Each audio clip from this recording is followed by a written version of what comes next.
Member Qui Win, Here. Member Salvatore de Segres, Here. Member Ricardo Padilla. Here. All present? Yes. Dr. Edward Zuniga, do we have our legal counsel? He is not here yet, running a few minutes late. I will go ahead and read the closed session items if you allow me to. Okay, so the superintendent, Dr. Edward Zuniga, will read us into closed session. Go right ahead, Dr. Edward Okay. Zuniga. Thank you, Board President. At this time, the board will resume into closed session. We'll go into closed session. We have a few items on the agenda, starting with item A, Government Code Section 54956.9, D1, existing litigation, OAH, case number 2023-102595, student LU. B, Government Code Section 54956.9, D1, existing litigation, OAH, case number 20231000195, student DS. C, Government Code Section 54957B1, Public Employee Employment Chief Business Official. D, Government Code Section 54957 for Public Employee Discipline Dismissal Release, one matter. E, Government Code Section 54957.6, Labor Negotiation for EMUA. F, Government Code Section 54957.6, Labor Negotiation for EMUA Adult Education, AE. And G, Government Code Section 54957.6, Labor Negotiation for CSEA Chapter 11. Thank you, Superintendent Dr. Edward Zuniga. At this time, we will go into closed session and come back for the regular meeting. Okay.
Today is Wednesday, December 6, 2023. This is the El Monte Union High School District Board of Trustees regular meeting. At this time, we are on item B. It is the time for the organization of the Board of Trustees for December 2023 through December 2024 by election of officers. At this time, we are on B1. I will turn the Board of Education meeting over to our superintendent, Dr. Edward Zuniga, who will serve as our board secretary. Dr. Edward Zuniga? Yes, thank you, Board President Padilla. And folks, as an opportunity to share with you that this evening is the annual reorganization of our board, as our president mentioned. This is an opportunity for the board to begin a new year, and the way we do it is from December to December. So it'd be December 2023 to December 2024. But before I begin this process, I would also like to take this moment to recognize our outgoing board president, Mr. Ricardo Padilla, for his service to the El Monte Union High School District community as the 2022-2023 president of the Board of Trustees. And Mr. Padilla, I would like to present you with a plaque on behalf of all of us here.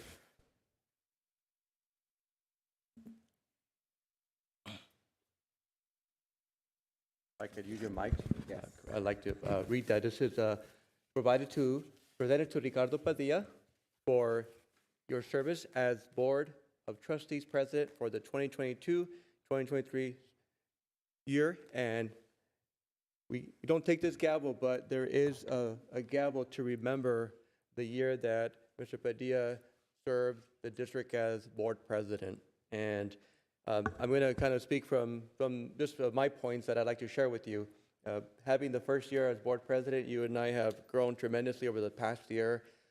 Tremendous effort in our work together, from the details of the agenda to the timelines to the weekend conversations that we have in the after evenings, because we both work late so long, and obviously having those dialogues at night too. So I appreciate your availability. I appreciate your time, the opportunity to work with me on several challenging agenda items that we have faced, given the fact that we still continue to address learning loss and some of the residue from the COVID-19 pandemic, and yet we continue to strive forward. But nevertheless, I think for you as board president, you have been the advocate, number one advocate as the president, to be out there in person at the sites, sharing the word of the district mission, vision, and goals within our, as far as our students, and not only our parents, but also our staff. Deeply appreciate your time and effort, because I know that after work, you have to continue your work as a board member, even on the weekends, and attending several conferences is also several meetings that we do have too. So thank you very much. It's been a pleasure working with you, and I truly appreciate your patience with me as well. Absolutely. Okay? May I take Of a course. picture? He's always taking pictures of us. Now he's What if we do it down there? Would it be better? Yeah, yes. Yeah. Wanna do it Okay. down there?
Good evening, everyone. Welcome.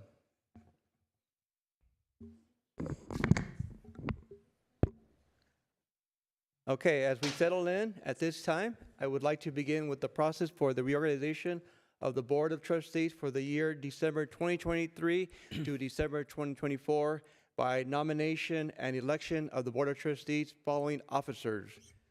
Number one, Vice President. Number one, President. Number two, Vice President. Number three, Clerk. Number four, Los Angeles County School Trustee Association, LACSA Representative. And five, Los Angeles County Committee on School District Organization Representative. Board, is there a motion for any of the officer positions as mentioned? Yes, I have a motion. My motion is that I move to have Mr. Padilla to be the president again this year, since he's been working really hard. He's been a board member for 10 years. He has learning a lot, and now when he become president, he did a great job. Okay, And I have think- I'm sorry, go ahead. Finish. Yes, I think that that's the reason that is my motion to have Mr. Padilla as the president. May I continue it for the vice president? Can I give you the? Yes. Okay. As vice president, I put Mr. Quit Uyen. Why?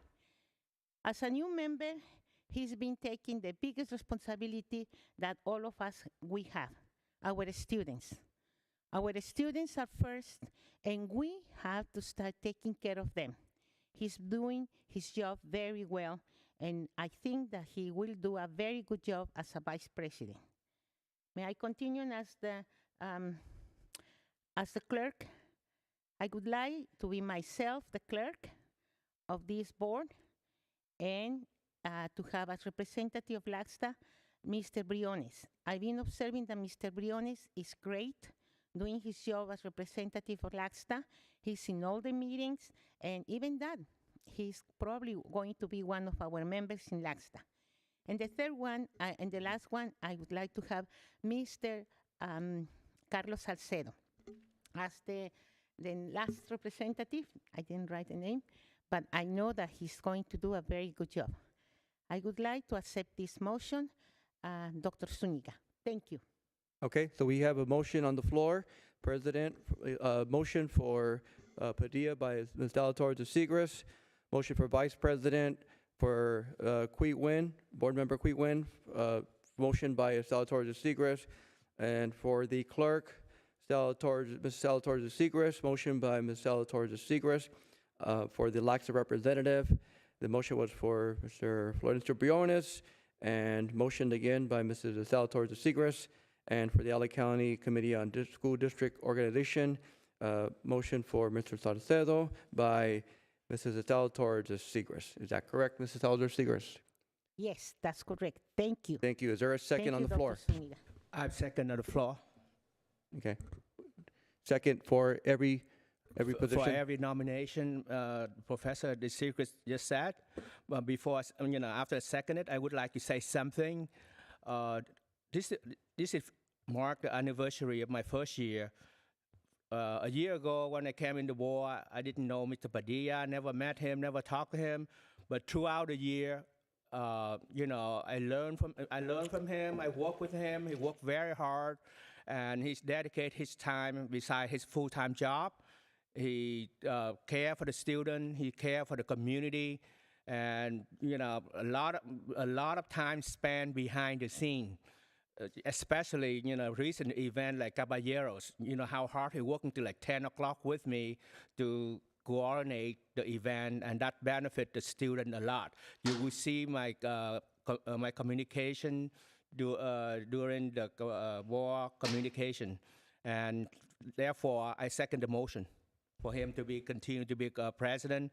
Besides, we have a lot of things unfinished to finish, so I would like to second it. Thank you, Board Member Quee Nguyen. So we have a motion and a second for all 5 officers as stated. And at this time, we will take action and go call for the vote. All those in favor say aye. Aye. Aye. Any opposed? Abstain? Okay. For each of those positions, the action is 5-0.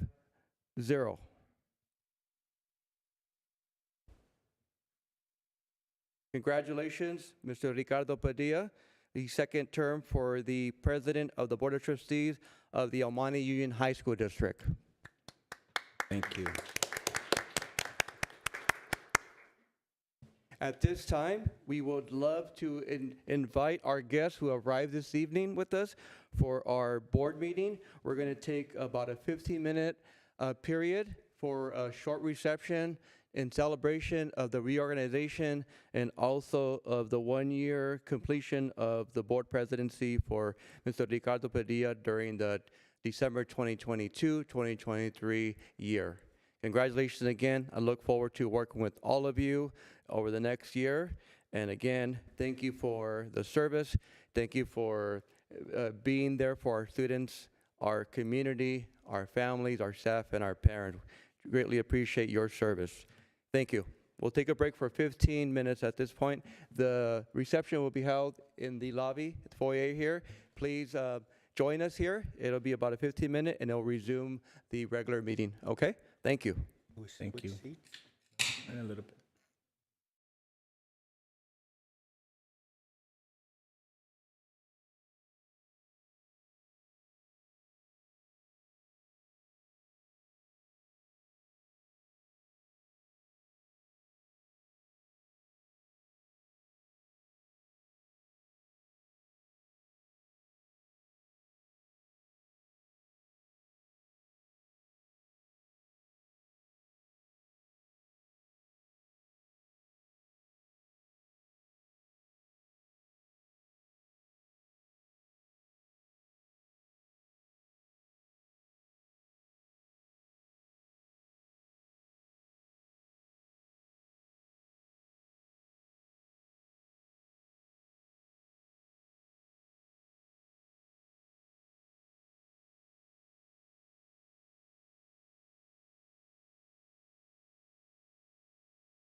Good evening, ladies and gentlemen. Today is Wednesday, December 6, 2023.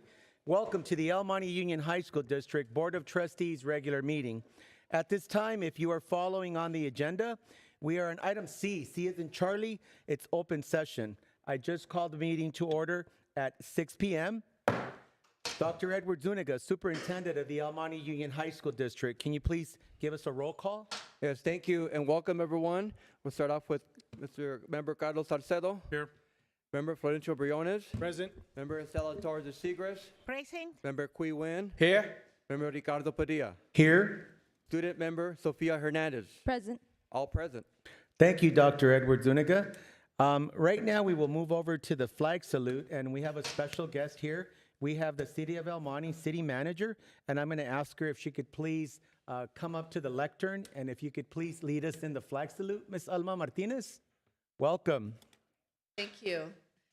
Absolutely. Everyone, please. Your right hand over your heart. Ready? Begin.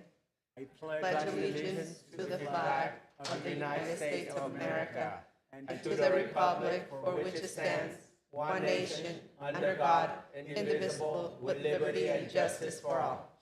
Thank you. Thank you, Ms. Martinez. Thank you for doing that for us. At this time, I'm going to ask for a motion to approve the agenda for today, Wednesday, December 6th. Do I have a motion to approve? Move to approve. I have a motion to approve by Board Member Florencio Briones. Can I have a second? Second. I have a second by Professor Stella Torres de Sigres. All in favor say aye. Aye. Aye. The agenda is approved. Before we go on, it is a custom for me to always read a poem, and I have an abundance of poems that I like to read at the beginning of a board meeting. And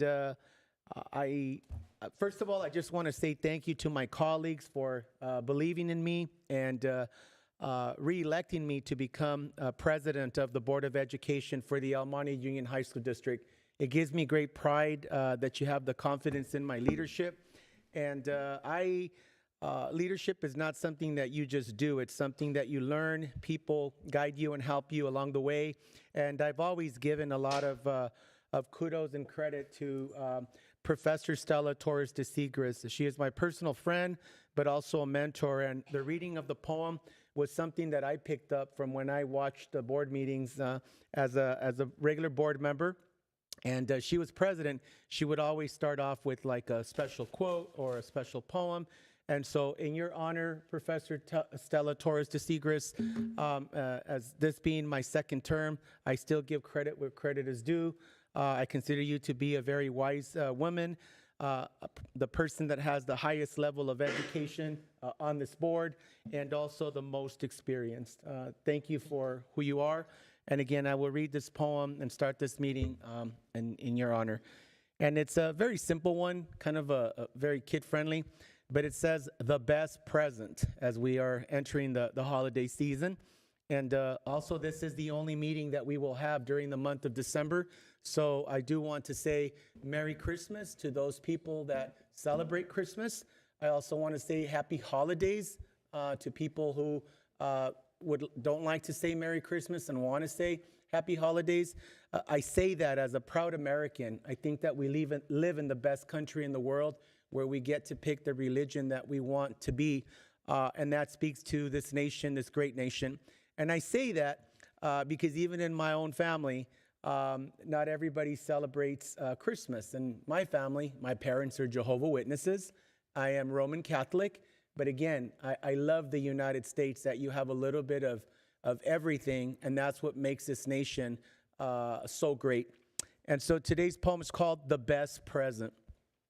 The best present in the world can't be bought in the mall. The best present in the world isn't a bike or a ball. The best present in the world can't be caught like some bugs. The best present in the world is simply one of your hugs. So remember that, hug that special person in your life, whether it's your mother, your father, your wife, your husband, your children. Give somebody a hug. Sometimes we get so busy during these times that we forget that the most special things are the things that can't be purchased with all the money in the world. I myself, I'm very fortunate that I still have both parents that are alive and I can still hug them both.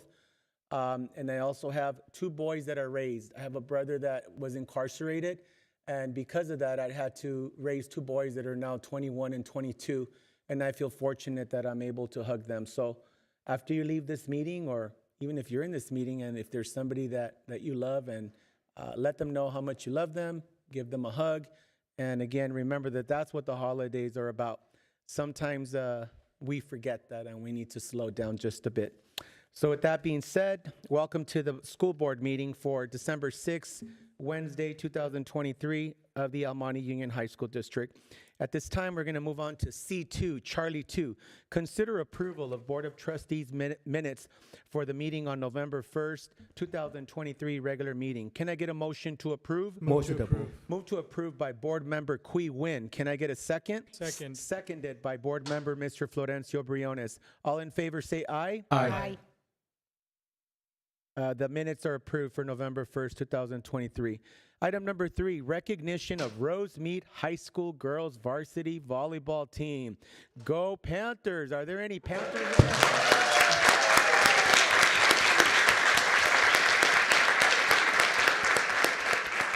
Absolutely. I know some of you guys know that Mr. Padilla is alumni of Rosemead High School, so I am very familiar with Rosemead country, but it's a pleasure to have Principal Miss Salanitro. If you'd like to come up, or Dr. Edward Zuniga, how would you like to do this? Sure, I could introduce. Go ahead.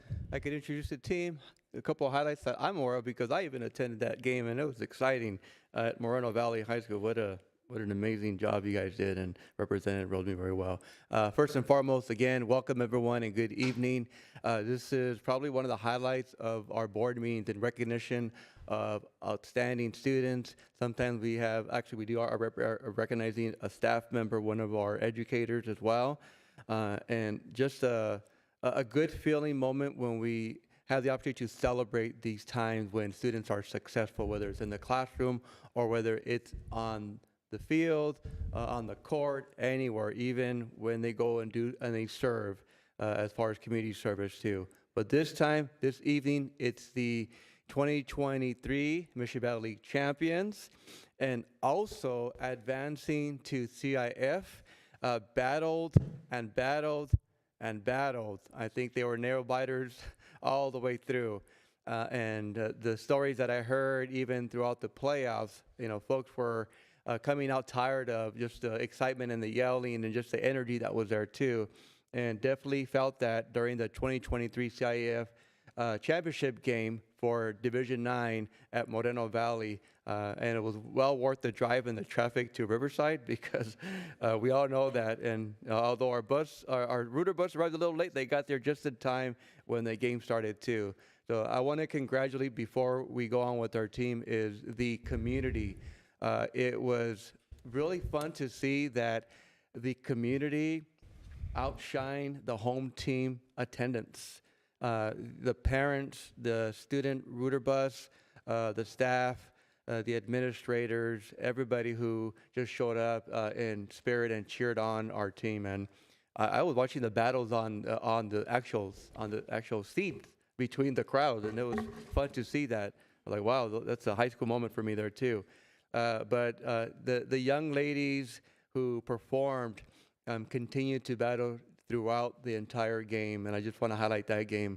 Unfortunately, we were leading the first match, came back on the first match, leading the second match, fell short, won one, and then came back again, battled back and forth, and we came up short. But runner-up on a CIF championship team, not bad at all. Not a lot of folks can say that.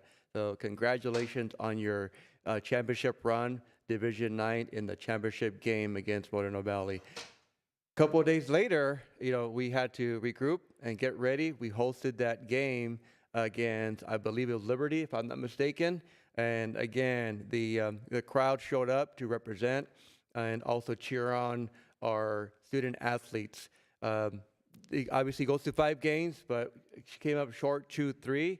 But nevertheless, not a disappointing minute or second of our ladies performing and also battling on behalf of their school community. So I just want to personally thank you for your resiliency, your commitment to the program, your coach who I saw going back and forth, her patience, bringing it back in, regrouping them and bringing it back out there, standing from the corner and just giving that eye, and that eye is more of the encouraging eye. So congratulations to also our coach, Emily Galvan, as well. It's a proud moment for the Rosemead community, the family, the students, and the staff that were present. And again, thank you all for representing and supporting our students too. So at this time, we are going to provide certificates of recognition on behalf of the Board of Trustees of the El Monte Union High School District, along with a significant district pin that you can keep, you can wear at special moments, and just as a memory of tonight's recognition, but also a memory of the great run that you had as Panthers as well in your volleyball experience. Okay, so President, Mr. Padilla, we have certificates as well as a district pin. Yeah, colleagues, if you could please join me down at the bottom and we can all do this together. Thank you.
Okay, thank you for your patience, everybody. Again, welcome, especially special welcome to Rosemead High School, my alma mater. It is special to recognize Rosemead Panthers.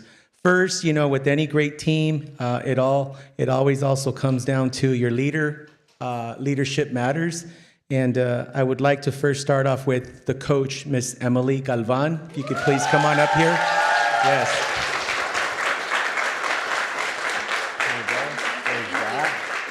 Congratulations, and then we have a special pin. She got a certificate. Come on up here. Stay up here. Okay. And again, it all starts with leadership, and I really want to thank you for the time that you dedicate to our students. I know that we also have families, and if you're not with your family, you're with your team. And so all that time that you give for our children and to help them in their development, not only in sports, athletically, but also socially. Being a former basketball player at Rosemead High School, sports brings out the best in so many of our kids in terms of building confidence, their the eating habits, the exercising, the team camaraderie, the communication, the working on something that is bigger than one person can accomplish, the synergy that is created, and all that happen with your leadership at a very high level, not only in our league, but also beyond our league. And so your certificate reads as follows. It says, thank you for your outstanding performance at the 2023 CIF Southern Section Division 9 State Championship. Your dedication, your hard work, and team spirit has united our community in celebration of your accomplishments and success this season. Congratulations from the El Monte Union High School District Board of Trustees, and it's signed by all of our board members, including myself. Thank you, Ms. Galvan, Coach Galvan. And now we're going to recognize the players in no particular order. We kind of gave the certificates out, or I shouldn't say in any particular order. Mr. Salcido did want certain students that have been his former students, and I think that'll be pretty special, but everybody's special today. I think you guys know who that is, but this certificate of recognition, I'll start it off as the president, and then I'll pass it over to my vice president, my secretary, and then our LACSTA rep, and our county representative. I have the pleasure of recognizing Reina Ye from Rosemead High School. Yes. Congratulations. And I'm going to read off your certificate. Let's turn around this way, and I'll read off your certificate, and they all read the same, and then we'll call out each volleyball team member's names. Thank you, Reina Ye, for your outstanding performance at the 2023 CIF Southern Section Division 9 State Championship. Your dedication, hard work, and team spirit have united our community in celebration of your accomplishments and success this season. Congratulations from the El Monte Union High School District Board of Education. There you go. And you also get a special pin. Okay. Now I'll pass the mic over to our Vice President, Mr. Qui Nguyen, that represents the Rosemead High School area. She's not here. Okay. This her name is misspelled also. So. Okay. Well, Thank you. Neither is she. Oh, neither is she. No, sir. So, okay. Just I have 12 girls here. Okay. Yes, she is. She here. No, that's okay. Thank you. Okay, I have a certificate of recognition presented to Michaela Galindo of Rosemead High School. Okay.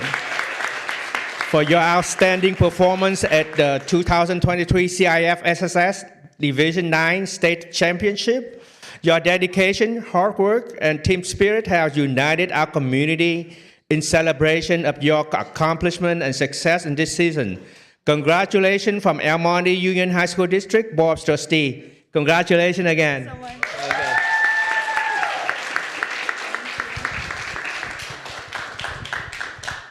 My next one is Nicole Ferreira.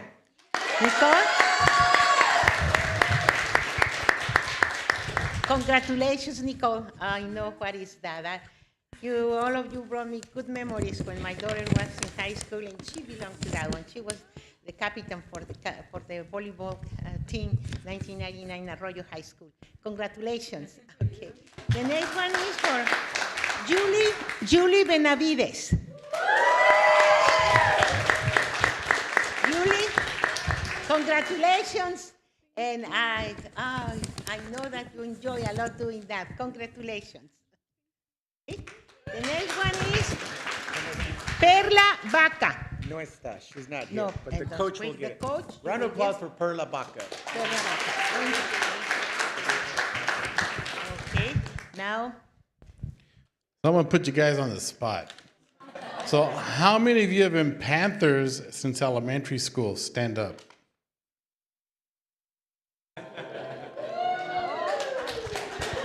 So when I told Mr. Padilla, I mean, you know what? I want to pull all the Clemenson ones. And then I realized, I was like, uh-oh. There's two. I didn't want to do like half the team. So, but anyway, just a quick story. I have very fond memories of watching these girls out in the playground, competing against the boys, right? Beating the boys, and just being overall great athletes and great students. Seeing the parents' faces at drop off, at pickup, all the time at our family events. So it just, you know, in following how the girls were doing, following Twitter and Max Preps and the Tribune and what Mr. Vu was telling me, and I didn't know who was on the team until we had our fall carnival at Clemenson, and a few of the girls stopped by and they had their volleyball shirts. I'm like, wait a minute, you guys have a championship game tomorrow.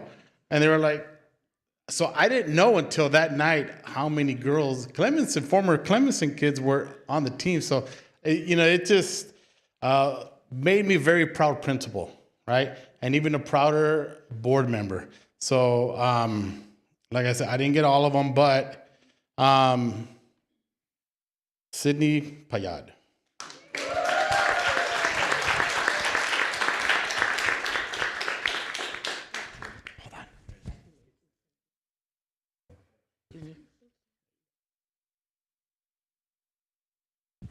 Kiriakorn Payad.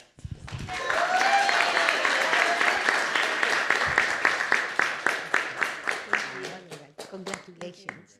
Kaylin Ye.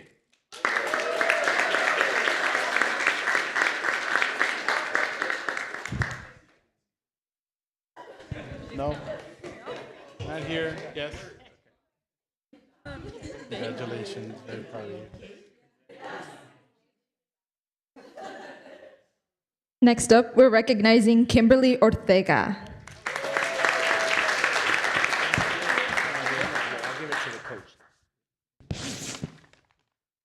Next, Geraldine Montejo.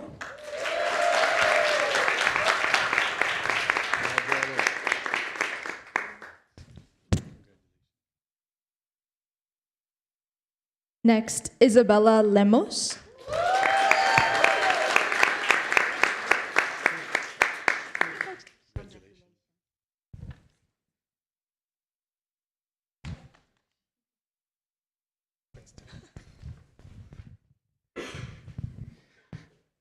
I'd like to call up Vanessa Kwok.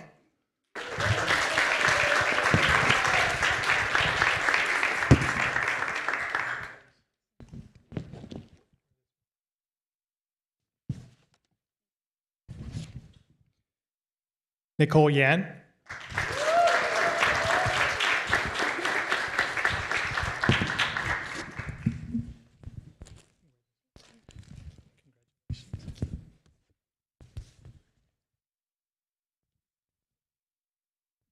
And then these last two scholar athletes, I know they're not here, but mom is here. I'd like to call mom up for Sharon and Joy Tiet.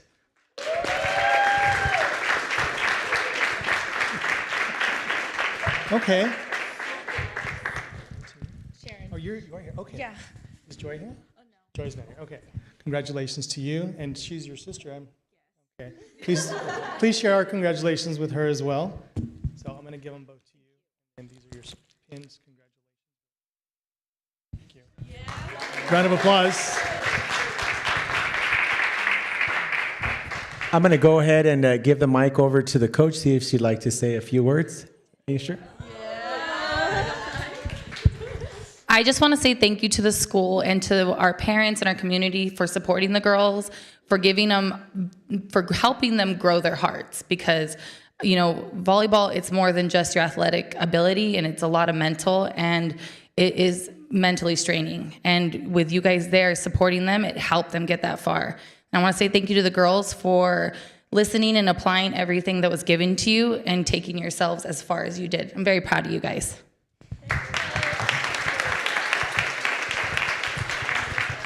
Absolutely, and thank you to all the parents that are here supporting your children. This is the best part for us as board members. This reminds us that the work that we do is about our children. So thank you to all the parents that are here.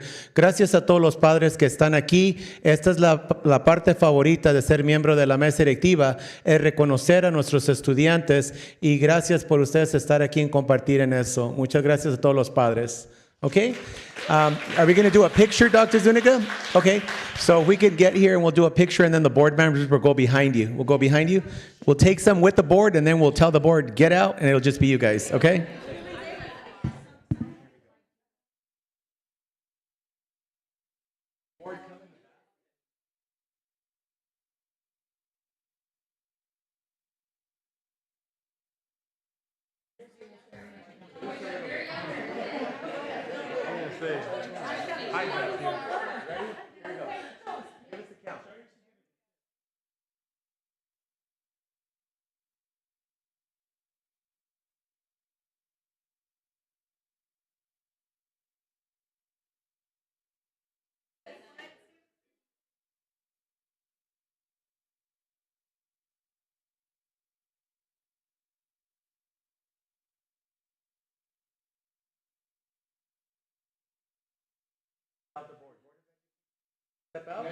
You guys stay there. You guys stay there.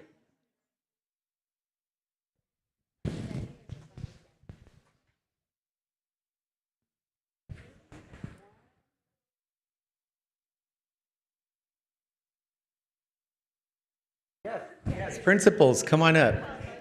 Principals, yes. Good eye, Coach Galvan. There you go. Go, Miss Selge.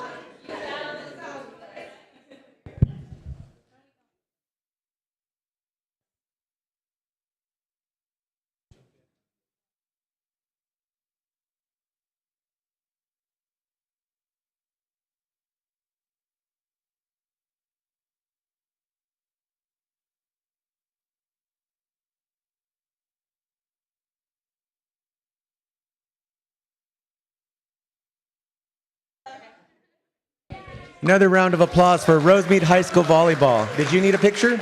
No? Okay. All right. Thank you, ladies. Thank you, everybody. Thank you, Rosemead Panthers. All right. If the board wants to stay down here, I think we have another recognition. Let me go up there and you guys stay down here. Okay? Let me see what's next on the agenda. So. Oh, I think I could read it from there. Hello, Mr. Padilla. All right. So moving right along. The next item on the agenda, we have item number 4, and it's recognition of Mr. Aaron Morales, student at South El Monte High School. Come on up, Mr. Morales.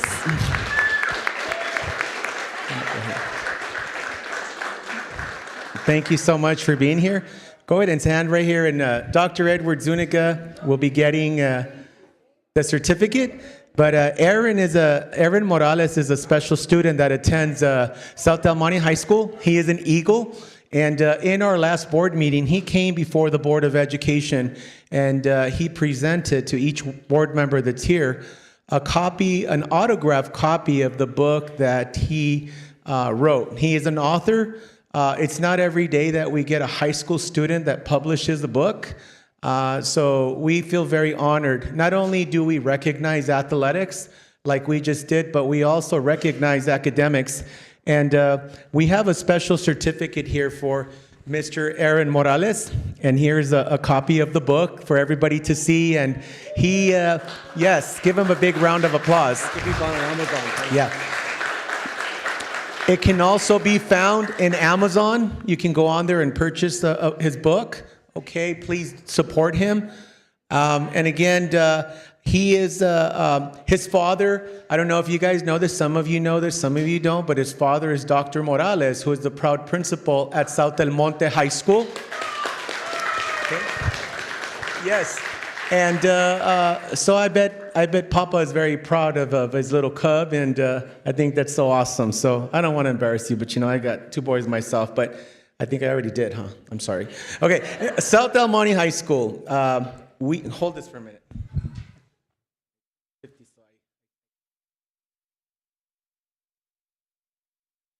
Sorry, Aaron. Apologize. We have a certificate from the El Monte Union High School District Board of Education from our school board here. We applaud and commend you for your novel, Legacy, After Effects. The dedication and skill necessary to author and publish a book are truly admirable. Thank you for sharing this gift with us. Congratulations from the El Monte Union High School District Board of Education.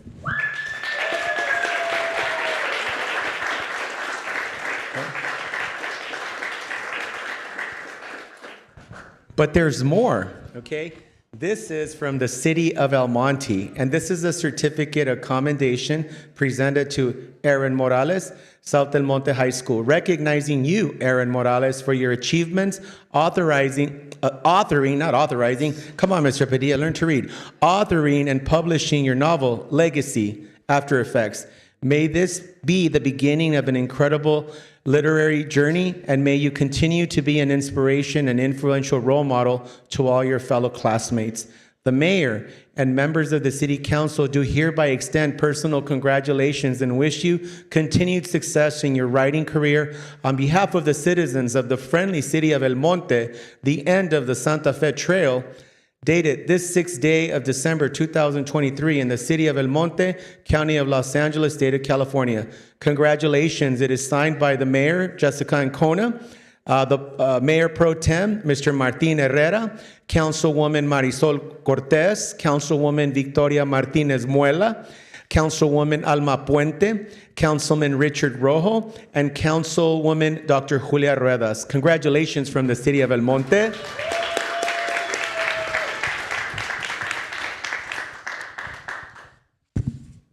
We also have another recognition from the County of Los Angeles to Mr. Aaron Morales. With sincere congratulations and best wishes, the Board of Supervisors of the County of Los Angeles does hereby join in your celebration on the completion of your first book, Legacy After Effects, a Red America novel. Congratulations from Supervisor First District, Honorable Ms. Hilda Solis.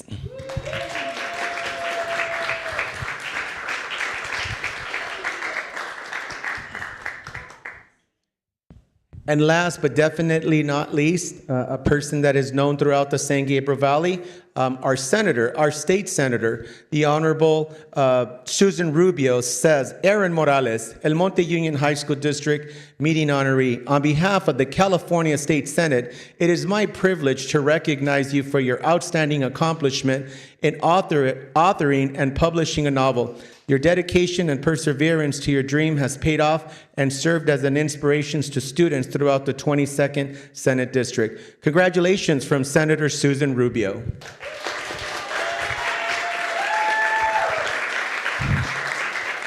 At this time, I'm going to allow my colleagues to share some words with this amazing young man, and I'll go ahead and start off to my right. Congratulations, Aaron. You know, I received your book. I read your book. You know, you say something on the first surface of the book. I'm very good in math, but I follow my passion. So congratulations and good luck on your pursuit and endeavor of your higher education. Aaron, definitely, we admire you and respect you. And we give you thanks because you are helping our El Monte Union High School District to be in a very good position. You are a very good example for all of our students. Especially, you are an eagle. Keep flying very high, okay? Because you have everything around you that you can dominate. Congratulations for that book. I have been reading the book slowly. The language is very interesting, very clear. You go to the point. You don't use words that they are not necessary. As you can see, I'm an English teacher, and I have to correct and to see how the English is done. You are writing very well. Pretty soon I will talk to you about the topic. Thank you so much, and congratulations. Now we have... First of all, Dr. Maria Morales, Dr. Jorge Morales, congratulations to both of you for raising such a wonderful kid. Aaron, I am beyond just proud and happy for you on this accomplishment. It never stops to amaze me what our kids can accomplish. So I am just very proud of you. I can't wait to get to the end of your book. But just from the bottom of my heart, congratulations, and I'm very happy for you.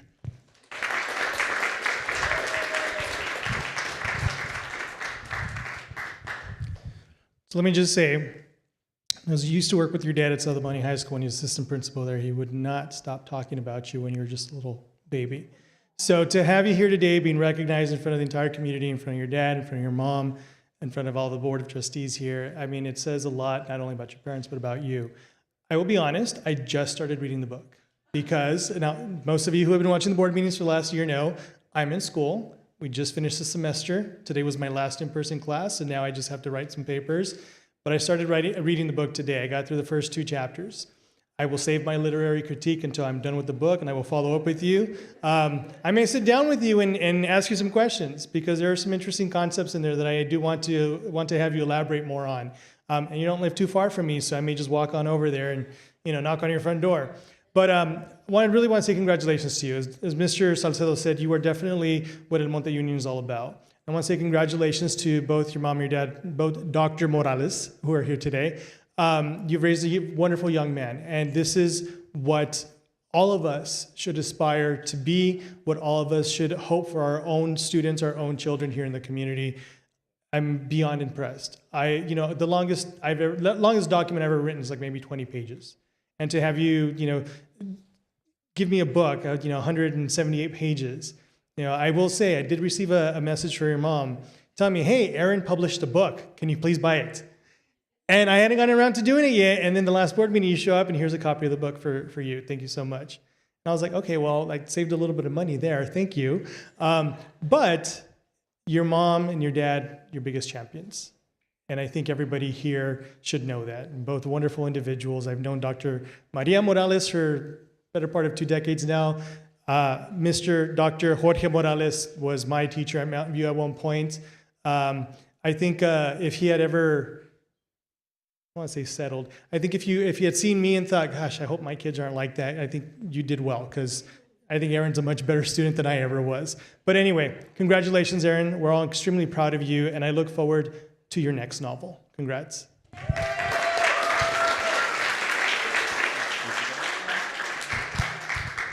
Yeah, congratulations. It's honestly amazing to see you accomplish something like this when I know you're a full-time student, you have so many other things to worry about, and yet you're out here accomplishing these things. Like, that's incredible. The book is so interesting. I actually started getting around to reading it.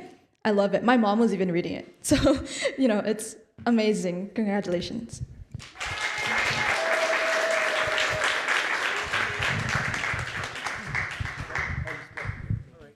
So now we'll give the man of the hour. But before I do that, I'm like, I know you got a free copy, but we could still purchase another one for somebody else, right? We'll do that. We have to support our students, so definitely. So.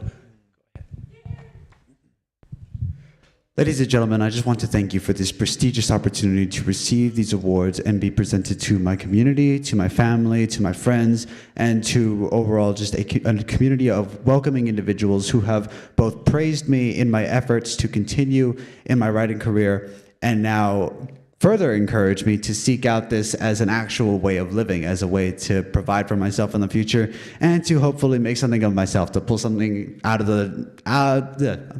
pull myself up by the bootstraps, as is the American dream.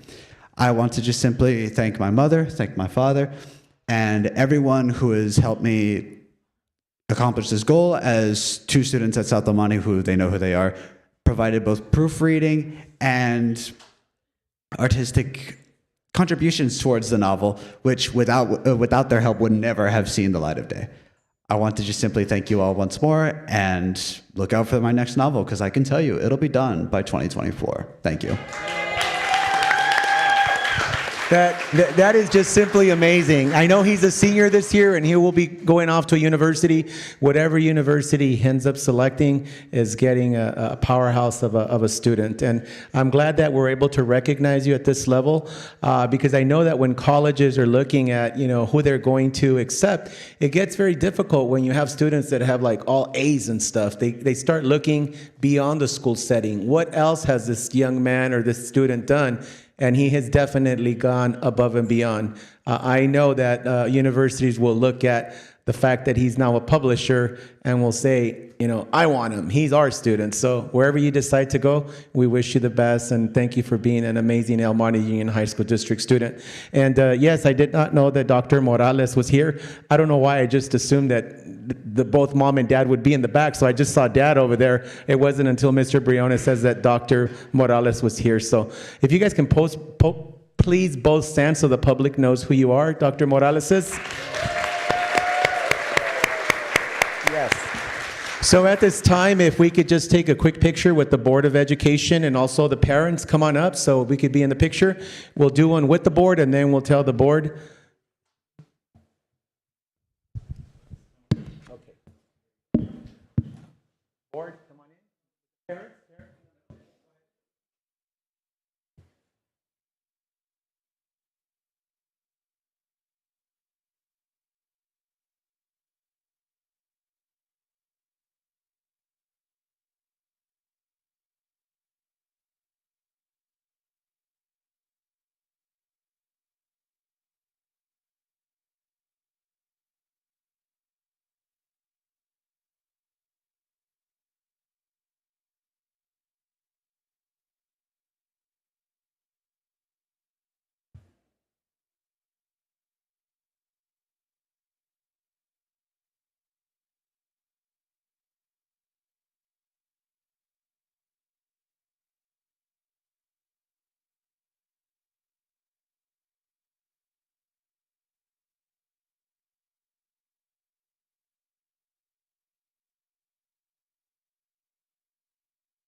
Some people want to know the title of the book before Mr. Padilla forgets. It's called Legacy After Effects. Legacy colon After Effects. 2 words, After Effects. Legacy colon After Effects. Get it. It's on Amazon.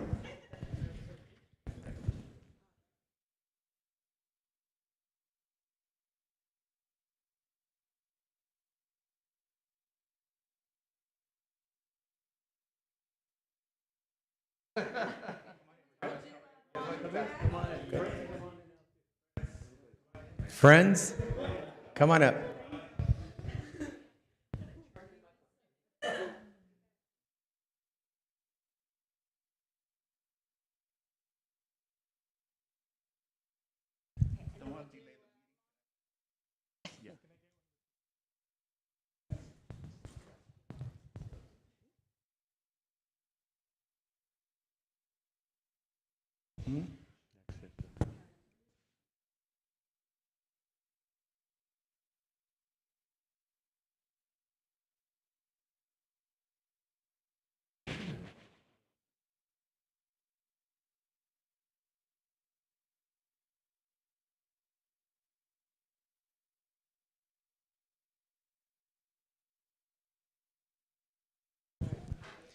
If we have more family members, come on up. Si hay más familiares, pasen para enfrente. Come on forward.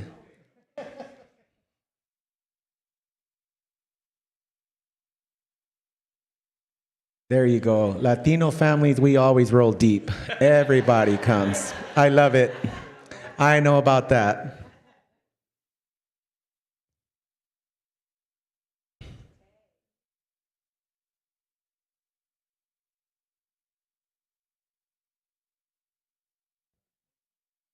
There you go.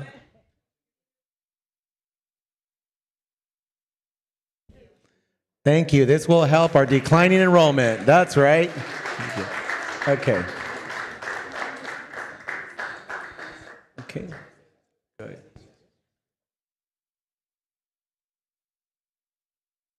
Good. Yeah. Thank you so much. Appreciate it. We're going to go ahead and move right along. We have another item. We're moving on to item number 5. Recognition of Professor Jaime Alvarez, Los Angeles Trade Technical College, or LA Trade Tech. And I'm going to go ahead and turn this over to Dr. Edward Zuniga, our superintendent, so he can give us a little bit of background on Mr. Alvarez, but an amazing professor. Come on up, Mr. Alvarez. My dear friend, for as long as I've been on the board, it's quite a pleasure to have you here today. Stand right here while we say a little background on you. You got it? Go ahead. Yeah, thank you. And it's, again, our pleasure to recognize not only our students, but also our stellar staff members. If you're familiar with high school programming, college, it's not about just college, it's college and career. And as a community that's committed to college and career, we have to have effective instructors in the classroom. It's very challenging to find those who have the skill level under the trades, under these career technical education programs that can come to the classroom, show and demonstrate what students can be capable of in the future, and really implement that when they leave the high school setting. So we were fortunate enough to bring on board Mr. Jaime Alvarez at South El Monte High School to run our career technical education program in the construction and carpentry dual enrollment programs at South El Monte High School, as I mentioned. Taking the lead on a high-demand career technical education program and impacting the students he serves to become career-oriented and inspired by his instruction as well. His mentoring and supporting students in their aspirations to have a career in construction and or carpentry. And last, demonstration of his passion for teaching and motivating students every day in his classroom and also outside the classroom, because he also serves in serving the community with volunteer work that he has done over the last course of his time with South El Monte High School. I'm going to invite back our principal, Dr. Jorge Morales, who can speak of his work in the classroom and the success that the program has had as a result of Mr. Jaime Alvarez. Dr. Morales? Thank you very much, Dr. Zuniga, and again, good evening to everybody. Just wanted to take the opportunity to be short, but in fairness, to recognize again the contributions of partnership. Mr. Jaime Alvarez is a professor from LA Trade Tech, so he's coming to South El Monte High, not as our teacher from the district, but he's an actual professor from the community college system of the state of California. Our students are benefiting from his understandings and knowledge of higher education already, as they are completing dual enrollment carpentry coursework under his teachings. With Professor Alvarez, what we get, of course, is a very passionate, understanding professor who is reflecting on his own growth as a former member of the city of El Monte, as a former graduate of the district schools of the El Monte City School District and the El Monte Union High School District, and now, of course, as he has achieved his path and continues to excel there, he's coming back to pay it forward. So with that said, we just want to simply acknowledge and appreciate Mr. Alvarez's commitment again to walking the walk, which means again that we are here to support our students, to provide them with an understanding that we can be better, as long as, of course, we put the effort and commitment as our community and our parents and our school board of education is behind us to be able to excel. So Professor Alvarez, again, congratulations, and we thank you for your support at South El Monte High School. Onward. Thank you, Dr. Morales. Upward. Oh, yeah. Not only that, I know we talked about him being a professor of construction and so on and so forth, but that's more hands-on. But he was also a professor of political science for a number of years. So this professor is such an amazing person. He's in academia, he's into the academics, but then he can also fix anything around the house, build a house, build a room. Like for me, or a lot of us, we're academia, but I cannot fix anything or build anything or read any plans. Or I know that I've been friends with him for over almost 11 years. And there was times where he would start talking to me, and I have a master's degree and beyond. I consider myself pretty intelligent.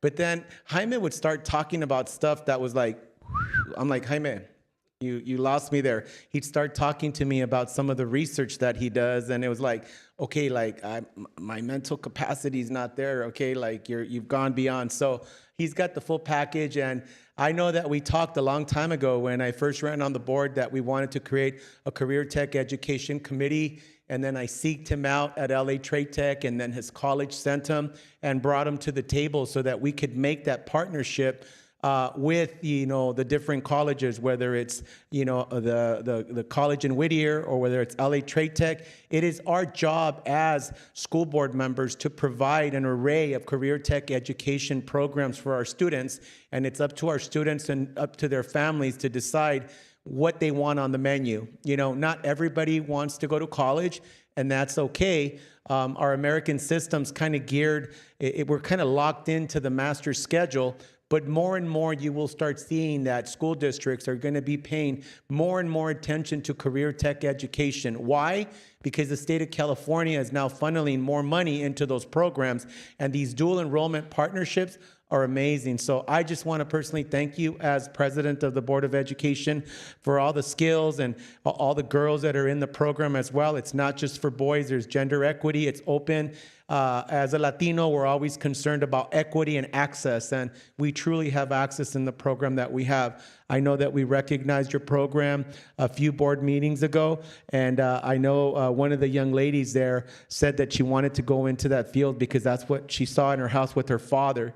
So she was doing this because she loved it, because her father instilled the love of the trade, and you're teaching her all those skills. So thank you, my dear friend, and I would like to present you with a certificate that reads as follows. Presented to Professor Jaime Alvarez, Los Angeles Trade Tech College, and your college should be very proud of the work that you do here in the San Gabriel Valley.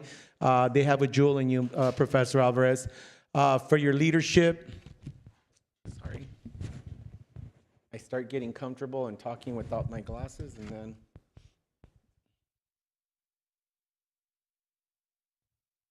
sorry about that, public. Professor Jaime Alvarez from Los Angeles Trade Technical College, Thank you for your leadership and dedication to the Construction Technology Carpentry Dual Enrollment Program at South Del Monte High School.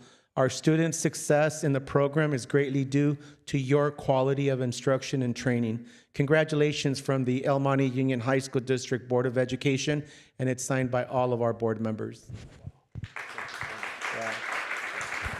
Professor Salvatore is the secret. You also get a lapel pin that we give to all of our special recognition. And if I can ask the rest of my board to please come on up here, and I will pass the mic so we could share a few words with you. First, my Vice President, Mr. Qui Win. Mr. Alvarez, your contribution to our communities, is invaluable. And, I know that a lot of students, a lot of community benefit from your service. From bottom of my heart, I don't know how to say it, but to express it, but please accept our gratitude from the El Monte Union High School District for your contribution to our community. Professor, thank you so much for coming, and you are coming from college, from university, and now you are here with our students. This is very important. Our students need you a lot. I was so surprised last time when you have your presentation, remember? For me, the most important thing is that you touch the intelligence, the deepest part of each one of your students, and your students wake up and say, oh, I can learn and I'm doing. And this is important thing. You told me you can do it and you are going to do it. Thank you so much for doing like this for our students. Congratulations. Mr. Alvarez, I just want to thank you so much, not only for the expertise that you bring to us, but for agreeing to take on this CTE program. It's something that we've been needing, that we need to expand to a lot more of our schools. So I appreciate that you were willing to take us on and lead us with your expertise. Our students and definitely our programs are better off with you. Thank you so much. Just want to echo the sentiment from my colleagues. In a very quick anecdote, I was at our AEC conference last week, and somebody asked me about the CTE programs in our school district, and I was sharing with them, and then they specifically asked, you guys have like a construction tech program? I said, as a matter of fact, we do. It's South El Monte High School. And I told them, if you ever want to come by and check it out and see what a model program looks like, let me know, and I'll get you in contact with Professor Alvarez. Because this program here, we always share, these are our hidden gems in the district. I think more people, more families, more students need to know about them. Thank you for your dedication to our students. Thank you for your hard work. And I can totally appreciate that we're all standing here in suits today, and you came straight from work in your work boots. And that just means so much from somebody who worked, whose dad worked in a blue-collar profession as well. It means a lot to me to see you here. Because a lot of our community members are probably in the same field, doing the same thing, getting home from work today. So congratulations. Thank you again for your dedication to our students, our families, and our schools.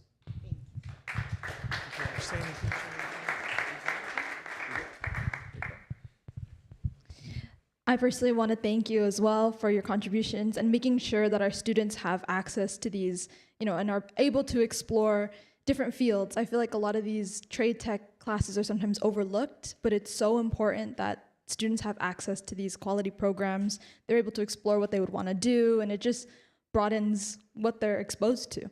So it's thanks to educators like you that they're able to do that. Thank you. Thank you, Sophia. And now, the man of the hour, Professor Jaime Alvarez. Thank you so much, Honorable Board President, board members, Dr. Zuniga, Superintendent, and a student superintendent as well. I'm really humbled at receiving this recognition. I just want to say thank you. I really appreciate it. And, but programs like this require a big support network. So I do want to thank the administration at South El Monte High School and the staff, Dr. Morales, Principal Olga Lopez, and a lot of the staff, and also our K-12 partners and our department chair at Trade Tech and our faculty at Trade Tech. So there's a lot of moving parts to get programs like this established. Takes a little bit of work. It really tests your mettle because it takes about a year or two to really get it up and running. But once you do, it's pretty easy to maintain. You just have to have that support network. And it's really beneficial to the students, not just that in that they're going to learn, an applied skill. The key term is applied, which is very unique in all classrooms, right? That you don't get the chance to, for example, write a book in your English class, or to go out and apply certain items. So courses like this are going to help fill an enormous skilled labor gap. I think for every 7 trade workers that retire, I think about 1 is replacing them in the industry. So I don't know if any of you have tried to do any work, right? Not only is it hard to find quality workers, but they're not cheap. So the trend now is that if you go into a trade, you will not only be able to, make a living, but be very, well off for the most part, because the pay is very good. My goal with the course is to kind of motivate students, introduce to them the building trades, but also that they have options, right? If they can go into a trade if they want, but they could also enter engineering, construction management, architecture. I mean, the possibilities are endless. But one of the things that I've taken away from this course and being around the students is the friendships that they make. Something that we're doing at South Del Monte is creating sort of a curriculum where the students are not only going to be able to secure college credit, but also a certificate, and be able to apply their skill set, not just in the classroom, but in a competitive setting. I want to congratulate the volleyball team for their accomplishments. And so in our construction program, we're going to compete in April. It's going to be at Golden West College at the CIEF competition against other high schools. I invite everybody to come out and cheer on our Eagles, right, and our El Monte Unified School District. It'll be a great competition. I think it will really change the way that the community views construction programs, because they're really intense. It's a 2-day competition. It's sort of like it's an amazing competition. Come out and take a look. But students at that point really go above and beyond. They test what they've learned in the classroom, and usually after that, they're sort of changed. Not only did they learn something, but they've also, they've learned construction skills, but they've also learned life skills and made lifelong friendships. And so that's what's very important to me. And so again, I want to thank everybody. I'm humbled, appreciate the recognition, and we'll keep moving forward, onward. Right? Cheers. Thank you again. Another round of applause for Professor Jaime Alvarez from South Del Monte and also from LA Trade Tech. Please share this award with all of your administration up at the college. They should be extremely proud of you, and we're proud of you here in the El Monte Union High School District, and they should be as well. Thank you, my dear friend, Professor Jaime Alvarez. Sorry. Honorable President Padilla, I do want to just mention as well that I do want to thank you for all your support. I remember from having lunch at Norm's and trying to just figure out ways to create programs like this that really impact the community. It's going to really fill a huge void in the labor industry, and they take time. It has been a long time to try 10 years to get a program like this up and running, but thankfully we're here. And, I just, again, thank you so much for your support. You're welcome, Professor Alvarez. One last round of applause for Professor Jaime Alvarez. Okay. Let's go ahead and take a picture with the board and then one without the board, like we did with all of our other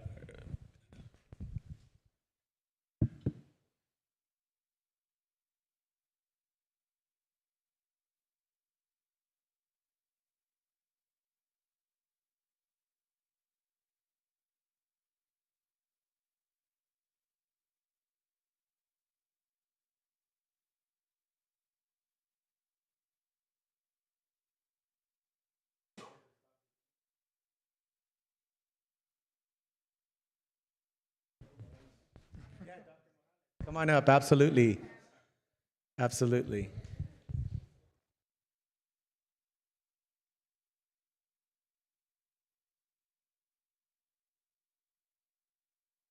Thank you, guys. Thank you so much. All right, thank you again. Yeah.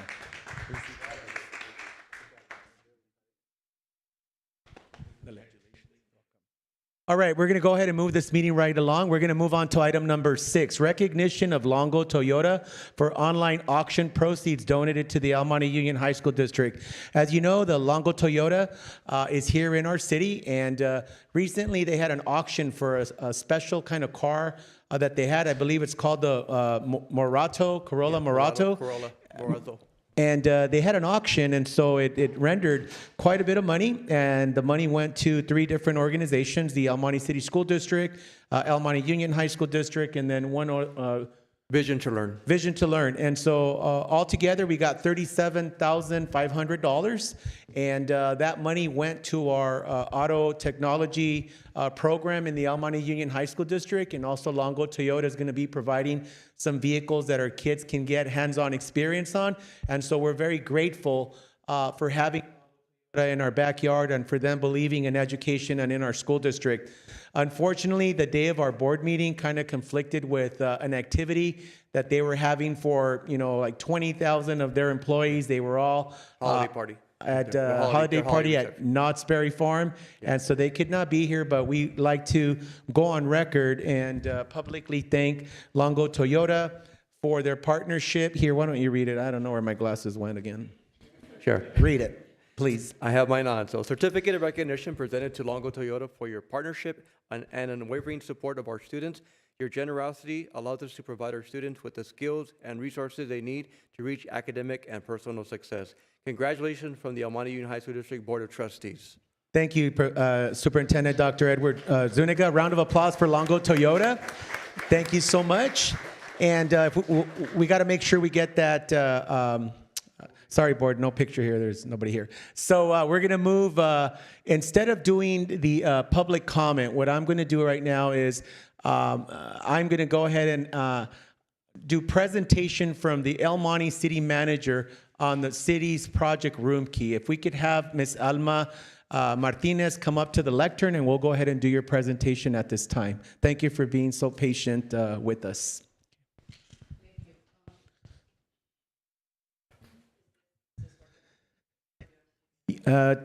Technology is the microphone. Oh, you know what? Mr. Padilla has the mic. I don't know. What's wrong with me today? Thank you, Mr. Padilla. We all understand it's hard to give up the mic. I have that problem myself, so. It's yours. Thank you. Thank you, President. And thank you, El Monte Union High School District.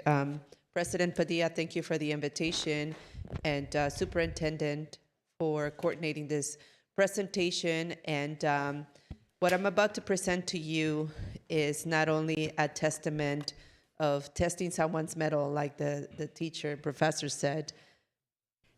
I appreciate you. Thank you so much. But also testing your ability to care, your compassion, right? Testing your heart for our unhoused brothers and sisters. And happy to report that the city of El Monte, it's actually Home Key project. We have 2 of them in the city of El Monte. And I'm going to present the actual numbers, how we came about, how the city council took a step forward and tested their own compassion in responding to the need of the unhoused in the city of El Monte. And then it's going to be followed, my presentation is going to be followed by the actual service provider who can speak and attest to the impact on the humans residing in those projects. So again, thank you. I'm Alma Martinez, city manager for the city of El Monte, and I'm going to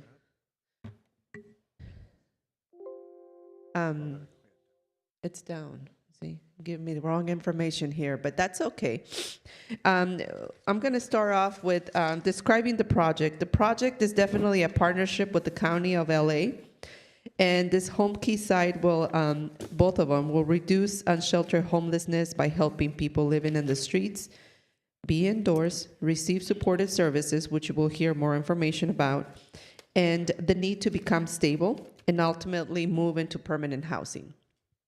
So let me take you back to the beginning of time when the city council decided to take on this challenge. That was back in November 17, 2020.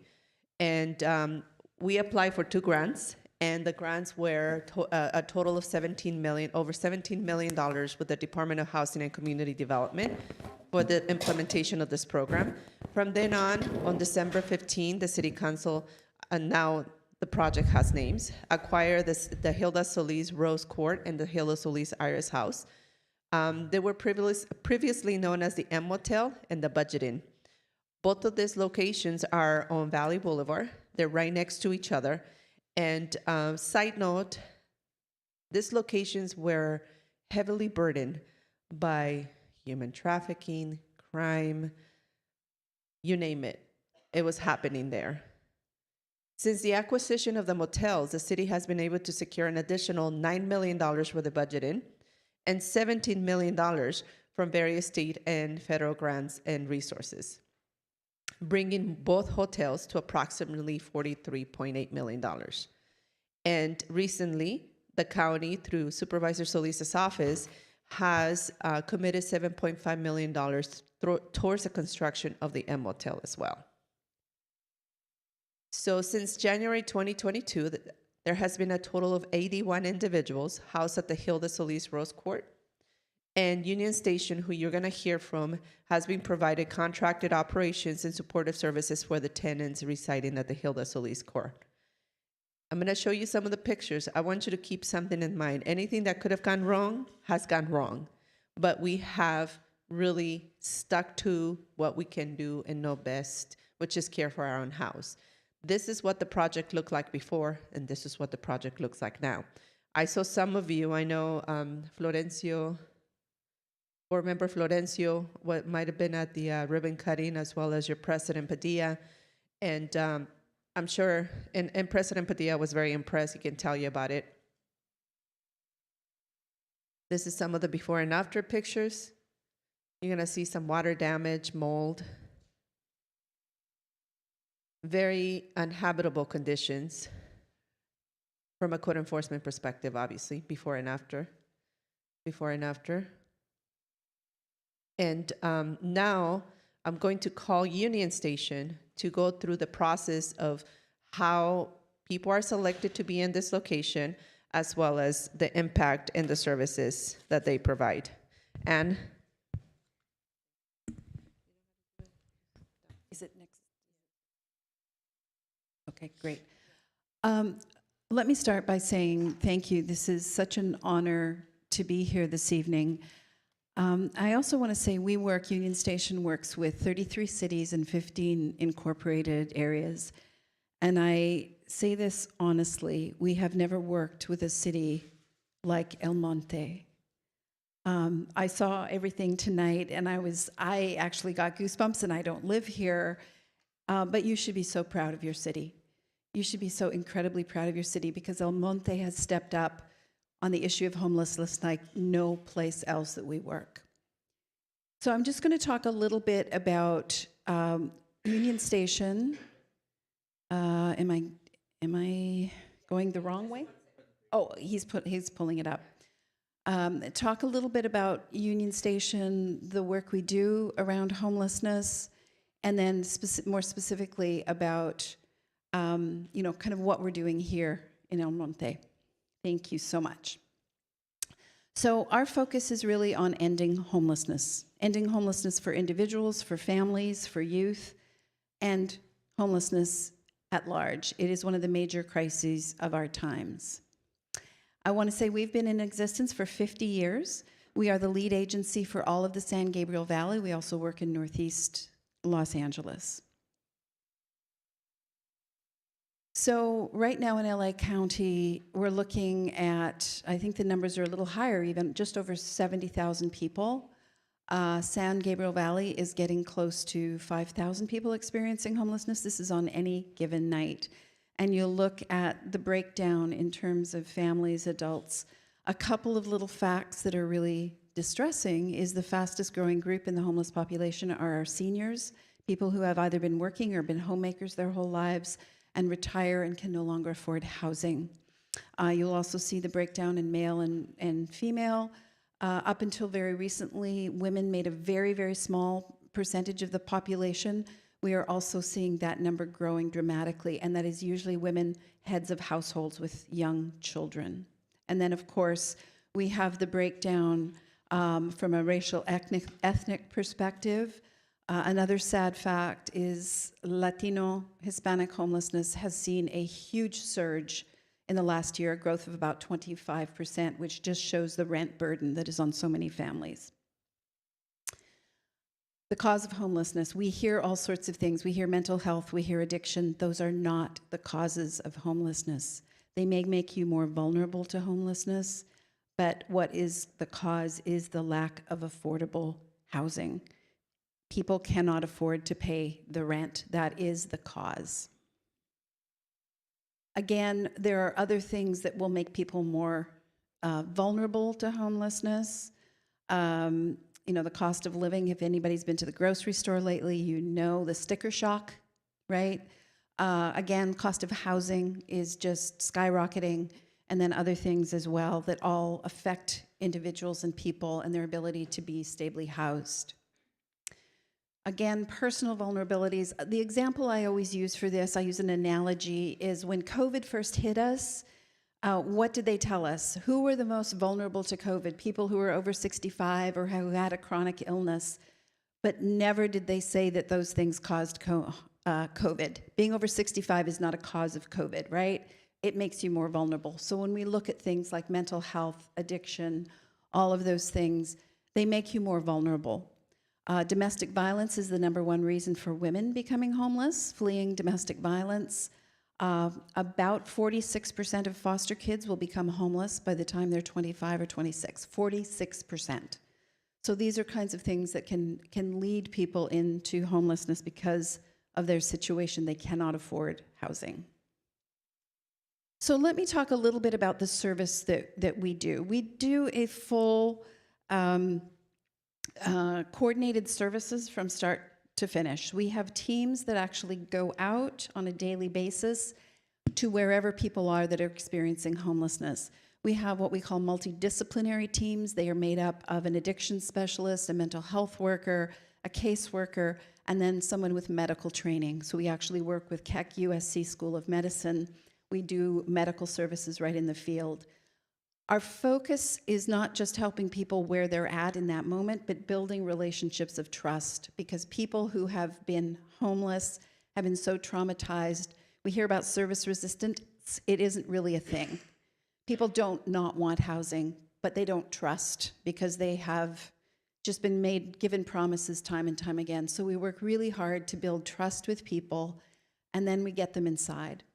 We have 2 things that we do. Interim housing, which is what the project Home Key is right now. It's interim, what we used to call shelter.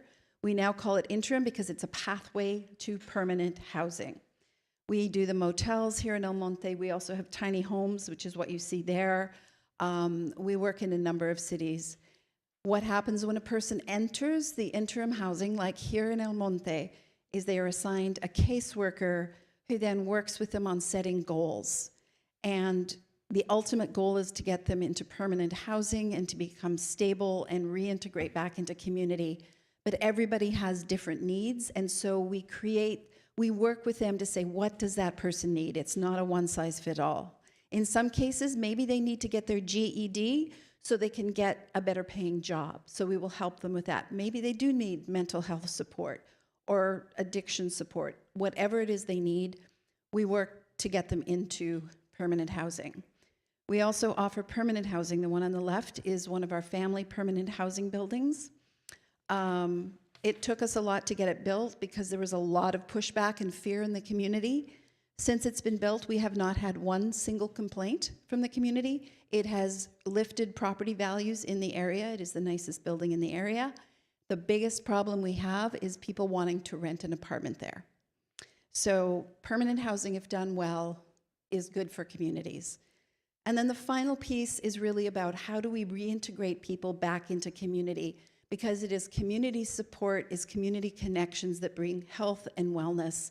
What we want for all of our clients, and it is what happens in the majority of times, is once they're permanently housed, they're no longer that homeless guy, they're your neighbor. And most people don't even know. We have literally have thousands of people housed throughout the San Gabriel Valley in apartments, and nobody would ever know that they were formerly unhoused. So this just gives you, since 2018, just a little bit of what we've done. We've served almost 20,000 people, sheltered 4,700. We have permanently housed over 4,000 people in the San Gabriel Valley. Our housing retention rate, I apologize, the slide is down at the bottom there. Our retention rate is 97%. That means that 97% of the people we house never become homeless again. We have one of the highest rates of success of any agency in the country. And that is because we work closely with communities like El Monte, because it truly takes a community. A little bit about the motel. Of course, nobody's there. They're in process of transferring to the Hilda Solis Iris House, which is an amazing, gorgeous building. We've helped 82 people. These were chronically homeless people, the people that you would see on the streets, right? And we have had a successful, to date, almost 50% exit rate. And when we say successful exit rate, these people have moved on to permanent housing, whether it be their own apartments or whether we've reunited them with families. We are still working with just over 30 people on a plan to get them housed. We have one of the highest success rates of any building we do services at is here in El Monte. Again, you should be so proud of your community. We now have almost everybody that was in the hotel is ready for housing. The issue is finding housing that is affordable for people. And just a note, the housing, when we get people into housing, they do pay rent. It is not free housing. So they pay 30% of their income, but we also help and we will subsidize and support them. So again, the work here in El Monte has been amazing. So I'm actually going to skip ahead. What ends homelessness for people? Housing. And again, El Monte is doing more than its share on that. Housing combined with services brings stability to people. It keeps people permanently housed. But most importantly, it's when we all recognize the humanity of every other person and welcome them into community. That's what creates an end to homelessness. And again, we have successfully done that. I just want to talk very briefly about the process here in El Monte. So we have what we call a triage system. So when somebody comes to us who's experiencing homelessness, we actually do an assessment and go, what does that person need, and is that person appropriate for this building? If they're truly experiencing homelessness, they go on a list, and then again, they're placed into when a room becomes available. So it's all done very carefully, it's all monitored assessments, so that we get the right people in the right place. And that's what's happening here with the hotels in El Monte, is we have this list. We do have a preference for El Monte residents. Again, another little fact, the vast majority of people who are homeless do not go to other communities. About 95% of them will stay as close as possible. So it's a myth that people all come to California because they're homeless. No, they are your community members. So we work in the El Monte buildings with adults and with youth.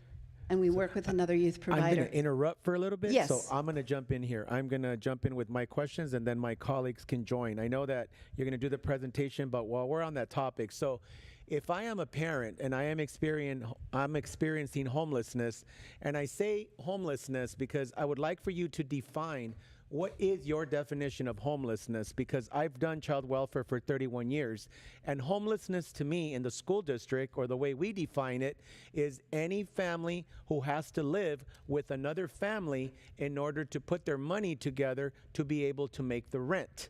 Well, we are a city in El Monte that does not have rent control, so many of my families will pay up to $2,000, $1,900, $1,800. So sometimes they will rent one of the bedrooms, bedroom number 1, they will rent bedroom number 2, and they will even rent the living room so that they can have enough money to pay the rent. Okay, so let's start there. What is your definition of homelessness for this program? It is the HUD definition, not the Department of Education definition. This has always been an ongoing Give it to me. issue. What is that definition? So basically, that means you have to be truly homeless. A doubled up, couch serving, shared household is not considered truly homeless. You have to actually be without a place that is fit for human habitation that you're living in. So outside, one of the broken down RVs that you see, those kinds of things, those are considered homeless. The Department of Education, yes, does doubled up. Okay, great. does You not. answered that question. So you took that myth away. A lot of families are probably saying, oh man, I don't qualify for that. So now let's look at in child welfare in this city.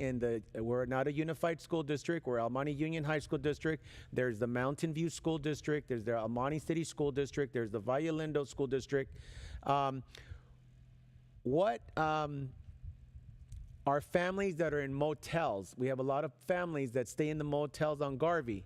We have a lot of families that are coming from El Sereno, different places, because they're homeless under the McKinney-Vento, which is California legislation that allows them to continue to come to their home school, which was here where they originated. Right. Do those families qualify? The ones that are staying in their car, the ones that are staying in the motels, the ones that are staying in a shelter, whether it be domestic violence shelter or a regular shelter. Can those families apply? And if so, where is step one? Where do I go in El Monte to put my application in? Because it's an issue of not knowing where to go. There's a lot of illiteracy on the part of our families. There are some families that know how to work it. And Yeah. then there's some families who don't know how to work it. How do I know that? For 31 years, I've done I do the Christmas basket program. And families who know how to work it, they'll come and say, but Mr. Padilla, el año pasado me dio canasta porque este año no me está dando. Hey, last year I got a basket. How come I'm not getting one this year? And I say, well, it's up to the schools. They know their clients best. I don't micromanage it. They have to select it. The need is like this, and the resources are like this. I get it that this is that type of case. But for me as a school board member who works in child welfare or a council person, I get upset because it's like none of our Almani families get a crack at this. If I were to ask, give me the number of Almani families that are in there, I could be wrong, but I'll put my paycheck on it that it's like a very tiny little amount, and that's where our families get pissed off. Whereas, hey, what are you doing for our families? Because it's great that it's in the city of El Monte, and the supervisor put money, and we got this grant. But at the end of the day, it's what are our constituents here? What are our residents? What are our families getting? Because back at the schools, it's frustrating when I hear you catch my drift. Yeah. So there's a couple of things. One, we do have, through our triage system, which is called the coordinated entry system, everybody has to go into that system because it used to be a free-for-all. It was who you know, it was first come, first serve. Now they do it based on need. And in that triage system, we do preferences. So if we have families that are from El Monte, they would go to the top of the list. Okay. We cannot discriminate against other families because that is illegal and is against fair housing. So we can do a preference, but at the end of the day, we have to be careful, and it's always a struggle. Right. But we absolutely do. And in terms of accessing the system, I would say the very best thing you can tell your families or others is call 211. That is the simplest way of accessing the system. What happens is when you call 211 and you say, I've just been evicted, or I'm living in my car, I need help, I have a family, the 211 operator takes the contact information and any details you're willing to share, and then immediately gets in touch with us because we are in charge of the family system throughout the San Gabriel Valley. Right. So they send us referrals. Our staff will then reach out to that family based on whatever contact information. It's not always instant just because the flood of people coming in, but we do promise that we will do it within 72 hours, that we will get in touch with that family. And when you say our staff, your staff is Union, what is your full Union name? Station Homeless Services. So we have about 400 staff. Okay. And we have one whole division that is just families. We have a separate one that works with adults without minor children. We have a family system. Then we contact the person, the family. We set up a time to meet with them, either in person or if they want to do it on the phone, however they prefer.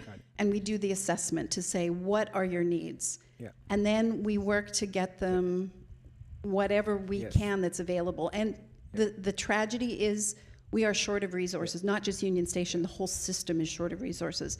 We will try to get them into temporary housing if it's available, Right. often motels or shelters, but there's only like 2 family shelters in the entire San Gabriel Valley. I got it, the part that you said that you don't discriminate. Absolutely. But when you say that we have a preference for El Monte, what does that mean? Is there a certain percentage of El Monte residents that will have access, that their families will have access if they're staying in a motel? I mean, Garvey is a place where we have tons of motels that attend all of our local schools. When you say you tag it with the preference, what does that mean? Is there like 10%, 20%? No, it means that when we have a list of people and there's an available resource, so there's a shelter bed or there's housing available, what we will do is first look at who's from El Monte. If it's an El Monte resource, if there's housing, an apartment available or a shelter bed available, we will look through the list and say, oh, we have an El Monte family. Right. They will get first shot at it. Is And there that's a how we do difference it. between the two motels? I know the ribbon cutting that I went to was the old, I could get them wrong, M Motel, but then the other one was about to be completed. Has it been completed already? Not yet? Okay. The next thing that you touched on was you keep talking about family. That is a worry that many of our elementary schools have around there. Gidley School, Rosemead High School, Sherpser School. That is a walking community. So one of the concerns that I want you to go on record and a question that I want you to answer is, are there going to be any, men that have drug addictions, that are pedophiles, single men that are going to be there that a lot of our moms are concerned about? Answer that question, will you please? Absolutely. We screen out anybody that has any record of child molestation. They will not be in these motels. That is a screen out that legally we can do. In terms of addiction, no, we do not screen people out. But I will tell you, there are more people living on streets in your house with addiction issues. The issue is more stability and support. And remember, we have 24/7 support in these buildings, and our staff are trained and they monitor everything. We have never had a situation in the 50 years we've been doing this where there's ever been a problem in the community because our staff are there 24/7 monitoring. Are both of these housing units or these housing facilities, are they both for families, or is one of them going to be for single men or single women? So the Iris House, which was the former Budget Inn, is for adults. It could be couples or individuals, or it could be like a mother and an adult son, as long as they're adults. And that's the one we had the ribbon cutting for already. That is correct. And that is where the clients that have been staying at the M Motel are now transferring over to the newly renovated Iris House. So you said we can call 211. I'm very familiar with 211. It is the old info line. I've done this Right. line of work for 31 years. But is there a building? Let's say somebody doesn't want to call and they want to go in person. Is there a person building, or the best bet is 211 in El Monte? The best thing to do is the 211. Yes, that is the fastest way. You can also call what's called LA HOP, LA-HOP, and that's more if you see somebody or if you know somebody and you're concerned about them, and you see somebody on the street or you see a family or children. You can call LA HOP and report it and report the location, and it's the same thing. We get the notification, and then we will actually come out and try to find that person or that family. So they may not report it, but you go, I know that's not a good situation. You can contact LA HOP. And I can make sure that all of this information is sent to you in writing so you've got. With your number and stuff like that. Yeah. DV, domestic violence, women on shelters, can they be placed there after they've done their part with the courts and all that? Or is that, how do you handle So we work closely with domestic violence agencies. We do have a lot of, especially families and women, in our shelters with histories of domestic violence. But if it's a case where they are fleeing and they are afraid that there's going to be violence, then we would connect with the DV system because they have the secret shelters. We do not have secret shelters. So we work back and forth very closely. We have partnerships with them. Got it. Tell me your name again. I didn't get Sorry, it's Ann Miskey. Ann Miskey. Misty. I say it rhymes with whiskey or frisky. So Ann and then Misty is your last name? It's my last name. And Miskey. Okay, got it. Miskey. Okay, awesome. Okay, jump in here. Mr. Carlos Salcido, any questions? I do have a question for our city manager. Just seeing the different development that's going on in the city, I know that on many of them, portions of those are set aside for affordable housing. How does the city work with these developers to ensure that our residents, which a lot of them we see are leaving our city, our students, and declining enrollment is part of that. So how does the city work with these developers to ensure that our residents get first dibs on some of this affordable housing? The key also in this one is a partnership with the school district, right? It's hard for me to know I'm sure it is a situation, but it's hard for me to really understand all that it involves and what families are interested in, things like that. But like Ann said, we can't discriminate. We can't give first right of refusal, especially if we're using HUD funding. We're incredibly restricted with that. However, right, it's the relationship between the developer and the city that will make all the difference in the world without making any official statements. Does that make sense? Got it. Thank you, sir. Thank you. And if I can just add something, there are different levels of affordable housing, and it's all government funded and government restrictions and bureaucracy. So depending, when you're talking about, we all are struggling with, our children can't afford to live in the same community we are when they're, leaving college. But there are different levels. So some extremely affordable housing would be for the homeless population, all the way up to what we call workforce housing. And it really depends on how that building has been funded, what the population is that you put there. Thank you. Board Member Qui Win, any questions? Yeah, I have a question for the El Monte manager. Also, like in any development, you allocate certain percentage for low-income housing, affordable housing.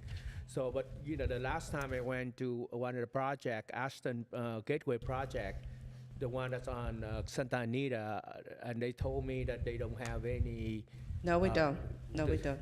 So, is there a reason they don't comply or what? No, sir. There is affordable projects, right, that are partner with the city, receive special funding, and there's market rate housing, right? As a city, you want to have a diverse portfolio of both. You do not want to be only one city of affordable housing only or market rate housing only. You want to have a mixture of the two.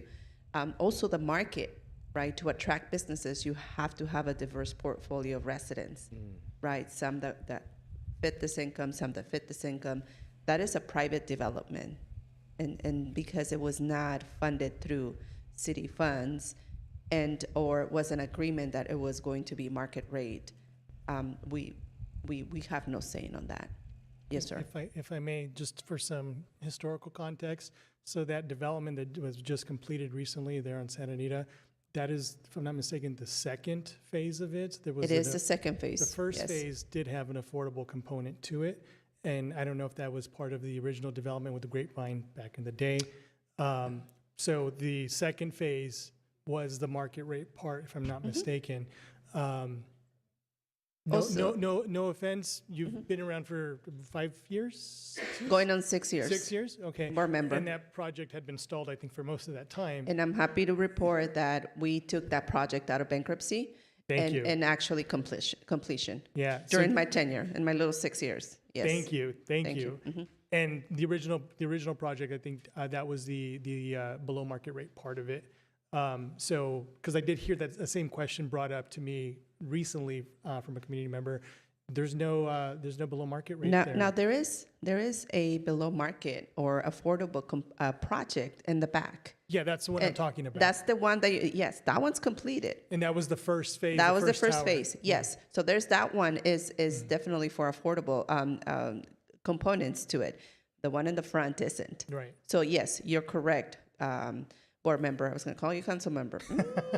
I had a council meeting last night. So yes, it is a second phase. We did have an affordable component. It is a transit-oriented development. And as such, you want to incentivize density, but you also want to incentivize the right density, right? So it's not all affordable, not all market. And it's not a lot that the city can say in terms of the zoning because housing can be built by right in certain ways. So, yeah. Any other question? Mr. Padilla, you look like you have a lot of questions for me. Okay. Up to Board Member Florencio Briones. If you have any additional questions, it's your turn. Thank you, Mr. Padilla. Thank you both for being here tonight. This is incredibly important for our community members to hear. We may have a shared constituency, but there's most definitely a divide. Some folks pay a lot of attention to council meetings, but not school board meetings. Other folks, They're both fun yeah, and they're both, yeah, exactly. and educational. And in some instances, we have a full house, and they may not Yes. know what's going on across the street on council chambers. So thank you for presenting tonight. I want to say really quickly to Ms. Miskey, thank you so much for addressing the coordinated entry system, because oftentimes how to get triaged and how to get access to services is such a nebulous process. And having worked in this arena for several years for the county, for the first district, having experienced it firsthand, trying to get folks connected to the right agency to get through the right process, more often than not, as you said, even for me as a county employee, it was easier to call 211 and get somebody connected than to walk across our service center to the LASA staff and get them, to take in, to do an intake. I do want to share one thing.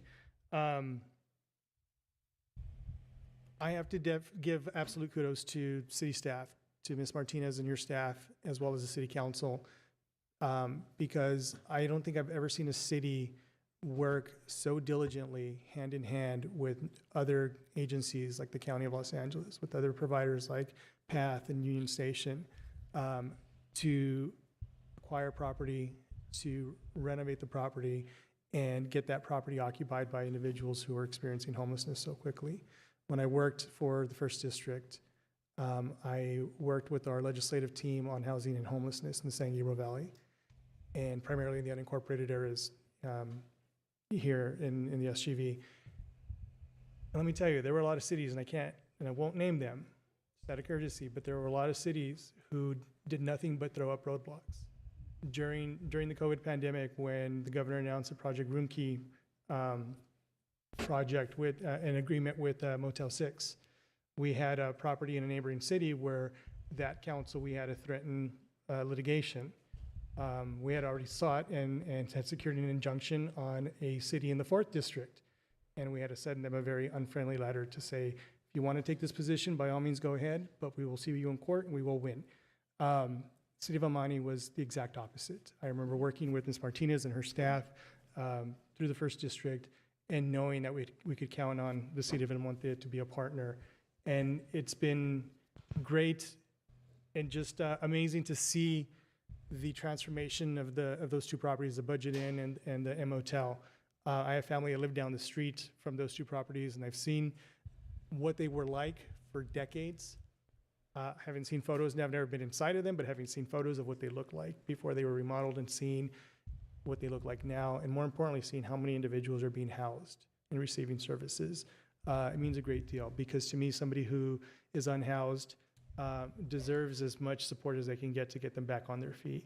I will echo concern that my colleague, Mr. Padilla, did bring up, and it's not either one of your fault. It's something that we have to work on to address at the legislative level.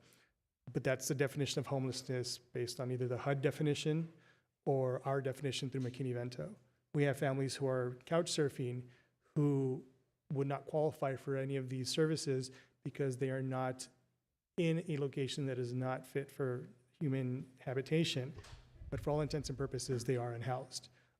So that's something that we really need to work on to make sure that our families who, are basically living from voucher to voucher get that assistance, because the unfortunate reality is, in order for them to receive services, for example, through either one of these properties, they will literally have to go out onto the streets and then be truly, truly unhoused before they would qualify for something.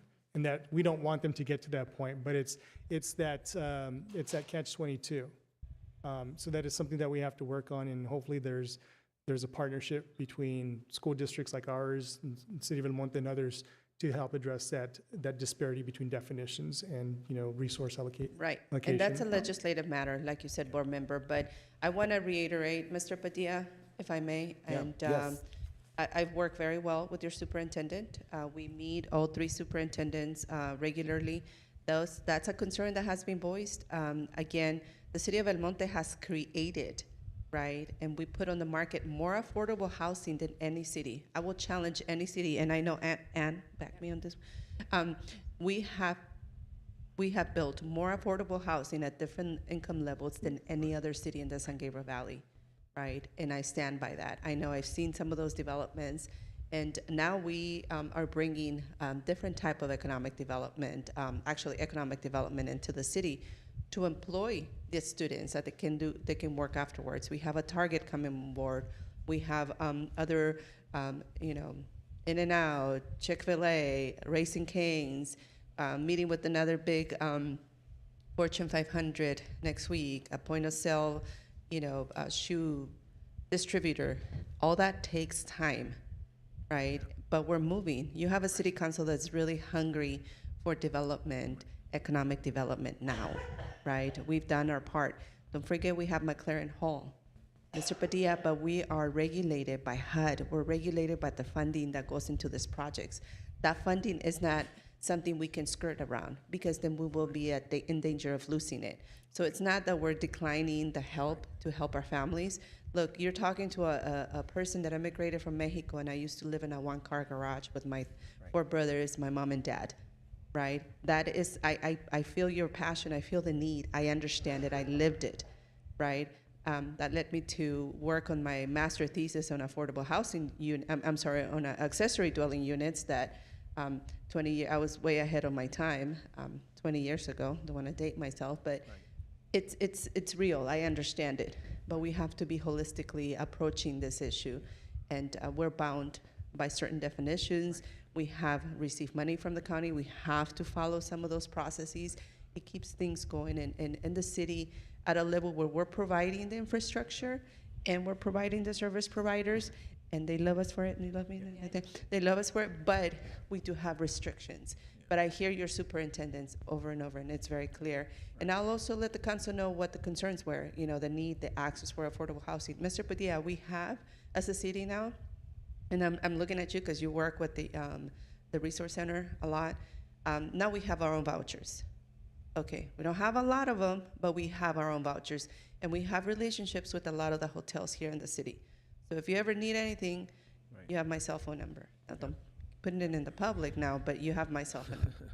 Okay? Absolutely. And, I thank both of you for coming here. And, thank you for being transparent, because, the communication window was not always open between the city and our school district. And, I always say I don't mince my words, but there was a discussion that I asked my superintendent, I need you to call the city manager. You, extended an olive branch, and now we've cleared the air with some things that were some misconceptions on both sides. But I think we've cleared the air, and I want to publicly thank you for that.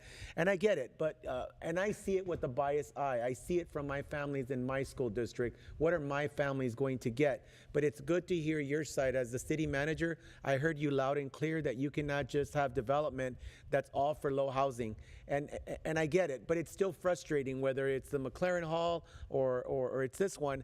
We still feel like, how do our families line up? You've answered that question of how they line up. You ask what type of families they're trying to take, like the family that my definition of homelessness that I've worked with for 31 years is not the same definition that HUD is. Now when you said that, I'm like, oh, I have motel families. Mr. Padilla, if I may, I'm sorry to I'm going to give you a piece of advice too, free of charge, because Mr. Salcedo and I are friends. You have empty property now available because you have to close schools. Maybe not this district, but other school districts. You're on the driver's seat of that. You get to call the shots on those developments. Think about what you're going to do with that land.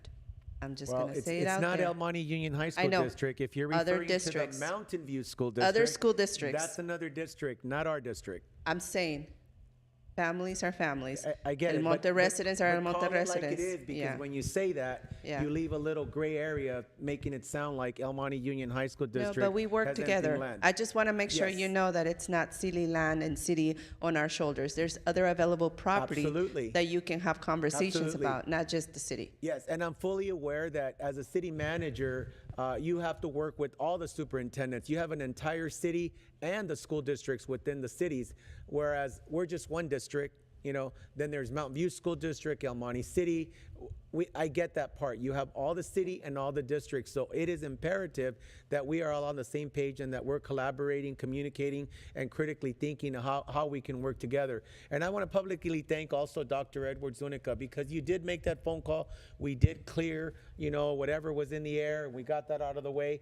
And we say we're not going to play politics or none of that nonsense, because we're talking about the lives of our children and our families. So I want to publicly thank you, and I like the fact that you're very direct, and you've known me. I'm very direct. I've gone to your city council, and at times I've been, pretty in your face about things that I say, and everyone here knows I don't mince my words. And I think that when we're clear with each other and there's no beating around the bush, you get a lot more done than, hey, did I say something to offend you or all this? Like, we're all on the same page. We cleared the air. And I thank you for your leadership and what you've done. And I'm glad that we're going to see some of those other restaurants coming in and those stores.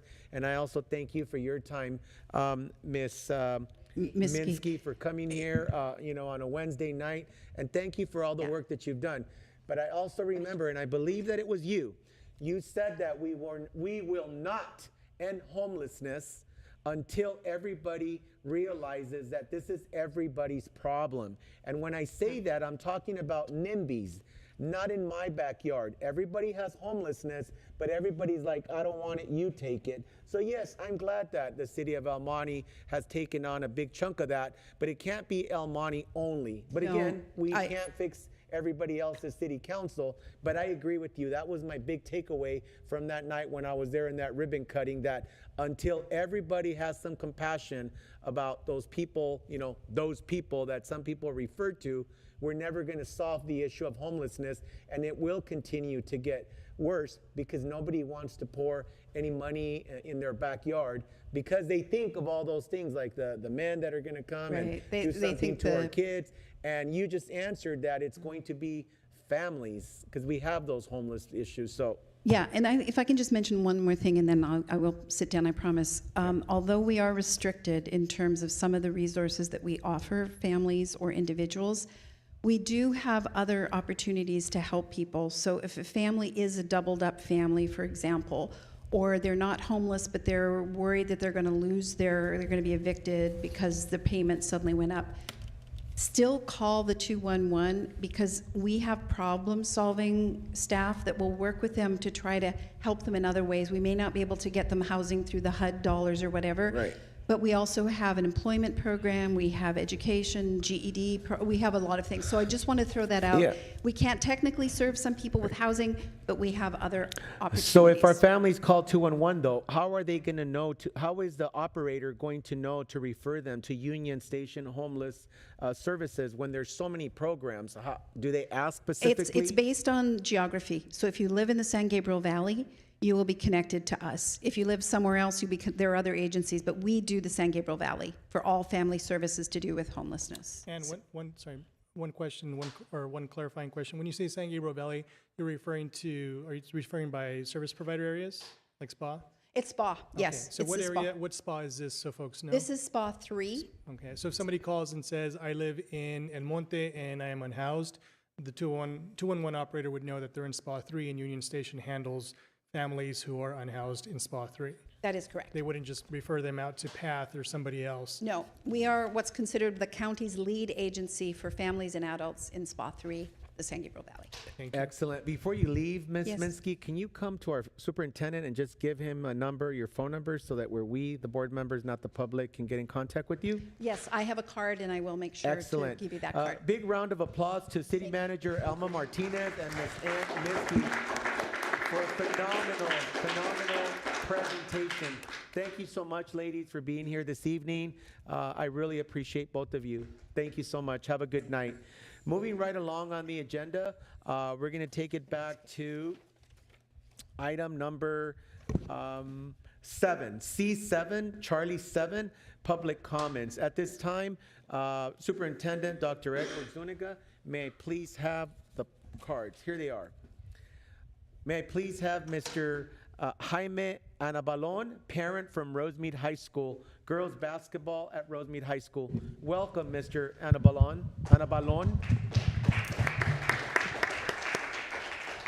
Please correct me if I...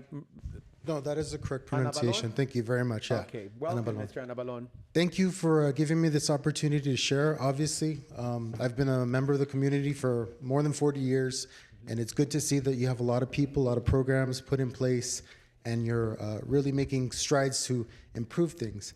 I'm just a bit confused. We were notified last minute that the board decided to terminate one of the best coaches we've ever experienced in our time at Rosemead High School. My daughter is an honor student, member of the band, has participated in many sports. Rosemead High School has some of the best coaches I've ever seen. But I would say, hands down, Coach Parga was a vital asset. He's so dedicated to providing service, providing guidance, and really taking these girls to where they need to be as athletes, as students, as citizens. I've never seen a coach do this. There's the season, there's the off season, didn't matter for Coach Parga. We've been going for the last year, practices Saturdays, every single day, and I know he doesn't get paid for that stuff. I know he doesn't get paid for summer, the summer breaks, the summer time that he's working with these girls. He's improving it. I can see the improvement in my daughter. I can see the improvement in the other students, and I understand. I don't have the full perspective of what happened, but I think it is a disservice to this man that is so dedicated to these girls, that is so selfless, that is so open to providing guidance to them that they're not getting in other places. So I'm just very confused as a parent that this would be pulled out, no information given to us, and I could only approach it from my perspective of what I've seen. We go to all the practices, we go to all the games. If there was any question, obviously, as a parent, you're very sensitive to things. This is a man that is dedicated. The girls are very, very energized by his feedback, and we're just shocked as parents that we don't have this opportunity, we don't have a say, we don't have anything in this. We just lose someone that is really vital to my daughter's development and the development of these girls. So I don't know where to go from here. This hit us on Monday. It was just a bombshell for us. It's been a tough week because he's such a big part of our lives, such a critical part of our lives, that I need to ask. I don't know. I mean, there's a lot of things that have gone on in the last few years that are questionable, but in this case, I just don't see the other side of it. And I would like, as a parent, to have that, to understand that, because I don't see anything but the greatest that he's done as a coach in my daughter's career in high school and before that. So I just wanted to share that. Thank you for your public comment, Mr. Anabalon. One of the things I do have to say is because of the law, during public comment, we are not able to respond to you or have a back and forth. But what you can do is you could leave your phone number with our superintendent, Dr. Edward Zuniga, and he can speak to you regarding that topic. I appreciate that, and I'm here to support Coach Parga. Obviously, I don't know any details, but I can only attest to his character and what he's done in my daughter's life. So, got it. Thank you for your public comment, Mr. Jaime Anabalon. So you're welcome to approach Dr. Zuniga if you want to leave your phone number and information. Moving this meeting right along, next we have a comment from Miss Olivia Anabalon, student at Rosemead High School, girls basketball at Rosemead High School. Welcome, Ms. Anabalon, Olivia. Good evening. My name is Olivia Ana Balon, a junior at Rosemead High School. On behalf of the girls basketball community, I stand here today to express our outrage for firing Coach Parga. While we know that he was fired due to a buildup of complaints that he was fired on the account how recent and truthful they really are, it is possible that the complaints from last year were during the beginning of his coaching. This shows that there was not a lot of open-mindedness and the willing to work hard for a new coach. The complaints from seniors last year only affected us, not them.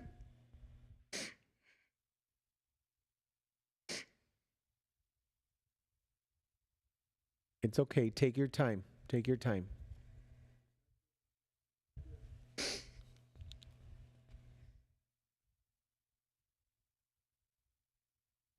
Coach Parga has spent countless of hours into this program building our basketball skills, sportsmanship, and most importantly, a strong community. He has sacrificed not only his time, but his mental health to show us his support and dedication for us. When the basketball season of 2022 to 2023 ended, Coach Parga didn't stop like most coaches would have. Instead, he saw potential within us and worked with all of us throughout the spring, summer, and fall. He was set on creating a good basketball players. We have spent hours of our time to be where we are thanks to Coach Parga. Coach Parga pushed us because he knew that we could be better than we were.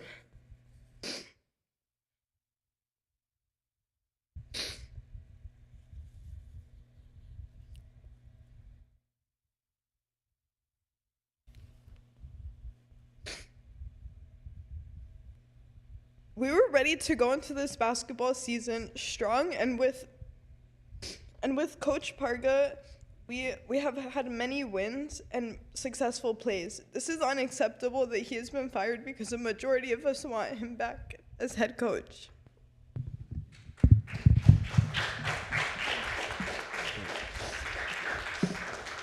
Thank you for your public comment, Olivia. Next, I'd like to call up Mr. Alfonso Parga, Rosemead coach, girls basketball from Rosemead High School. Welcome, Mr. Parga.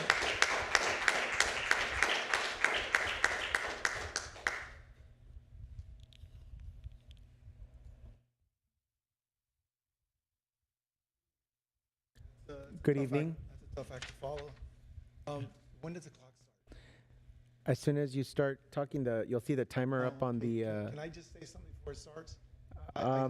I have to treat you like everybody else. So once you start, we have to start the clock, okay? Welcome. Thank you. You're welcome.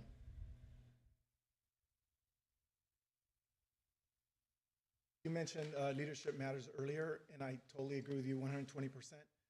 Christian, man of God, man of faith, that's something that I pride myself. My calling on this earth has always been to give, and that's what I feel like I've given this school, so I'm going to go ahead and start here. So my name is Alfonso Parga, and I recently was released from the girls varsity coach at Rosemead High School. In my opinion, I'd like to address what the criteria of a coach should look like. Teaching life skills, respect, communication, leadership skills, respecting adults, and teaching the game of basketball. I've always respected my players, and I've always given them an opportunity to learn and succeed in life. My first week here last year, I already started experiencing poor body language by a family. And then there was a second family, which there was a tie between the two families. I was harassed in the parking lot, which not many know about. I reported this to the AD and Ms. Alentrino. Nothing was done to them throughout the course of the year. They continued to harass me from the stands. There's a lot of witnesses to that.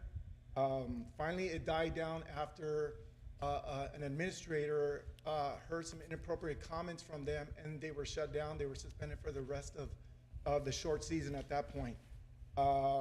There was a conflict of interest because I did have an assistant coach who was there previously. He didn't, I guess, step up for me in the parking lot when I was getting verbally abused because there was a conflict that he was their friend. So at the end of the season, we discussed whether he was going to continue coaching with me. Ms. Salentino agreed that that he would not continue with us because of that conflict of interest. And apparently now his name is Martin Jones, he is now apparently the girls' basketball coach that filled in once they released me. This program was dysfunctional with divisions when I took them on. My goal was to eliminate the divisions and create unity. And I feel I've done that up to now, but with everything that's happened in the past week, there's just been a lot of adversity.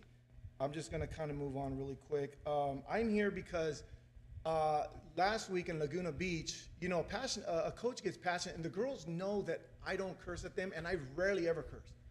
Former basketball player, something we get in the moment. I did say the F word, but I never say it at the girls. It's just an event, and I'm very conscious of crowds and people, especially now with technology. So I said it in a low voice, and then we went on to basketball. But it was never meant to them, and they understand that, and it rarely ever happens. So coming into this week, I was told that girls, someone reported that I had cursed, and so I asked for the meeting. I went into the meeting. Ms. Valentino, the first thing she says to me, "You're not the best fit for this team, so we're gonna let you go." And I'm sitting there like, all this work and time I put in, and I didn't even get an explanation. I know my time's up, and I do have more to say, and I feel it's kind of not really getting everything in, but I'm gonna respect the time we have on the clock, and I thank you. Thank you for your public comment, Mr. Alfonso Parga. Next for public comment, we have Mr. Carlos May, parent, the firing of Coach Parga. Welcome, Mr. May. Board members, thank you for having me here. It's a pleasure being here. Thank you for all you do. Appreciate it from the bottom of my heart. But yeah, I'm here for also, I don't know what the problem was, but I can only speak for what I've seen and what I've heard. And I'm a parent of a teen that's also a basketball player, girls basketball, and she's been playing for 2 years, and all I hear from her is good news. And mind you, I've been in all the games, and all these girls can testify to that. Even though they'll go far, I will go. In exception of 1 or 2, I haven't been. So I hear Coach Parga every game. I see him, and then I also, after the games, the way he talks to them, there's all these little girls, they're here for him. And there's a lot of girls that wanted to come, and they couldn't make it. Why? Because there were schools, or they have classes, too much, the parents didn't want to bring them, or too much homework. So this is just a little part of the teams, you know. That man is a good man.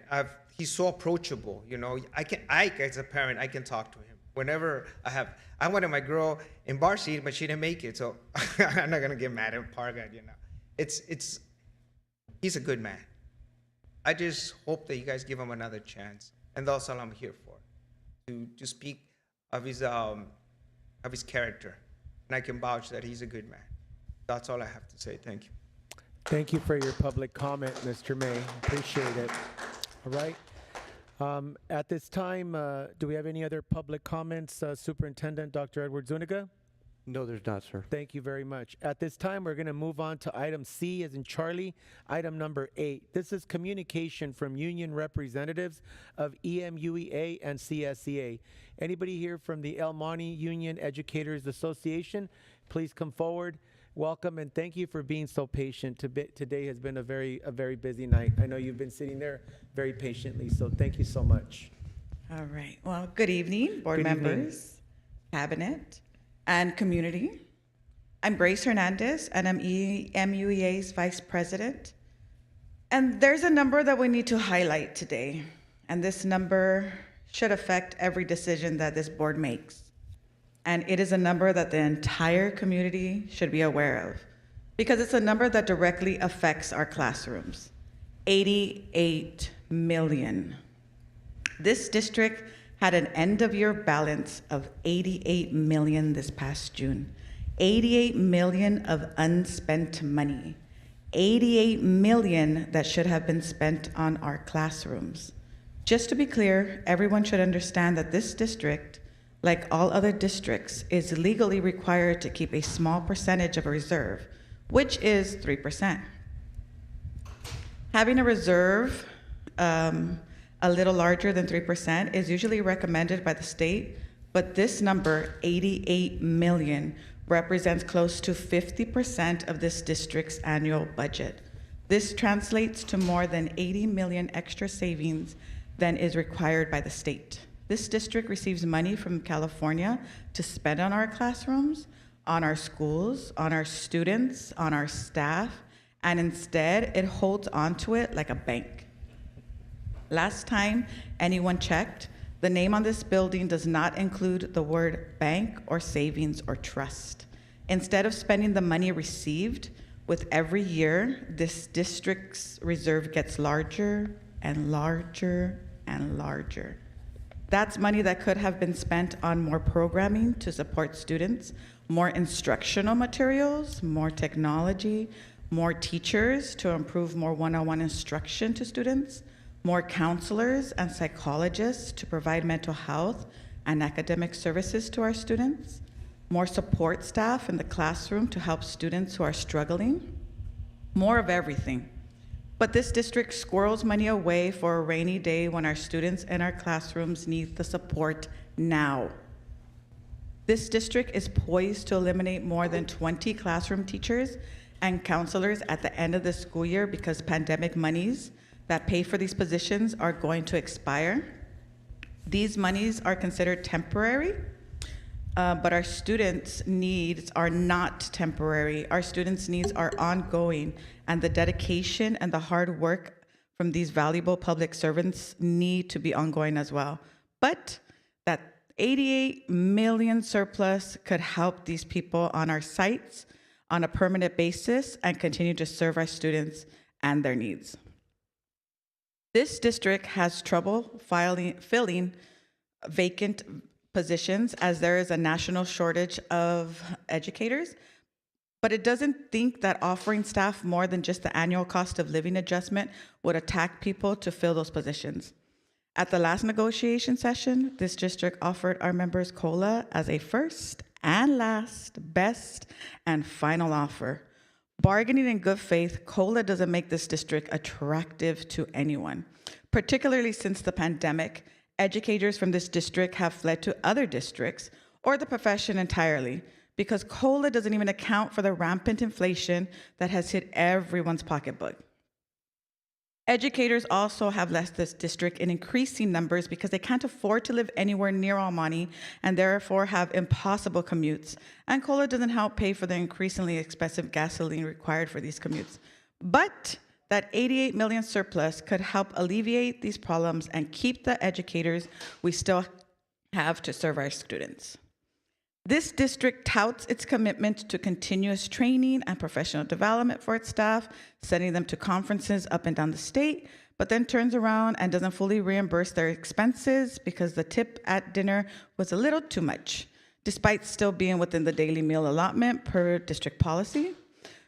By the way, but that 88 million surplus could help erase the need to nickel and dime everyone and promote more staff participation in professional development opportunities that would improve how we serve our students. Let's not forget how this district has treated our students with special needs over particularly the last 12 months in regards to facilities, high caseloads for special ed teachers, high caseloads for school psychologists, lack of urgency or communication or timeliness for the evaluation of students. There isn't enough time or personnel to get it all done with the ever-increasing requirements coming down from the state to serving these students. But that 88 million surplus could help us improve how we serve our neediest students. 88 million.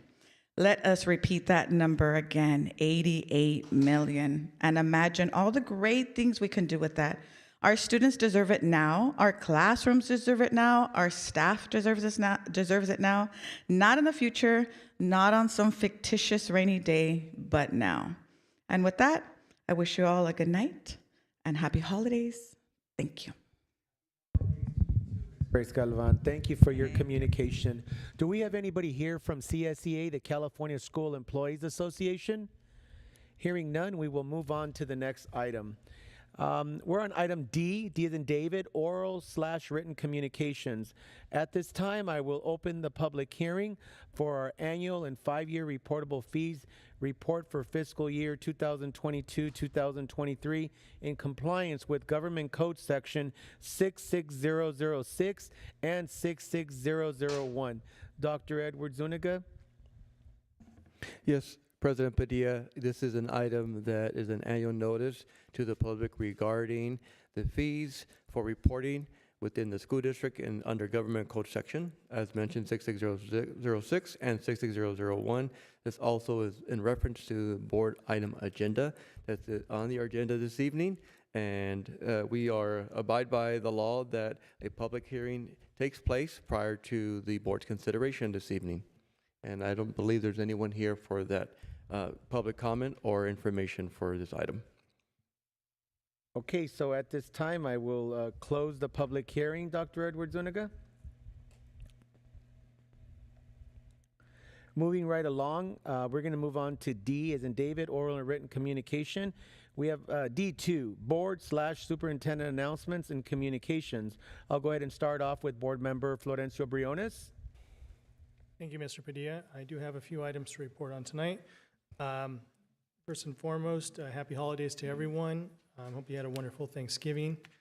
On November 15th, I attended a site visit at Rosemead High School, along with Mr. Nguyen, as well as Dr. Zuniga and Mrs. Salanitro. We visited several classes, including some math classes and special ed classrooms, and we spent some time in the media center speaking with the librarian and the support staff there.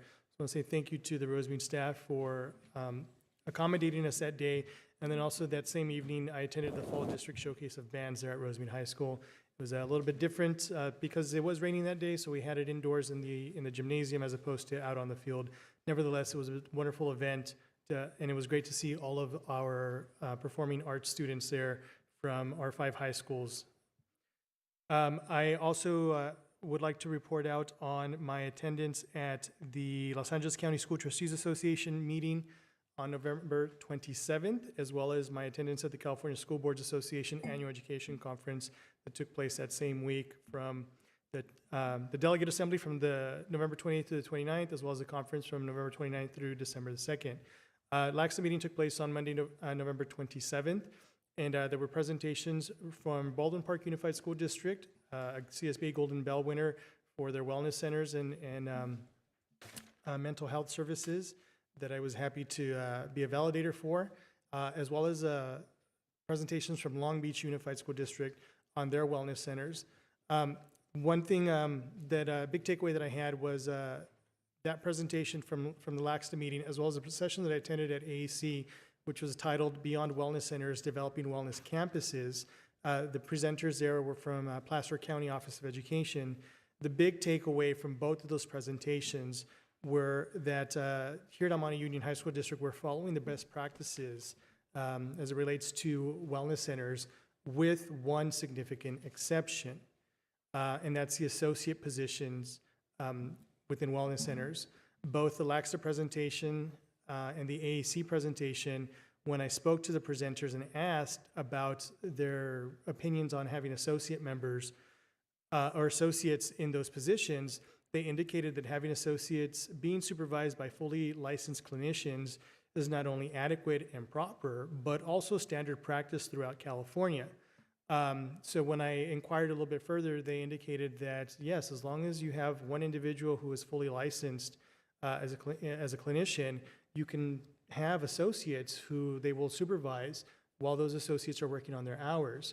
Of course, that leads me to my other point, is that we still have wellness centers here in El Monte Union High School District that are not fully staffed because we don't have any clinicians or associates in those positions because of the requirements that the board has placed on those positions that really have no merit. So it was really interesting to have somebody outside of our meetings, outside of our community, really clarify and confirm something that we've already been told by our own staff. So I really hope that the board takes this into consideration when we have discussions about our wellness centers and the staffing or lack thereof in some of those facilities. Another session that I attended is, it was called Student Voice, How to Engage and Develop Student Board Members into Future Leaders.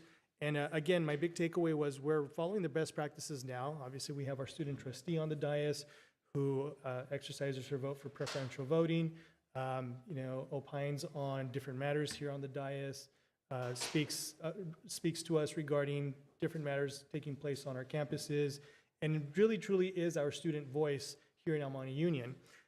However, one thing that I found really interesting, and I'm going to bring this up later on for direction, but I'll mention it right now. There were two laws that went into effect, that were passed by the legislature, signed by the governor, will go into effect January 1st, 2024. The one bill that applies to us as a high school district is AB 275. And so AB 275 allows school districts like ours to either provide credit to student trustees, elective credit, I would assume, also allows student trustees to receive the same remuneration that we receive, our monthly stipend. That is a new, right now, if Sophia, if you were to travel somewhere for a conference, you could get reimbursed for that mileage, but you don't get a stipend for being here as a student trustee. Beginning January 1st, 2024, if the board so chooses, you could begin receiving a stipend, the same amount that we receive, with the same increases that we could potentially vote for, the 5% every year. Having that conversation with the presenters, they indicated that it's the legislature's intent to ensure that student participation is at the forefront for the student trustees. And in many cases, as Sophia, as you're aware, you're here meetings till 9:30, sometimes even later. You've attended our annual board retreat. Previous student trustees have done the same. They've traveled to conferences with us. They've traveled to Sacramento for Legislative Advocacy Day. You do the work of a trustee as a student. And so the legislature's intent is that you should be compensated just as we are. So it's something that I will bring up during roundtable. And I thought that was really fascinating because it never occurred to me that, with a student trustee, that it's not just a volunteer position, but it's genuinely something that you put in a lot of work. And here in El Monte Union, not just on the dais, but as president of SAC and your involvement there, it's a lot of work. And I can understand and I can see how being compensated for that would definitely be something that we should consider and have a discussion on. I also wanted to share, tomorrow is the annual Tamalada. It is sold out. So if you weren't able to buy your tickets, you may want to show up and see if there's somebody who isn't going to be there and see if you can snag a ticket. But I did talk to their executive director last week, and she did indicate that ticket sales are very brisk this year, which is a good sign. So I look forward to seeing everybody there tomorrow. Also, next month, January, really sounds weird to say, we're already in December, and January 2024. So January 23rd, as it relates to the presentation that we had from the El Monte City Manager and Union Station Homeless Services regarding housing and homelessness, January 23rd is the annual point-in-time homeless count. And it'll be, it's actually the 23rd through the 25th, but here in El Monte, South El Monte, and Rosemead, the count will take place all on the same night on January 23rd. Folks who are interested in registering as a volunteer can visit theycountwillyou.org. I will send a flyer to Dr. Zuniga to send out to staff. Just an annual reminder, if you'd like to volunteer, please do. However, stipulation that you do have to be 18 years or older in order to volunteer. And lastly, I do want to say good luck to all of our students on finals and a happy holidays to our students and our families and to the rest of the cabinet and the trustees. With that, that concludes my report tonight, Mr. Padilla. Thank you, Board Member Florencio Briones. Mr. Briones, when they do that count, is it possible for us to have a flyer or for you to distribute a flyer, when you're out doing those counts, if there's people that are living like, not in a doubled up or tripled up situation. I mean, they cleared it up that they're looking for those kinds of people. Obviously, a lot of times they don't have the communication emails and all this. Is there like a number we can give them, like a 211 card or like a, hey, you could do step 1, step 2, step 3. If you give that to our families, they'll follow those steps rather than just, okay, so I count them. Now they're homeless, but what are you going to do for them? So It's actually, that's really an interesting point to make. So I will share this in my experience in going out and doing the point in time count. When you go into certain areas, or when you go out, you're just counting. And it sounds counterintuitive because you think you want to make contact. However, those volunteers that go out, they report back what they saw and where they saw it. Whether it's an RV parked on the street, a tent, an individual just who may be sleeping on a bench somewhere, or an encampment in a particular location.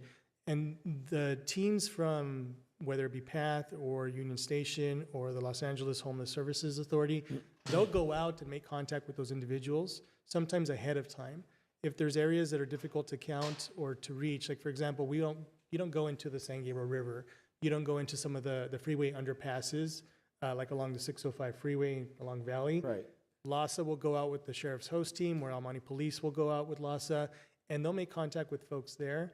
Most of the time, what they will do ahead of time is try to get those folks out of those areas so that, one, it's easier to count them so we know we have accurate numbers, but two, they will try to get them into services, into housing ahead of time so that they're not just in those areas, during the winter. I understand where you're coming from about giving them flyers. I don't know if that's something that may change. Yeah. In years past, it's basically been the rule, go and count, but don't interact with somebody because it is late. That just sounds stupid to me. I'm sorry. You don't want That to sounds bother stupid, somebody who might be sleeping. You don't want to be knocking on someone's RV door, things like that. No, but we've even had students that come here where like, yeah, when we walk to school, there's always, they know exactly where that person sleeps. We've heard it here in meetings, even in my neighborhood, where I live, right across the street from Jim's or Nick's.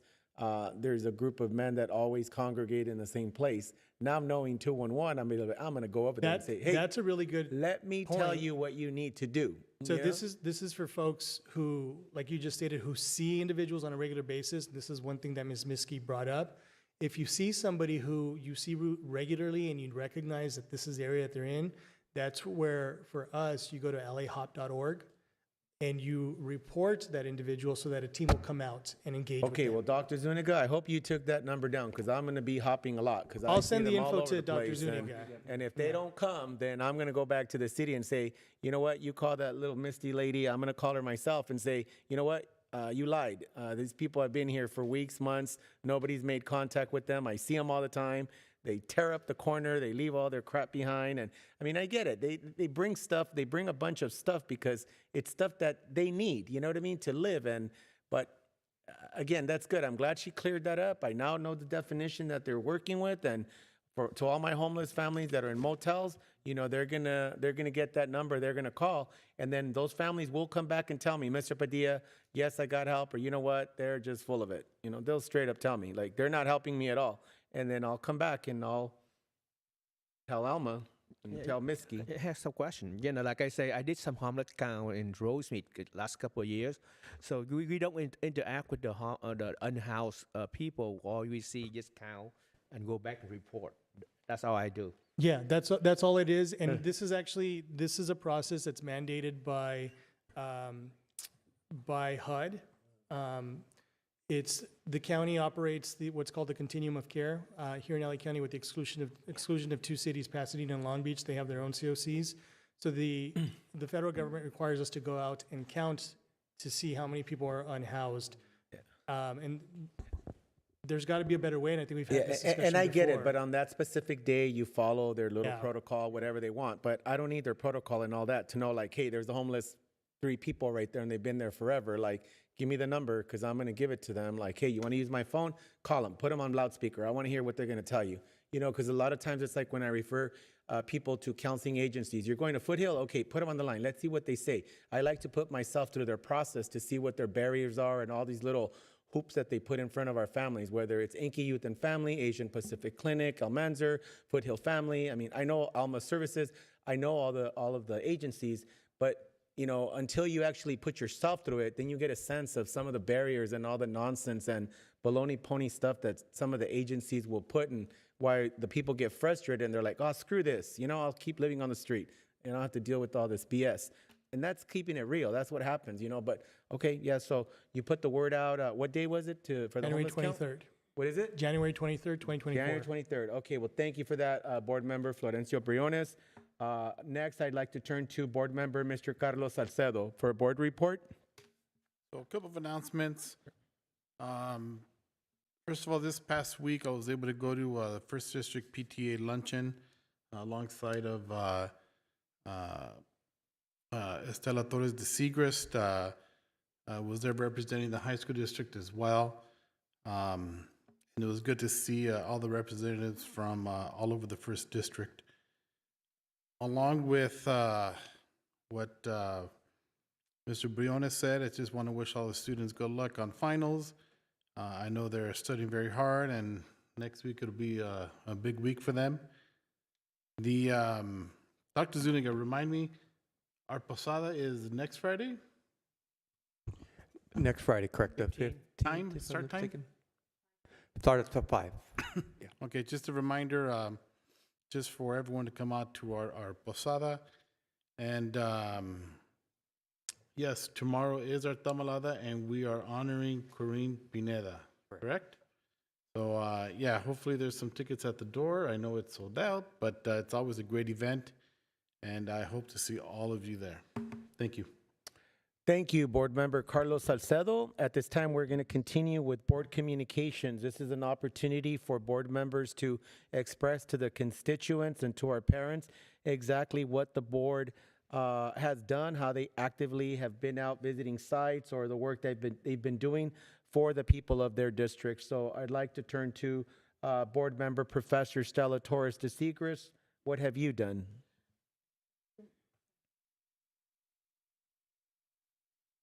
Of November, we finished with all the interviews with our 25 candidates for Girls State. I have to give thanks to the principals and the assistant principals because they selected the correct girls. I talked to them. Everybody filled out the forms, and they are ready to present, to be interviewed by the judges February the 10th. We're not going to bother them during the month of January because we know that they are in finals and they have a lot of things to do with the family and the social life that they need to have in the high school. But starting January, we are going to start preparing them for selected the candidate to be the delegate for Girls State in each one of our high schools. Again, Dr. Zuniga, thank you so much for your great help that we have. The Girls State program is really, as I've already told you, everybody, it's continuing. It's like a journey. We have every month to do something in order to help our girls. Our Monte Union High School District, again, this year, they did very well. We attend the band show that it was during the month of January, the month of November. That was great. Even when it was raining, the enthusiasm, the participation was excellent.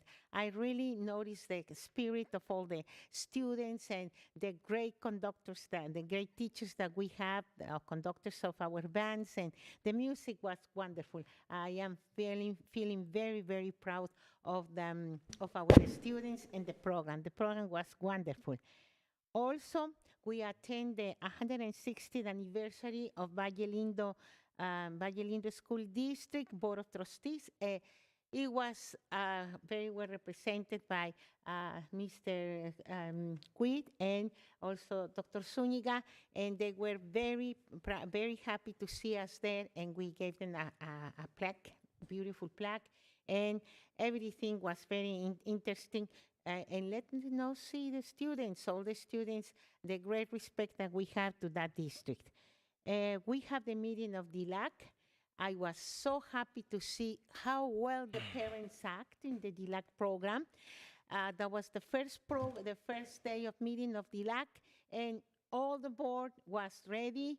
The parents were doing everything by themselves. The director was only listening and observing how well that program is working in our district.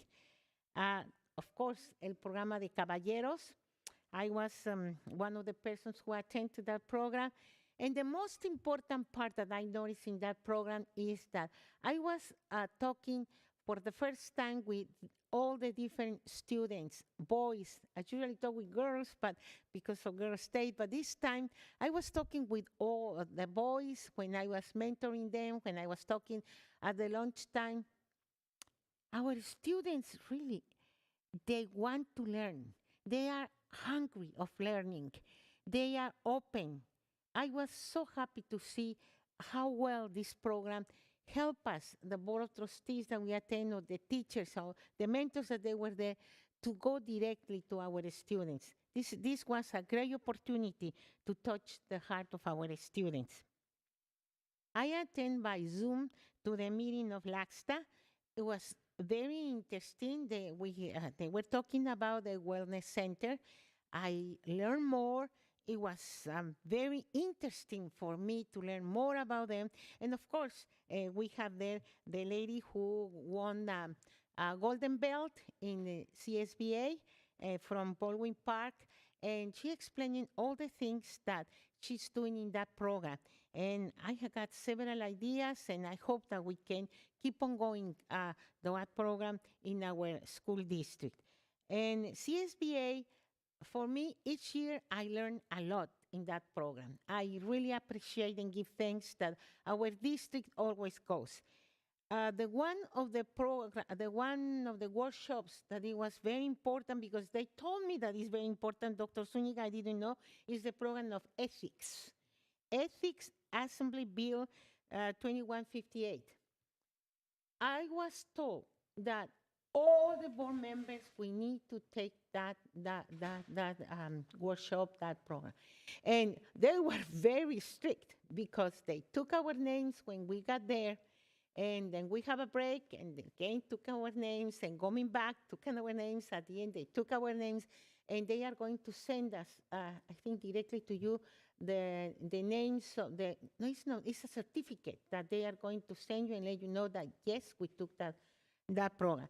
According to the directors of this program, they said that that program has to be taken by all the board members during the 2024. The rest of the workshops were really fantastic. I really enjoy a lot. Took several about how to get along well with in our board. What kind of board do we have? That's one of the workshops that I attend. What kind of board? How can you help your superintendent? Was another one. I have a lot of notes that I really don't have to tell you right now, all of them, but I learn a lot. I really appreciate going to these programs where we can learn, and we wake you up the idea that we are here for serving our community and our students. That was fantastic to go to that, to CSBA. And the last one is the one that last Monday with Mr. Salcedo, I attend the First District PTA Christmas luncheon. Beautiful, all the things that they do. The food was delicious.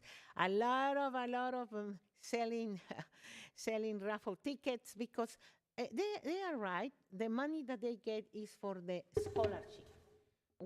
I'm going to get this time all the information and sending directly to the Career Center in each one of our high schools about this First District scholarship, because our students are entitled to have it. Thank you very much, Mr. President. Thank you, Professor Stella Torres de Segrist. And I know this takes a lot of time, but for me, this is the guts and the main work that you guys were elected to do. So I know that this is the special part of the agenda for me. The business, yes, it's great, but this is what the public needs to hear of. What are you doing as a school board member that you got elected? What work are you doing when you sit here? And so I know it takes long, but this is critical work that we are doing. And so I applaud you for all of those events and events that you attend, Professor Stella Torres de Segrist. It takes a lot of time. You could be home, with your grandkids or baking cookies or just doing other things. But no, you continue to do the work, especially with Girls State. That is one of your the main things that you have done, whether you've been a board member or even when you were not on the board, you continued that work. And so I applaud that. And I've always said that you're kind of like the Energizer Bunny. You just keep going and going and going and going, and you go, and I applaud you for that. Last we have a couple more people. Trustee Mr. Kui Win, what have you done? Okay, it's my turn. So there are a lot of activity. Last month, I visited Rosewood High School with board member Brianna and Dr. Zuniga. We visit integrated math and the pre-calculus class also.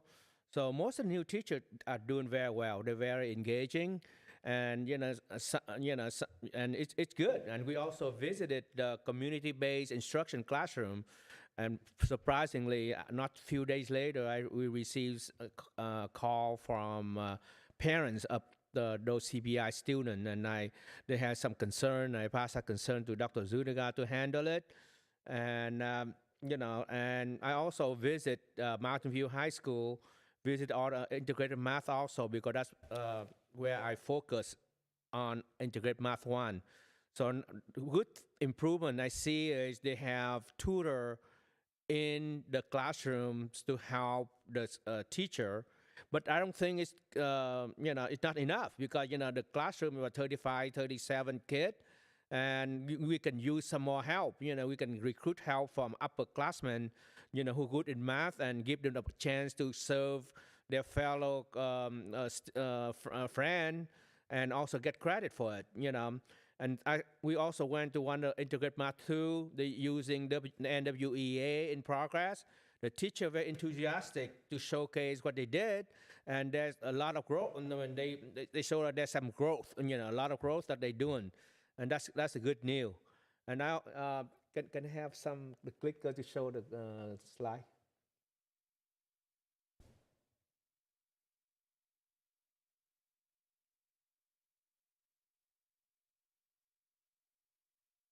Okay, and I also attended Veteran Day on behalf of El Monte Union High School District, and I didn't know that we have so many veterans in El Monte City, and I'm grateful with those veterans for their sacrifice and their service. I am really grateful, because I'm an immigrant. I came from Vietnam, and there's a lot of soldiers that sacrifice themselves, and come back from Vietnam War, and I was a kid. And in attendance was Senator Susan Rubio, and she pledged, support for the veteran in El Monte and Fire All Wave Services. Okay, so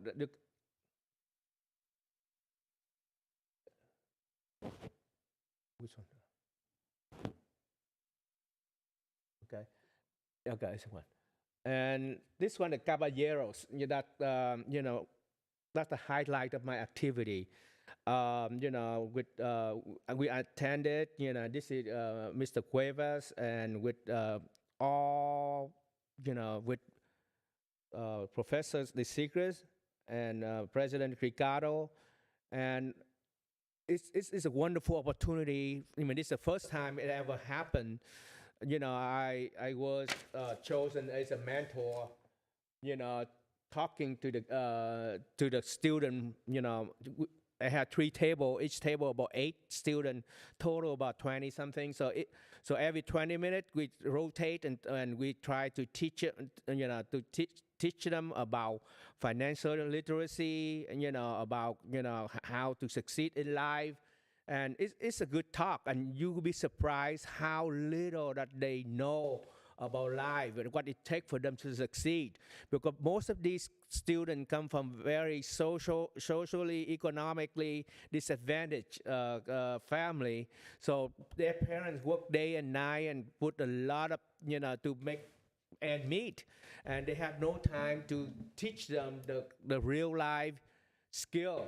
So when talking, you will be surprised, those things you assume people to know about life, about financial, they know very little about it. And they need to know it, because when growing up, they make a misstep financially, there will be a price to be paid, and it keep, like domino effect. And so I would recommend President Padilla next year, if you have it, so make financial literacy is a priority. The first session, because they asking me so many questions that surprised me too. Especially credit card, stock, and I told them at the seminar we have a very highly financially successful investment banker. He's the one to talk to. When his time come to your table, listen well, and you'll be doing well. What it need to, he's a Hispanic investment banker, highly successful. So listen to him. If you want to make a lot of money, I'm okay, but he's better. So listen to him. So it's very important to teach these kids how to manage money, how to save money, how to make money. So it's very important. So, and I also, we teach them how to tie a tie. We provide title for them. So we teach, this picture was sent to me by Professor De Secrets. So, and here I also attended California Math Conference South in Palm Springs, and something I'm very excited. Most of my sessions when I come in, they ask who is in the room, and I'm only the board member attended. So they're very surprised. Usually board member don't attend this kind of conference. I say I want to attend because I want to know what our teacher facing and what our teacher dealing with. And one of the sessions I attended is. This teacher over here, they say how 8th grader passing AP Calculus BC, and he from Pasadena Unified School District, and he doesn't have the math credential. He was the engineer, and he come in, and the classroom is full of all the teachers curious about how he did it, and and here's his secret. His teaching strategy, he doesn't use the web-based tool. He have a lot of whiteboards so the kid can come up and do it by hand. Okay, he let people use Desmo. That's not the program to verify the answer, but he does not use the web-based. He make the kid do it themselves, and over and over to make sure they understand. But his classroom is ideal, like say, they started math in 5th grade, and only the class size was 15, and they combine 7-year math in 3 years. That means by 8th grade, they finished calculus BC. They skip AB because AB is just a subset of BC. So, very important question at the end. Nobody asked him. I asked him, what is the passing rate of your classroom? He say 100%. 100% the calculus AB passing. So nobody asking it, but I said no matter how well you teach, if the number doesn't reflect, it's all a sham. So I applauded him for did an excellent job. And that night I had an opportunity, had dinner with him and Mr. McGinnis. And also, Mr. McGinnis also set up for me with the IXL, the program that we use with the NWEA. So I explore it. So IXL is a good tool to use, but if you just a tool for a student to study and practice. If you heavily use on it, there are more negative effect on them. They need a live teacher, live lecture to guide them through. So so Mr. McGinnis set up me with the IXL, and I use it, explore it, for all level. So it's just like any other tool. It's just a tool for you to supplement student study. That's it. And here, after the meeting, I was invited by one of the TOSA teacher, share his classroom experience. And what we learned about it is called standard-based grading. So this is IM2, and they use HMH textbook also, but he used only 50% of it. The rest he supplemented with other textbook. So all those 2 semesters, semester 1, so they have 10% for homework, 10% for final. So each power standard or learning point are divided equally, so he add up all of those and assign the letter grade. So it's like all those standards that, see, it's good because the teacher have to know what standard they're teaching. So they're able to unpack that standard and teach the student. And and that semester 2, the same thing. That all the standard that they need to be taught. So it's on their syllabus. That's the pacing guide on the syllabus. So it's very helpful. I asked them, what your DNF rate, about 5 to 7%. So that's very successful. But this, I can tell you, it's not from San Marino school, it's not from Temple City School, not from Arcata School. It's just like one neighboring school district. So all the standards are spelled out, all the spacing guides are spelled out. They have to cover all of them. Because this one is accelerated IM2, they're adding the conic section, but which people don't use it anymore. So only for special accelerated. So I got invited and to see their classroom, and they share their experience, and there are a lot of success on these. So in our district we should have a universal pacing guide, so all schools have to adhere to that pacing standard, and what standard to unpack to teach a student.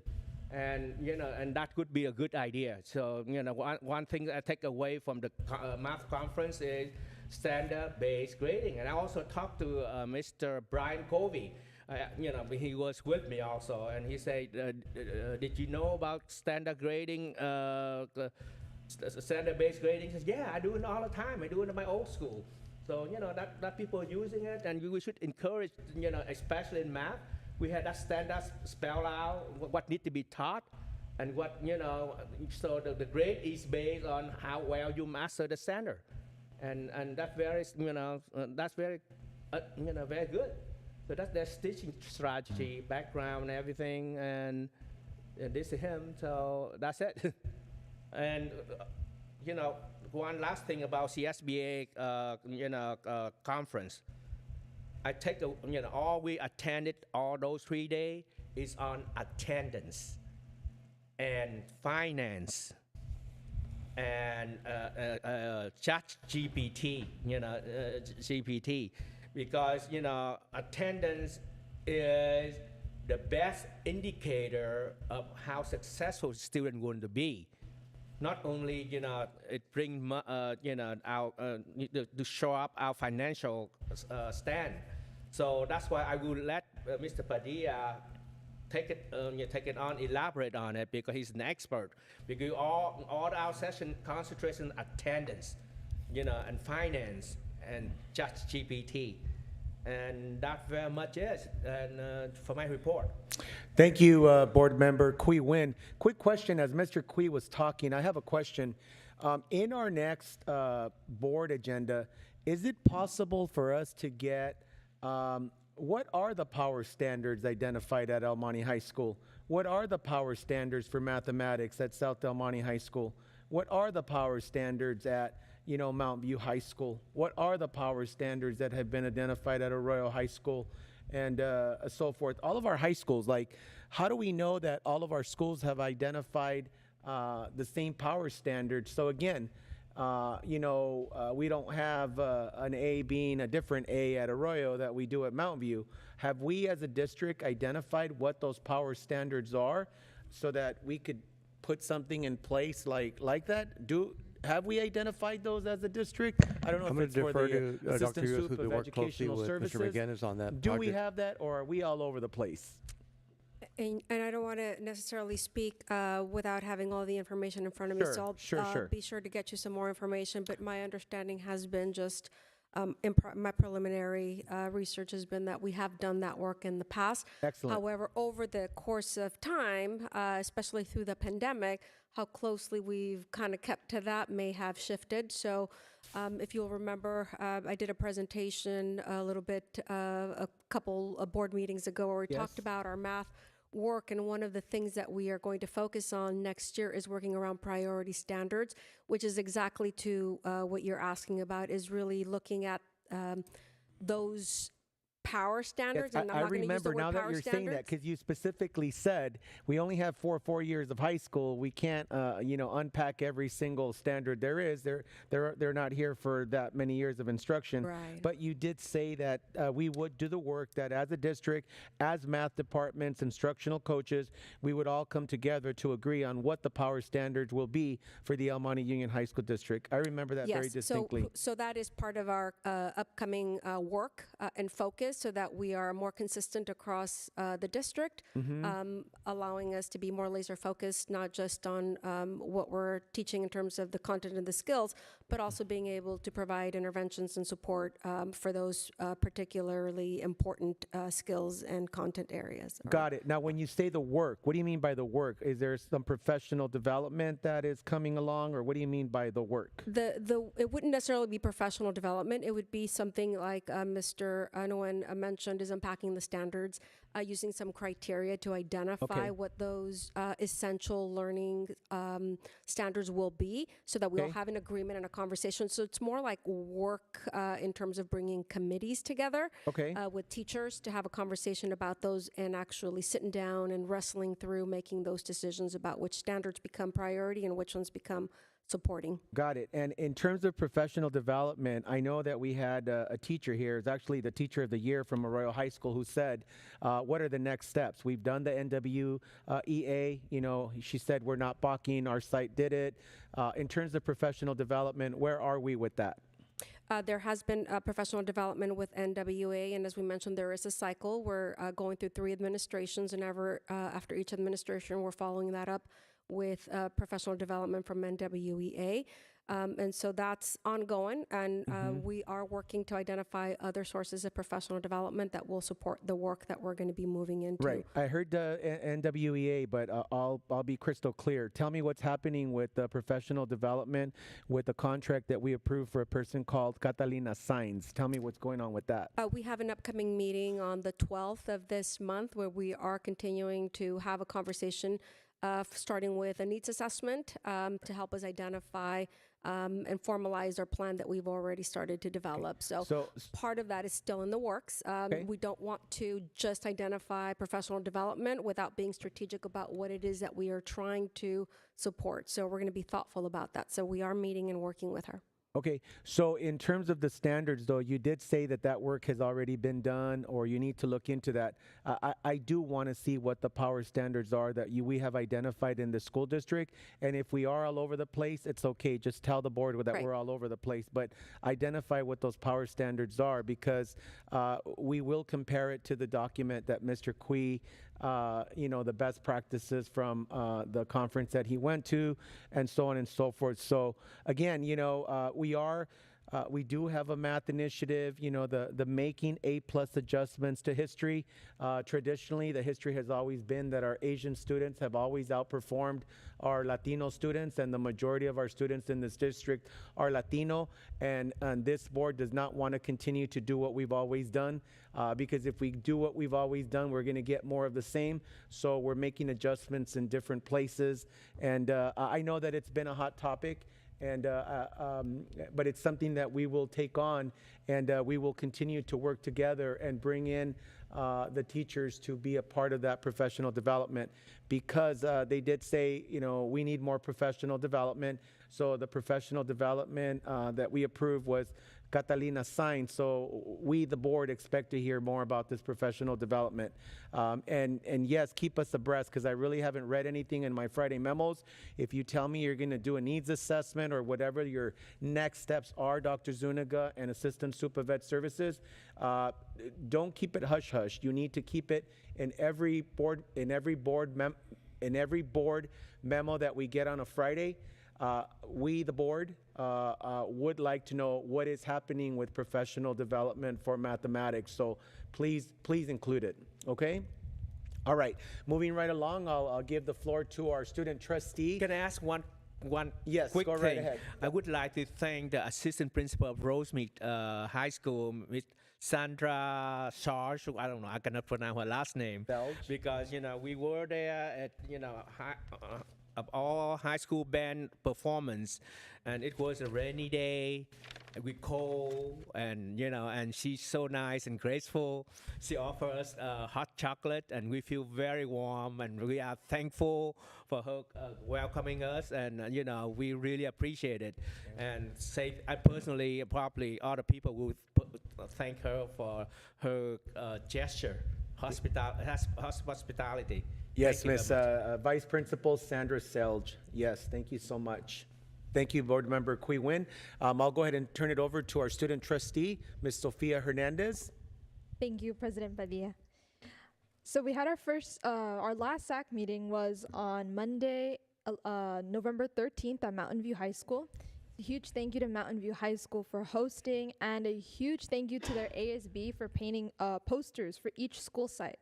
I wanted to shout them out because they put so much effort into those posters, and they were beautiful. So that was such a nice surprise. We do not have a SAC meeting this month, December, so our next SAC meeting will be on January 22nd, 2024 at Rosemead High School. And right now, our ASB Leadership Day is being discussed between myself and Dr. Zuniga, and it's being planned for sometime in spring. We do have volunteering opportunities in December for SAC. So we have our El Monte Union High School District Posadas event on December 15th. Ms. Echeverria, who is in charge of this, was at our last Student Advisory Council meeting and provided our students with a bunch of information, and I created a sign-up sheet for them if they are interested, so we'll have that. They also have their district holiday ERA toy food drive event on December 22nd and 23rd. That has also been put out for SAC students to be part of, and I have responses, so we will see them there. At our last Student Advisory Council meeting, we discussed the November resolutions. Here are some of the ideas that were discussed. It was a long meeting, but I do want to point out that there were a lot of engaging and thoughtful conversations happening there, so that was really nice to see. It was really nice to be part of. For Native American Heritage Month, which was throughout the month of November, there were Instagram posts honoring the month, as well as morning announcements that ASBs put out. South El Monte High School's ASB on their Instagram page shared what it was like to experience a powwow. So one of their students attended the LA Skin Fest powwow and shared it, and it was really nice, really interesting to see, and I'm glad that they shared it. We discussed the importance of sharing the history of Thanksgiving, recognizing Native American heritage and land acknowledgements, which was emphasized especially since we are on Native American land in the San Gabriel Valley. National Homeless Youth Awareness Month was another month-long resolution. We focused on the stigma, removing the stigma behind homelessness, and increasing availability of resources for students to reach out and get help if needed. Various drives throughout the district were held at different school sites, whether it's food, essential items, clothing. I was seeing them throughout the month of November, different weeks, they were all putting on different drives. And lastly, the last resolution was National Special Education Day on December 2nd. We emphasized inclusion, and that was a big topic of discussion, so making sure students across campus are not alienated or isolated. We promoted the community-based instruction, or CBI programs, and some school sites even hosted events to get students in those CBI programs involved. So ASBs worked collaboratively, hosting like a craft event or something for them to be able to feel more engaged. Also at our meeting, at the previous meeting back in October, President Padilla, he assigned homework for our students to go home and talk to their parents about what they feel is good and bad in the school sites or the district. So that was a big topic of discussion at our meeting. I had students discuss within their school sites with their APSAs and activities directors to talk about what that feedback was. So I will talk about that briefly. Mountain View students, their families enjoyed the different programs that are available. So Vista, ASB, drama, band were highlighted. They enjoyed the live streams on YouTube, and the only thing that they had to improve was students' availability to feminine products, which they felt in some cases took away from instructional time because students had to help each other with that. So that was a topic of concern. At Rosemead, the big thing was parent involvement. They really enjoy parent involvement, whether it's PTSA, the community liaison, booster clubs, school site council, etc. There's also parents enjoy the opportunity for involvement that students have on campus and district-wide. The one thing to improve for both school site and district was communication and making sure it's accessible and easy to find. And this was even seconded by teachers and students that I spoke to outside of SAC. Over at Ledesma, they felt that it's very easy to communicate with teachers. There's a good student-to-teacher bond. It's very personal, shows students how to prepare for life. One thing to improve is getting parents involved. So they're finding difficulty communicating with and involving their parents, specifically named the Super PAC. They wanted a bit more of an availability to that. At El Monte High School, they enjoy the college and career readiness that the school provides, so lots of resources for them to access. Communication to parents is very helpful. They feel that this campus is safe but could be improved, as they feel it's a bit easy for people to just walk right in. And that was one thing that students all agreed on. At Arroyo, their band program was highlighted. They feel it's a really good way for parents to get involved and have fun. One thing, again, to improve is communication. And I was seeing communication pop up a lot across both district and schools. But this one was specific counselor to parent communication. And at South El Monte, they enjoy the inclusion program for special education. They enjoyed the clubs and involvement across the school. They enjoy the level of district engagement and community events as well. One thing to improve was their parking lot situation, which they felt concerns their safety, and parents spoke strongly about certain district decisions that did not align with what they wanted, namely wellness centers and the transition program for special education that they felt was not up to standard, bad facilities, and not as much care. I felt this is all important to be taken into consideration as we move forward, especially entering a new semester throughout discussions. Lastly, this is our last board meeting of this year before the holidays, so good luck to all students on finals, and I'm wishing all students, teachers, admins, families a very safe and happy holiday. Thank you. Thank you, student trustee. I appreciate that. And next, I'll turn it over to Dr. Edward Zuniga before I do my report. Yes. Superintendent, Dr. Edward Zuniga. Thank you, Board President Padilla. I'm going to try to be as brief as I can. I wanted to do two congratulations, one for 3 of our adult education educators. On behalf of the California Council for Adult Education, or CCAE, this is a South Coast Conference. There were 3 recognitions recently, one for Deborah De Vela Bordador, who received the Excellence in Teaching Award. The next one was Maria Muse, was awarded Excellence in Support.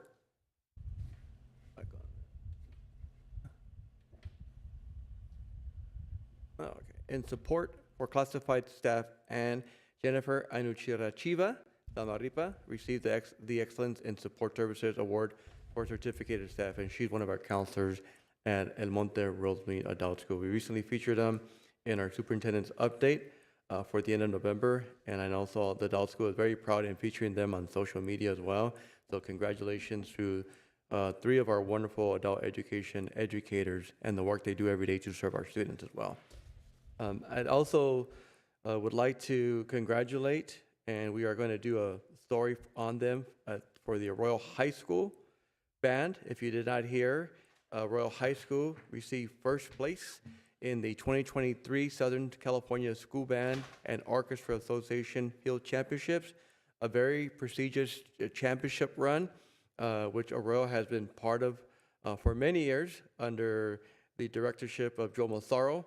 Arroyo High School finished first place in Division 5A in high music, and the story behind this is I have my colleague here, Alma Regosa, our parent of the band, excitedly saying that, can you believe, Arroyo has been pushing and pushing and pushing every year at this competition, and we finally beat Chino, right? Who is just obviously has a great reputation for their band, and others, 17 bands, because Mr. Flores corrected me, there was 17, and we took first place out of these. So very proud of the Royal High School team, but I wasn't surprised. You guys seen them at the band celebration feature that we had for all of our schools, and every time I see them, just overwhelmed but with joy to see the pride that comes out of just the Royal High School and the band and the program that he runs. I think we all could agree to that, even if if we're not from a rural high school, but we got to give kudos to where the credit is deserved. So congratulations. I'm hoping that the board, we can bring them back in January and recognize them for that achievement, as well as our educators from the adult schools. That's just my recommendation to you. If you wish to do that, we'll be happy to do that in January as well. And then I'm going to finish off. Most of my time, I want to dedicate it to our first interim report, which focuses on where we are at the middle of the year financially, right? That's a tradition that you see in board meetings around December is the first interim report. But in my thought as the superintendent, I wanted to also highlight what I'm thinking and what I'm seeing in anticipation to what you expect in the year to come. And this is more of a prelude to the presentation that you'll see in a few minutes regarding the first interim report. My focus is on a budget and planning ahead and where we are now and what we've been doing. For the last couple of years, we have been under some federal stimulus funds that have been awarded to all of our LEAs, not only in the state of California, but supported through federal funds in response to our COVID-19 pandemic and also supporting learning recovery that we have been dealing with. We know and we recognize that some of the funds, including our ESSER 1 funds, have sunsetted, and others will continue to sunset over the next years. What have we learned from the short-term funding, and how are we preparing for life without COVID emergency relief funds? And the third bullet is, what is the impact on staffing, personnel support, instructional support, resources, technology, professional development, and training, health and safety, and facilities? All those implicators there, all those resources that we had, whether it's personnel or materials, as a result of the funding received from the federal stimulus support. And then the last, preparing to address budget shortfalls as recently projected by the state legislative analysts as well. So you may have heard from EMUA regarding the district's ending balance in the budget, and you'll see firsthand the first interim numbers and where we are at and what we are preparing for, not only for 2020, ongoing 2023-2024 school year, but also years to come at El Monte Union High School District. I want to give you a glimpse about what we are talking about here. The short-term, one-time funding sources, these are just a list of all the sources, one-time or short-term, that will be sunsetting or in yellow have already sunsetted before. So if you look at there's a lot of grants and resources that we're looking at here, but with that also, with the understanding that the district has staffed more than ever the amount of teachers, including 29 teaching assignments that were supported through the ESSER funds, supported through the obviously learning loss, and not just only our educators in the classroom, but 4 additional counselors, which we have already had the lowest counselor-student ratio prior to these 4 counselors, to continue to support our students. In addition to that, we listen to our families and our students about trying to maintain cleanliness in restrooms. So we've concentrated 1 full-time custodian just to focus in cleaning of those restrooms every day at their schools. So these are the short-term temporary staffing as an example of what we have done just for the personnel side, but a lot of our grants are funded under specific requirements, including plans that the board has adopted when we were receiving these funds as well. So we will continue to navigate through this as we see the next couple of years sunsetting, and there is a sense of urgency as ESSER 2 is expiring in September 2024 with deadlines that impact construction, impact a lot of the HVAC system that we are incorporating and installing into our gymnasiums and our cafeterias, et cetera, and not to include others that will sunset in the years to come down the road, as you can see.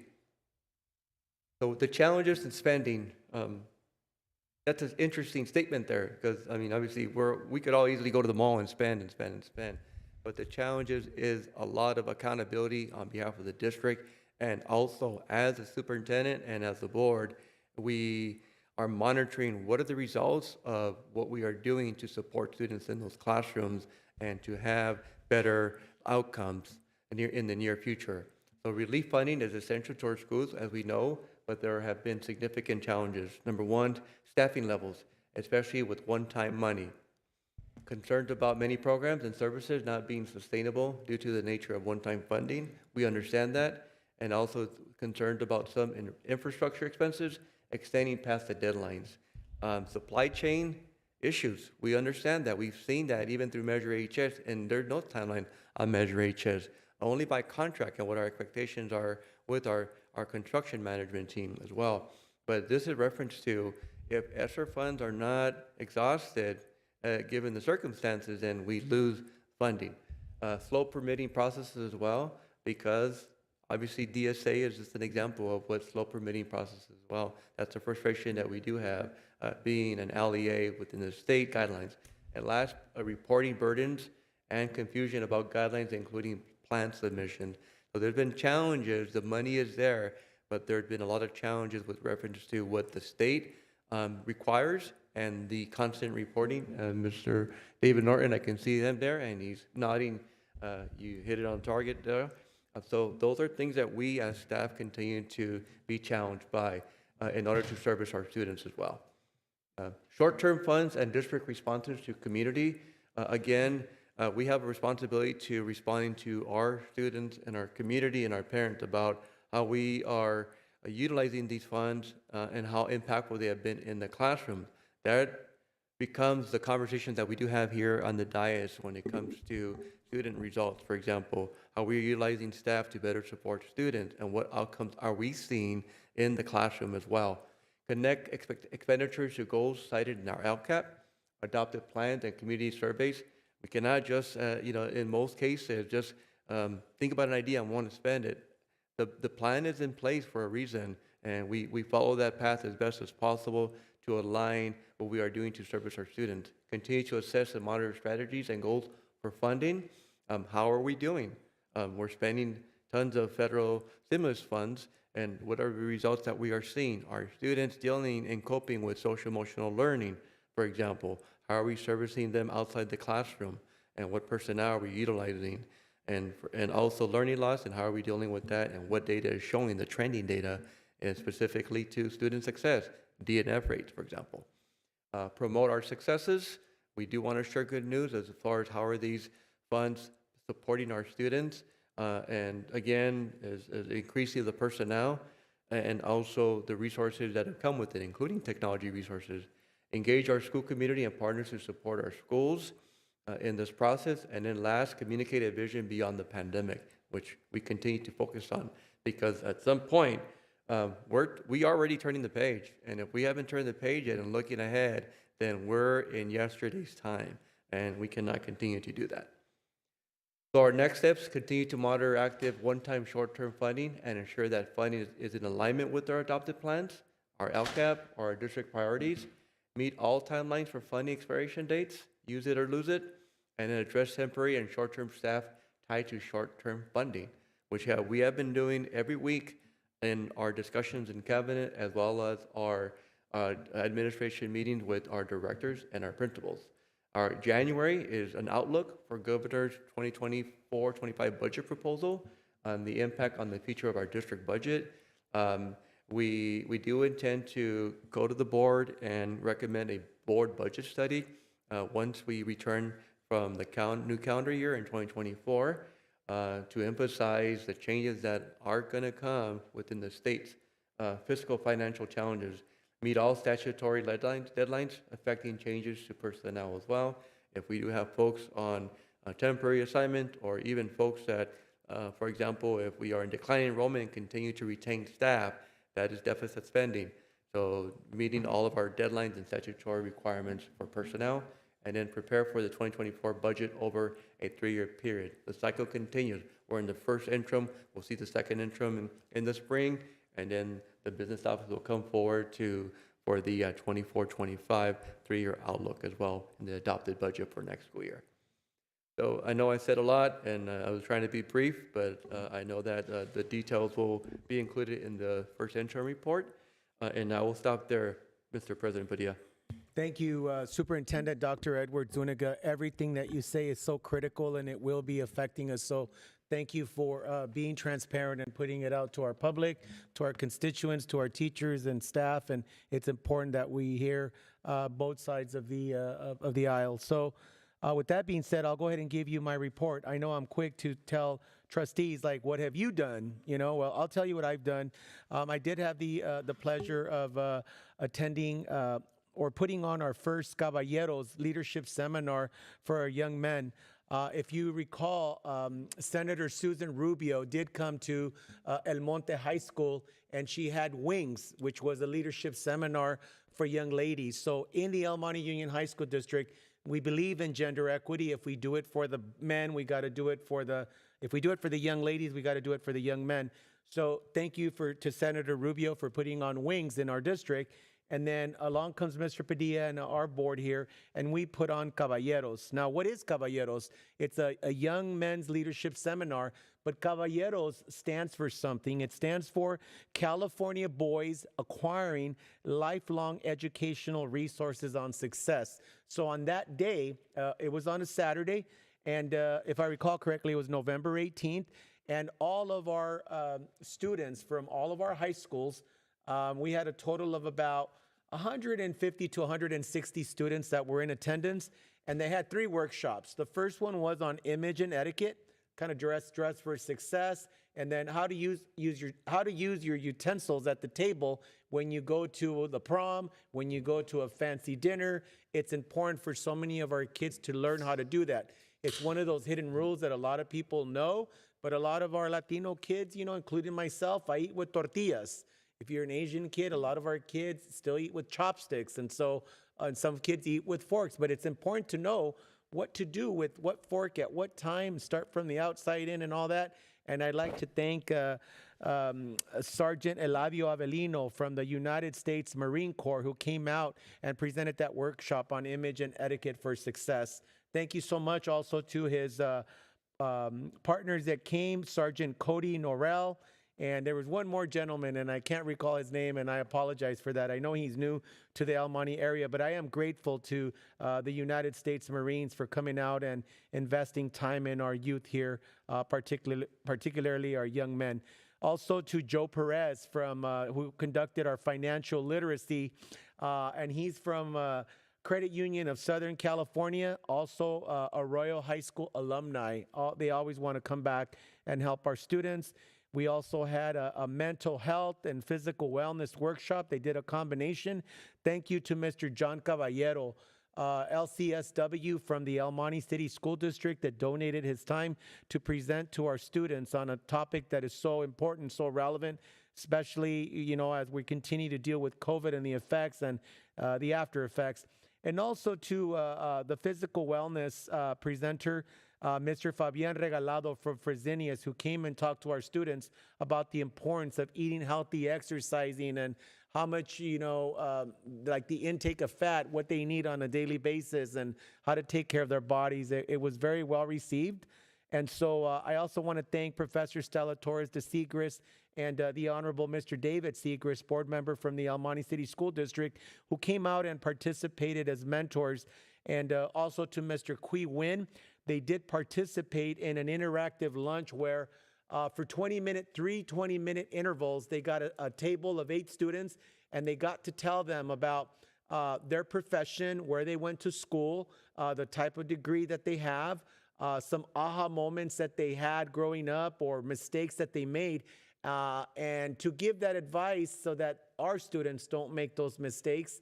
And like Mr. Qui Win said, our students need a lot of help because our parents are not able to provide those hidden rules that sometimes some families teach their kids in middle class or affluence, and it's important to teach our kids. And so I thank all of the mentors that came out.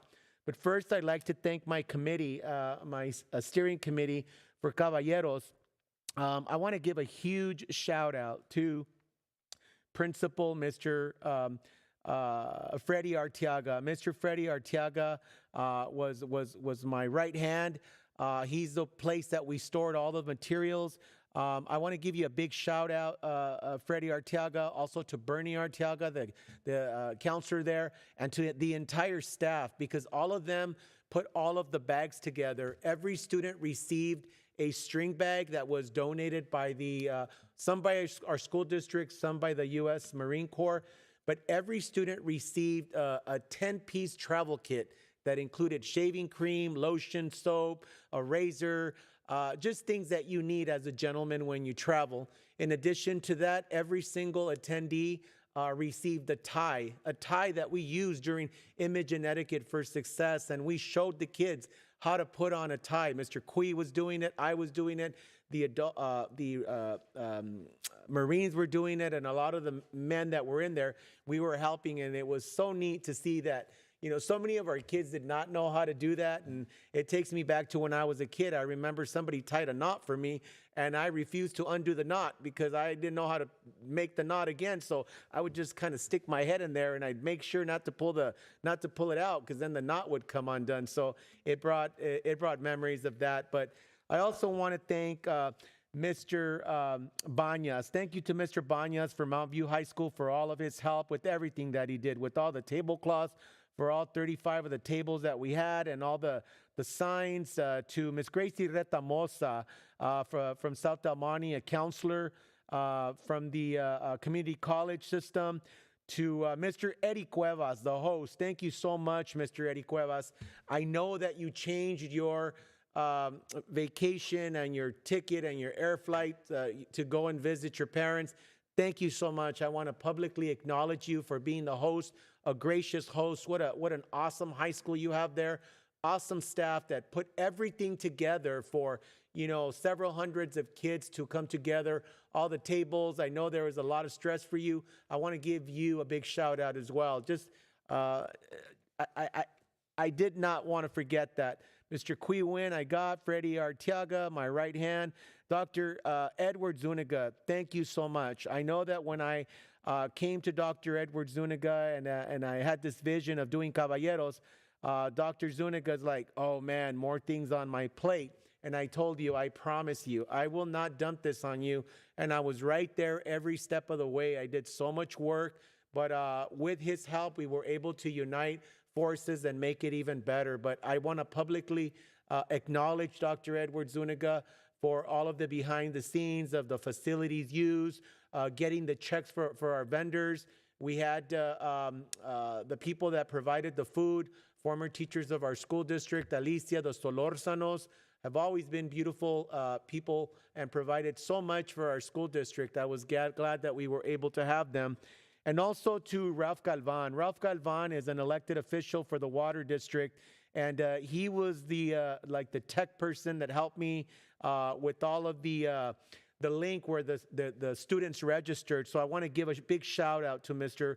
Ralph Galvan, but so many people that came together for the benefit of our children and our future and our youth, and giving up a weekend so that we can pass all of our knowledge to these young men that are hungry and have so many questions about finances, about so many things that sometimes even that make you laugh. And when I got the survey, some kids wanted to know, like, how do I get a girl? I'm not gonna lie, that was one of the things that was on there. Like, how do I talk to them? I don't know how to talk to them.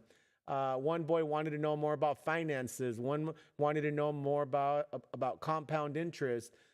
So many things that we sometimes assume that they know because they might already have a mustache and a little beard, but they're still in their development. They're still young kids that have a lot of insecurities, and they might not come out when they're talking to you, but when they put it in the survey, you kind of get a sense of what you want to give them for next year. But thank you to, I cannot not thank Assemblywoman Blanca Rubio and Senator Susan Rubio. They helped us with every child received a portfolio, like a black portfolio, that were donated by Assemblywoman Rubio and Senator Susan Rubio. And I want to thank you. I want to thank them because And I always say this, when I was a kid, there was no senator and there was no assembly member who would ever come to visit our schools or even look at little brown kids like myself when I was a student in this district.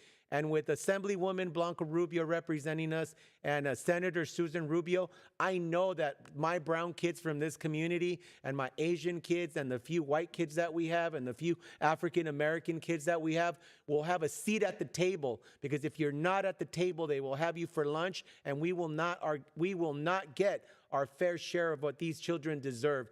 So again, thank you, Assemblywoman Rubio and Senator Rubio, for those notebooks that you provided to every single one of our students. Thank you to Mr. Joe Vu, also from Rosemead High School, that came out, to Dr. Sabrina Bowe, the president of the Azusa Unified School District, to Mr. Hector Delgado, that even though he was sick and he still recruited a bunch of kids from South Del Monte. And I know I'm forgetting some people, too many to name, but I just want to thank you, Mr. Arteaga and your whole staff, and Eddie, Mr. Eddie Cuevas, the first Latino principal that El Monte High School has ever had. And I say that a lot because it needs to be said, and for us to truly remember, when we as board members sit here and talk about equity and access, we need to remember that we need to give access to our students in a number of places that they've never had access to before. So thank you to something different, the showcase of bands. Mr. David Cardin was like the announcer there. Of all the bands, you know, Mr. David Cardin, Mr. Morales from South Del Monte, the band directors, Mr. Ferracci, Mr. Quintero, and then Mr. Joe Mazzaro. Just simply amazing what our kids can do, and the performances and the music and the just the flow of all the performers, and the gender equity of the boys and the females all working in unison is just amazing what our kids can do. I did attend the CSBA conference with all of my colleagues, board member Florencia Briones, Mr. Qui Win, a lot of amazing sessions, and we came back with a lot of information. Thank you to Sophia also for being at the Student Advisory Committee. Mr. Qui Win and I were there at Mount View High School. Yes, we want to hear what students have to say. Yes, I did give them homework because I want to hear what's great at your school and where we need to improve. Just the same way that when I go to the Super PAC or the Parent Advisory Committee, the Student Advisory Committee did not know that we have a Parent Advisory Committee, and vice versa. So our goal is to make sure that those two are talking to each other. What are the concerns for the parents? What are the concerns for the students? And then we need to go do something about those concerns and about those issues. Otherwise, our parents start feeling like they're just coming to a meeting just to come to a meeting, and there's no action. So I want there to be action for the students as well as for the parents. And thank you to Iracema Nieblas, who's our district community liaison. I know that we've crashed her party several times, but I know that she does some amazing work in getting the participation for this committee to come out, Dr. Edward Zuniga. So if you can please express that to her, that it does not go unnoticed, and we appreciate all the work that we do. When we were at the Showcase of Bands at RHS, I want to reiterate what board member Qui Win said about Vice Principal Mrs. Selge, and I think I'm pronouncing her name wrong. Is it Selge? I'm an English language learner, remember, so I will murder some vocabulary words. But her hospitality was amazing. She treated us like royalty. They had seats for us. We were able to enjoy the show. They brought some hot chocolate. Kudos to Rosemead High School and to Miss Sandra, right? Sandra Selge for the treatment of the Board of Education. I know my colleague, Mr. Briones, was there. Qui Win was there. Professor Stella Torres de Sigris and myself. And just congratulations to Rosemead High School's volleyball team. A great accomplishment. You know, RHS is my alma mater, so it is a special place. I played basketball there and ran track, and some of my best memories. I'm 50 years old, but some of my best years were there with the sports program and with the teachers. Congratulations to my dear friend, Professor Jaime Alvarez, an amazing professor, not just in construction, like what he does for CTE, but also a political science person. Thank you for your dedication to our students.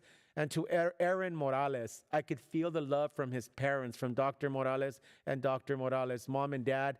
So proud. And as a board member, in the time that I've been here, I've never been presented with a personalized autograph book of one of our students being an author. So to me, that's big.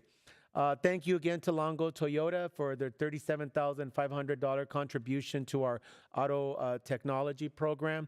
That will give them a big boost. And thanks to Longo for being our business partner. And to you, Dr. I was going to make you a doctor, Professor Stella-Torres de Seigres. Professor Stella-Torres de Seigres, thank you for your relentless work and your countless hours that you spend working with Dr. Zuniga and with all the principals in ensuring that we do not drop the ball and that our girls continue to go to Girls State and they receive that leadership training and that experience. I know when your girls come back after you select them and they come back, I just see how they stand up here and they're so confident. And I have no doubt that they will replace us as board members, as city council, Congress people. No doubt about that. So I just want to publicly thank you for, I know it's a lot of work. I know it's a lot of work. I know you still teach classes at 6 a.m. in the morning at Pasadena City College, and you're a wife, you're a grandma, you're a board member, you're all over the place. So I just want to acknowledge that. And I want the public to know when I ask board members during board communication, what have you done? Like, you just keep going like the Energizer Bunny. So thank you. Also, congratulations to Valle Lindo for their celebration of 160 years. Just phenomenal. A great superintendent, Dr. Evans, and a great board doing some great things in the area of mathematics, and we must give credit where credit is due. Keep up the great work. And like my colleague, Mr. Carlos Salcedo, thank you for going and representing us at the First District PTA meeting, and also to you, Professor Stella-Torres de Seigres. I know we can't all go to all things, but we all spread out and do different things. And yes, I do invite you to our posada. It's going to be an awesome event. We've done it for several years. It's a nice drive-through, and the parents love it. And again, the posada is on December 15, 2023. What time, Dr. Edward Zuniga? 5 o'clock. So a lot of great stuff happening in El Monte's Union High School District. And I just want to thank all my colleagues for spreading all the work and doing what you do. Thank you so much. And with that being said, we're going to go ahead and move on to the agenda. Item E, information and presentation. E for Professor Estela Torres de Seigres. Item number 2, presentation provided by Educational Services. Yes, good evening again, President Padilla. We have a presentation from the Educational Services Department, and I failed to place the name of our actual presenter on here, which is Mr. Alejandro Leon, who is no stranger to all of you, our director overseeing student services, and he's been working diligently with our school sites in our campaign for attendance. Also working alongside Dr. Rivas in collaboration to support him as well. I'm not sure if Dr. Rivas, you have any other information you wish to share? Okay, so we'll go right into the introduction. Welcome. Thank you for being so patient. I know it's been a super long meeting, but you're on, Mr. Alejandro Leon. Welcome, and it's a pleasure to have you here. Gracias. Good evening, our Board President Ricardo Padilla, esteemed board members, Superintendent Dr. Edward Zuniga, and cabinet members. My pleasure to be here tonight to present what our attendance initiatives for this school year will be. I'd like to start off with sharing our end of year attendance data. First, I'll start off with chronic absenteeism. And chronic absenteeism, as defined by the state of California, is that student that misses 10% of enrolled school days. The rate is then defined or developed by counting the number of students that actually qualify for that definition, and it gives us our performance indicator.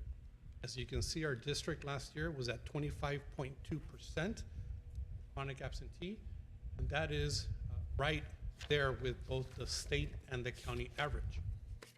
The next number you see is our attendance rate. Our attendance rate represents the number of students that are showing up to school on a daily basis over the course of the year. Last year, by the end of November, we had a 91.32% attendance rate. By the end of the 22-23 school year, we were at a 93.85% rate. Now, in comparison to pre-pandemic years, we hovered at around 96 to 97%. So we do have some work to do there still. The next number I'm sharing is our Saturday recovery numbers. These are the total number of Saturday schools that our students attended in 22-23 school year. This is an important number because the state of California does allow us to re-earn the dollars for every student absence that takes place. Again, for last year, we totaled a number of 1,139 Saturdays. Right. Now, chronically late to school. This is a new indicator for us. Through our board meetings, I've heard loud and clear. Our board asked us to specifically address tardiness to school.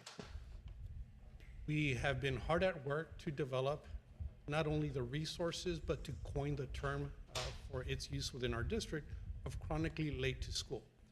Because this is a new initiative, I do not have data to report from last year using our new metrics. Now, to begin, we first have to find all of our students and make sure that they connect with school. In order to do so, we began with a firm commitment to making contact with all of our pre-enrolled students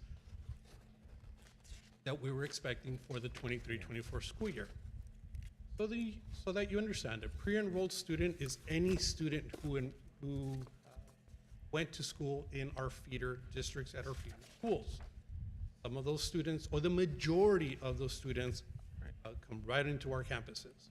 There is a small portion that leaves the city, the state, the country, transfers to other districts, or just no longer attends for any other number of reasons.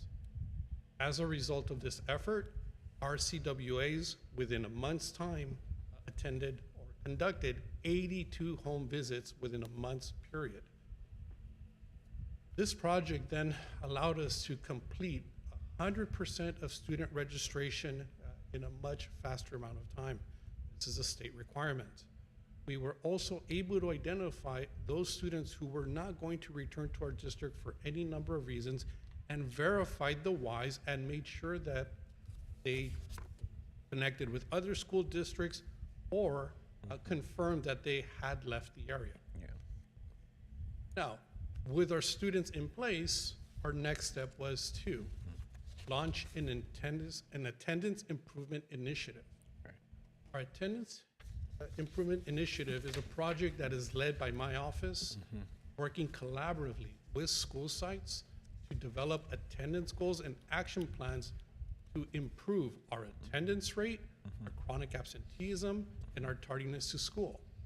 This work is done on a month-by-month basis through meetings hosted in my office with other district administrators and at sites. Really quick, before you go on, at the beginning of your presentation, one thing that I don't see is we all need to start with the same understanding that in California, the year consists of 180 days. So I don't see that at the beginning. So the public needs to know that, the parents need to know that, we need to know that. So I don't see that. I've gone through the whole presentation. So in California, it is 180 days, no matter how you cut it, whether you start early and end early, or start late or end late. So 180 days is the academic school year in California, right? Correct. Okay, I just say that because I don't, nowhere on the presentation does it tell us what is the legal, number of academic days. So for example, if it's 180 days and a kid came with us from day one, whatever the first day of school was, what was it, August 17th? Till, okay? If they're here all year long and they miss 10%, that would be 18 absences for the 180. But we know, like you say, not everybody starts at the beginning of the school year. Some kids start later. So it's 10% of the total number of days that they have been enrolled with us. Just so Absolutely. we're all on the same page, starting on the same place. Thank you All very right. much. Yeah. So as we develop our goals and our action plans, we are targeting the areas I mentioned. And with those areas clearly identified for us as the areas to improve, I began work with our school personnel to create SMART goals using our 2022-2023 attendance data. Now, for those of you that may not be familiar with what a SMART goal is a framework that allows us to create very specific goals that are measurable, achievable, relevant, and time-bound. Once these goals were created, we focused on developing an individual goal for chronic absenteeism, attendance rate, our tardiness to school, and in order to have them guide our attendance improvement campaign. Now, with that in place, it was time to tackle action plans. Action plans are the steps that we were going to take, or we are going to take, or are taking to address our improvement. We've agreed and established and will require that every action plan be data-driven, will treat parents as partners, will include student-relevant incentives to target improvement, and will use branding to create an environment that highlights the importance of attendance. Now, I'd like to dive in a little bit into our first domain. Every action plan must be data-driven. In order to carry this out, I've spent time working with our school sites in obtaining data from DataQuest. DataQuest is a state educational data reporting site. It's great for monitoring our performance or our progress from year to year, and it's also great at helping us to identify areas of need and areas of strength. Unfortunately, what DataQuest does not do is provide us with information to monitor our progress throughout the school year. For that, our district has created its own internal, on-demand, real-time monitoring tools to specifically target and identify our attendance rate at any point in time, our chronic absenteeism rate at any point in time, and our tardiness to school data. So I'm gonna jump in here because I don't want to forget at the end. Okay, we just spent thousands and thousands and thousands of dollars on a new student information system. Please tell me that Synergy can give you a list of who is chronically absent. For example, we come to school for 10 months, okay? If a child is averaging 2 days per month, okay, and August is not a full month, so let's leave that alone. September, October, November, December, okay? And December, we're still in it. Any child, if you run a report who has 1, 2, 3, 4, 5, 6, 7, 8 or 6 absences is already chronic. I don't need to create a new system.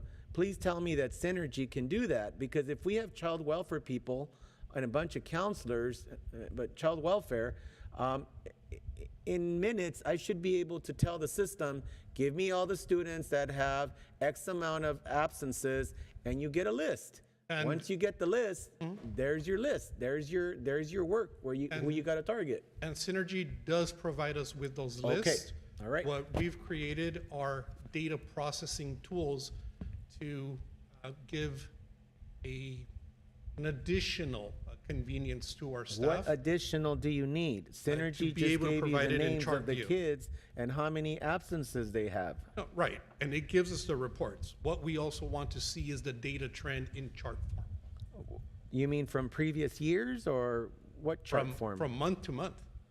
Okay, all right. So our next domain is to have our parents be our partners in the work that we are doing. In attendance, we work with a lot of individuals. We dive deep into the obstacles that they face and the challenges that they face in reporting to school. Our requirement this year and our goal this year is to begin to work with more and more parent groups to cast a broader net and provide more service. Our CWAs will host parent workshops this year to help educate, inform, and include parents in discussions regarding, again, attendance, chronic absenteeism, and punctuality. punctuality. We are looking to incentivize participation in these events because, again, we cannot do this work with our Yes, community. incentivation will work because, okay, when you do these workshops, which parents come? You can answer that question for me. Which are the parents that come to school site council? Which are the parents that come to ELAC? Which are the parents that come to the super PAC? It's the parents whose kids are doing just fine. So we do need to incentivize because the ones you want to do the workshops for, they don't come unless there's a hook. So I like the incentivation part. And we are using invitation model and we are targeting those that need improvement. So it's a specific targeted population. My office runs the reports, identifies the groups, selects the criteria, teams implement. Right, so the criteria is the chronically absent, right? So we're specifically targeting the parents of the children that are popping up on the list for Synergy or the kids that are popping up on the list of this new program that you've created. And I'm hoping it's the same kids and the same parents. Absolutely. Okay, all right. The next piece is using Parent Connect and resources like Attendance Works and other sources that we found. We are looking to go beyond the usual and the minimal. Your student was absent today, your student was late today, there's a Saturday school today, and have a proactive campaign to inform, to educate, to invite, and to help build better attendance habits. All right. So we are launching that this year as well. When you say we, who's doing it? The attendance offices, CWAs are responsible, each one of them is responsible for initiating attendance messaging throughout the year, targeting these specific areas. So when you say Parent Connect, you mean the new program that we purchased called Parent Square. Then that meeting will send a personalized voice message from, let's say, Angelica Garcia at South El Monte, that you'll send a message directly to them. It could be a voice message, it could be a text message, or it could be an email. Is that what you mean? It goes in the live feed as well. On the live feed. What does that mean? There's a portion where there is a area to post messages and it stays within their Private, only to that parent. Private to that No, parent? no, no. I believe it's to the greater group or that targeted group. Okay, all right, okay. Now, our district will continue to work with individual families through SART agreements. We will continue to work with our own regional SARB, of which we have multiple districts as partners. And we also have our own DARB, or District Attendance Review Board, which allows us to provide the support that is needed to our families and intervention here within our own district facilities. So in terms of MTSS, for our multi-tier system of support for attendance, what would tier 1 be? This whole campaign you're doing, all the incentives, what we do universally for all students, right? The messaging, the messaging para everything. todos, for everybody. Yes. Okay, so when you're talking about SART, DARB, and SARB, in our district, what is a tier 2 intervention, or where does DARB, SARB, SART come in the tiered approach? Where do we have it in our SART would district? be our tier 2. SART? SART, the S-A-R-T, agreement. okay, yep. And DARB, SARB would be our tier 3. The tier 3 would be what? The DARB and the SARB. Okay. So in the SART, do we include a DA representative there, or it's just our local people?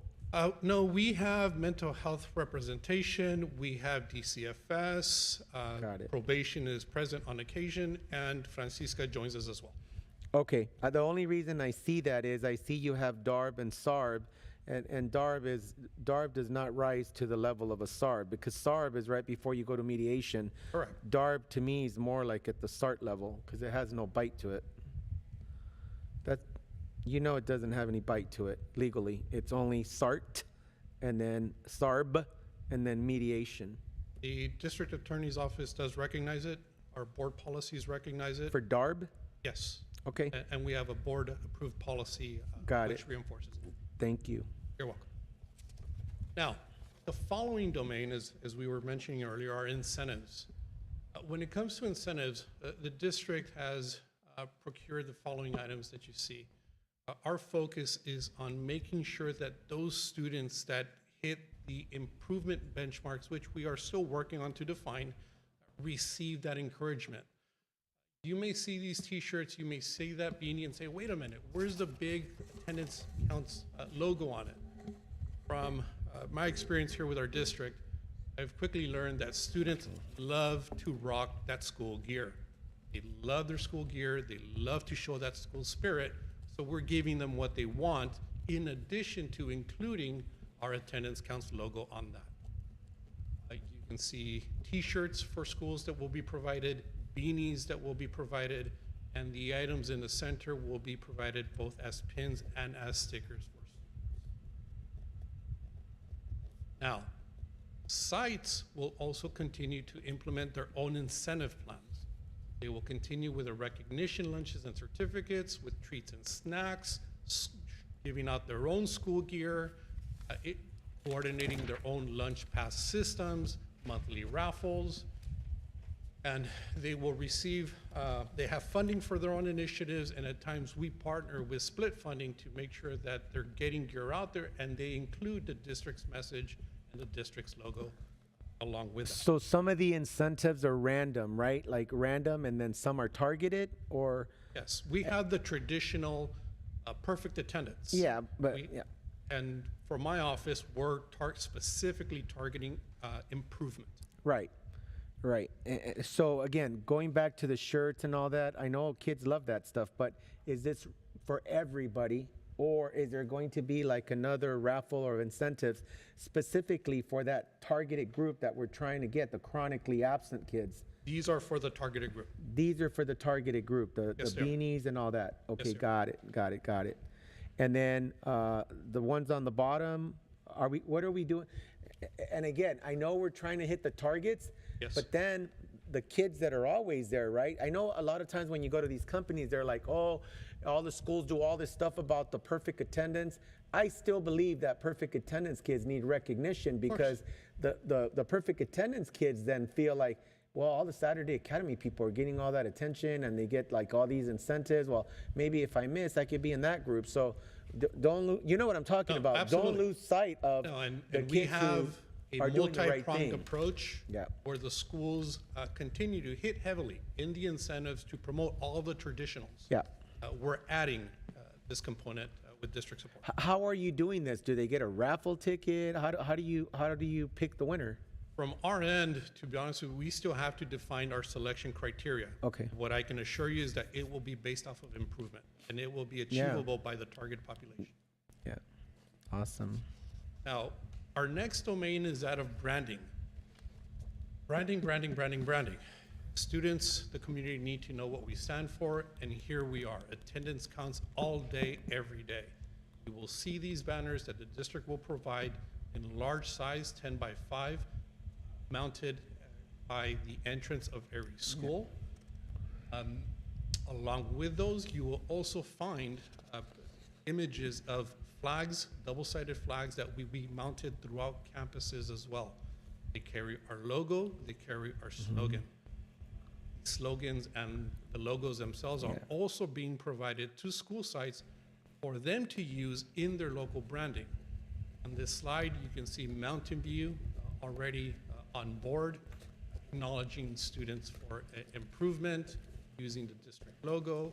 We've got Rosemead right under that, and we've got student-made posters underneath. Yeah, I think that's great. At one point we had it. We had banners at all of our schools, and they were in the front, right, where a high entrance, high visibility, and it was attendance plus attitude plus achievement equals success. That was something that we've had in the past, and it also told the community what is our goal. You can do all this stuff, but what are we striving for? What are we reaching for? Where are we headed? You know, what is our goal going to be? We've always said that our goal in this district is 98% or higher. You know, and I know that. I know that our percentage, when you compare us to the numbers that the county gives us, you know, yeah, we're higher than 93. That's kind of like the average in the whole state. You know, and I know that 93% attendance sucks. That's horrible attendance. That means that there's a 7, 8, 9, 7% of your population's not coming to school. So when I see that, I've done this for 31 years, and a lot of times the public will say, well, 90 something, that's in the A category. No, not when it comes to attendance. And you know that as the child welfare director, and I know that. And so shame on us. I refuse to accept that. I get it that we're in a pandemic and all that stuff, and we're at 96. Like, we can still do better. We must do better, because all of us, we just spent thousands of dollars going to a conference, okay? We were not on vacation, we were in sessions. And my big takeaway, and the takeaway from the engineer next to me, Mr. Qui Win, he picked up on it. And it's something that I've known that I kind of forget, and I put it on the back burner. But the data shows that attendance is the biggest predictor for student success. I will repeat that. Attendance is the biggest predictor for student success. It's more of a predictor than math test scores. It is more than a predictor than English language arts test scores. So when Mr. Qui Win is off visiting schools, and we have, you know, a bunch of kids that are not popping in and a bunch of kids that are coming in like half an hour or more, and the definition of, you know, a truancy is 3 tardies of 30 minutes or more. You talked about how you guys are going to target kids that come to school 3 times a week as chronic. But also the law says that if you come late to school for 30 minutes or more 3 times, that is a truancy, then that is becoming a big problem. Why? I also, if you're gonna target specific kids, I want you to target integrated math 1, especially at the block schools. Why do I say that? Because integrated math 1 at the block schools, if a kid is absent and it's a block schedule and they're missing once, twice, 3 times a week, that's where we get DNF rates. We need to go after those kids if we're going to talk about targeted groups. Yes, we can run the program, we can run the numbers, and we'll get kids that meet the definition of the report that we want of who is chronic based on using the criteria of 10%. But you can also add those kids in integrated math 1. And we must do that, because if we don't, we will continue to have the DNF rate that nobody wants to talk about in mathematics in this district, especially at the block schedule schools. And I'm sorry to interject this, but I know that we do the presentations, and I think this is great.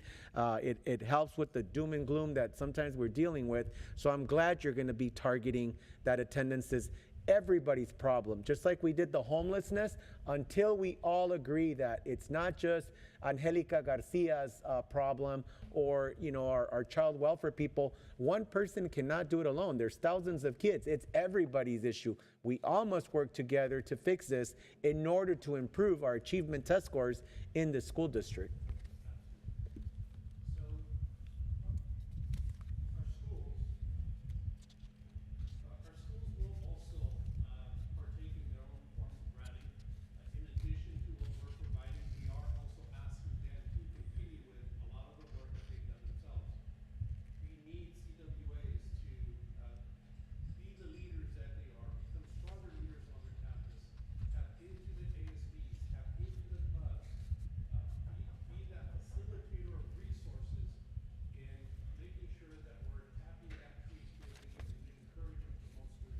Yeah.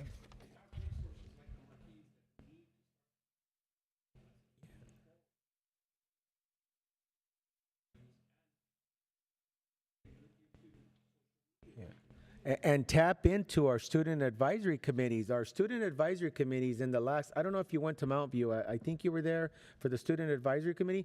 I don't know who made those posters, Sophia. She's gone, but they made some amazing posters for each one of the schools, and they were very targeted with their mascot and everything. I mean, we got involved them because they're part of the problem. You know, they don't wake up on time. So I know that we start trying to fix everything, but we kind of have to include them because they're the main customer of, okay, guys, what would you like to be incentivized with? You know, some prom tickets, those things that speak to them. And I'm a firm believer that no one knows kids better than kids. I'm not going to pretend that I know them better than they know themselves. So we definitely have to take advantage of that. Now, showed you a lot of nice incentives and a lot of data and information, but here's where it hits the road. So the work that the attendance office staff, that the administrators and I have been doing is all being captured in attendance improvement action plans. This is a draft still. We are working on this still. Month in, month out, this is our roadmap to improving attendance. And as you can see on the far left, we have our benchmark data. That's our attendance rate and the number of Saturday schools served or collected that year. In the second column, we have the SMART goal that specifically addresses our attendance rate and establishes the target for improvement. Under action plan, you will see our 4 domains clearly identified requiring schools to address the data, parents as partners, incentives, and branding to make sure that we're all working consistently throughout the district. Are you doing this for all students or the targeted kids? We are creating these school-wide plans. And these school-wide plans are how we will evaluate our effectiveness in improving attendance in the areas we identified, school-wide. Every school will have their plan with the 3 goals. Okay, but you're also doing the targeted groups, right? The targeted groups that we need to target. Yes, Okay. these plans are what define and give us the resources to work with. I just say that. I want to be clear on that because it's hard to take on 2,000 students at Arroyo. Like, you know, yes, for the ones that get the universal and they get it, but we need to target those groups. That's the problem. So a key component of this plan is identifying those students and working with our students in this manner. All right. You will see a calendar there of when we can expect activities to take place. You will see the resource personnel involved and supporting, and the resources that are needed for each. These tools, again, will help us to monitor progress at monthly meetings, and it will also give us that data and document to be able to measure our progress by the end of the year. So when you say an action plan, you're going to have an activity every month, or what does each month check mean? What does that mean? That means that the school is expecting to have or plans to have activities every single month that's identified. Every single month. Okay. Yes. All right. Not just perfect attendance, also improvement, Correct. but you have to identify, you have to come up with what will be considered improvement to determine who gets what price. And the continued work that we will do with this plan will be to spell out what those activities will be, what those incentives will be, what that criteria is, what the frequency is. We are in development and nearing implementation. Some items are already being implemented. Regarding the plan itself, we still need to polish them up, if you will, to make sure that we're very clear and concise with how we are going to work. Okay? With that said, as of December 4th, I'd like to share that our chronic absenteeism rate, which is still a very fluid number, is at 13.57%. Our attendance rate for this year, still not at 98%, but trending in the right direction at 94.4%. Our Saturday school recovery program is already at 1,039 students, exceeding last year's total. And we've identified a total of 47 students who qualify as chronically late to school, and every school is targeting those kids for intervention, support, and incentives. As of the 4th as well, I can report that our district has completed a total of 185 home visits. You can see the breakdown by sites. We ask, why am I highlighting home visits? Because home visits is maybe one of the more powerful tools that we have in our toolbox. And we are not able to reach a family when they can't pick up the phone, or maybe they don't have a phone because of whatever the circumstance may be. We will go to them. We will go to them to provide. Child welfare people, who else goes? I'd say 90% of the time it's child welfare people. Sometimes it's dropout prevention. Sometimes it's wellness coordinator. It depends on circumstance, but more often than not, it is the CWA. Great. I'm glad to hear that our dropout prevention specialists, or we don't call them that, we call them comprehensive CSSCs. student support coordinators, but I'm glad to see that. When you say 13.57%, this is out of our total enrollment. That means that 13% of our population has 18 or more absences or has missed 10% 10% of their school year. of current enrollment. Current, right. So what would that number be? I more don't or have that less? off the top of my head. Mr. but- Kui, what 13% of what? What's our total, like 8,000? We're at about 7,700 students, 7,600 students. 7,700, 13%, Kui win. 100, maybe roughly about 1,000 All right. students. With that said, these are talking about targeted populations. These are the students that we're targeting to Yep. prevent them from reaching that 18. That day total. 13.57%. And in the high school, I think this is so stupid. The dashboard, attendance is not even a criteria that they even look at. They look at it in elementary school, but they really need to look at it in the high school district. And I've told so many of people from the And- California Department of Education. And CDE has acknowledged that even their own indicator right now is flawed. Yeah. Because high schools include home teaching, independent studies, Yeah. opportunity programs, It's CDS stupid. programs. So they've. But nobody asked you or me. No. Really No, we quick, just work Saturday here. recovery. In my district, we do Saturday Academy from 8 to 12 o'clock for a full day of attendance. It removes one absence from the students' records. In this district, we do all kinds of stuff. I can't even define it for you. Can you tell So us? we still offer the traditional Saturday school. detention or something that we used to Correct. call it. And it is a target of improvement for us. It is an area that we need to develop. So what do our students do so that it's not like the Breakfast Club? Remember, those of us that are 50, that you're just there, wasting your time. Please tell me that in our district we don't do No, that and that we do something have, productive. We do have tutoring. We are pushing in some mental health workshops. We are bringing in guest speakers. Who We does had, the tutoring? Teachers that are hired. So we Our hire own teachers our own on teachers. Saturdays to provide tutoring? Yes, our Okay. own teachers are paid to go in and provide Yeah, tutoring. on the next board agenda, Ms. Dr. Edward Zuniga, please give us some dates of Saturdays of where this is taking place. I want to go see it. I've been here for 10 years, never been there. Would love to see it. And when a kid goes there, what is the reimbursement for the school to give back to the kids for program? How does the It's reimbursement work in the high school district? $96 per student attending, which Got is the ADA rate. Perfect. So when I did Caballeros, that serves as an attendance thing and for every child that attended. And again, for the record, sometimes parents, and I know, parents will say that to my face, well, the only reason you want my kid to come is you want to collect the money. And you know what I say? You're absolutely right. I do want to collect the money because how do you think we provide program for your kids? It's not for, Mr. Leon's car payment or Dr. Zuniga's.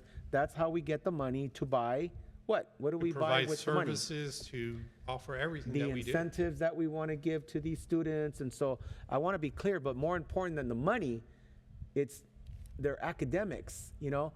Attendance is the biggest predictor of student success. If your kid's not here, you don't need a rocket scientist or an engineer like Mr. Kui to let you know, like, your kid's not going to do well.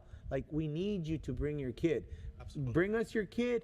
We got it from there. We'll take it from there. But we need you to impress upon your kid to come every day.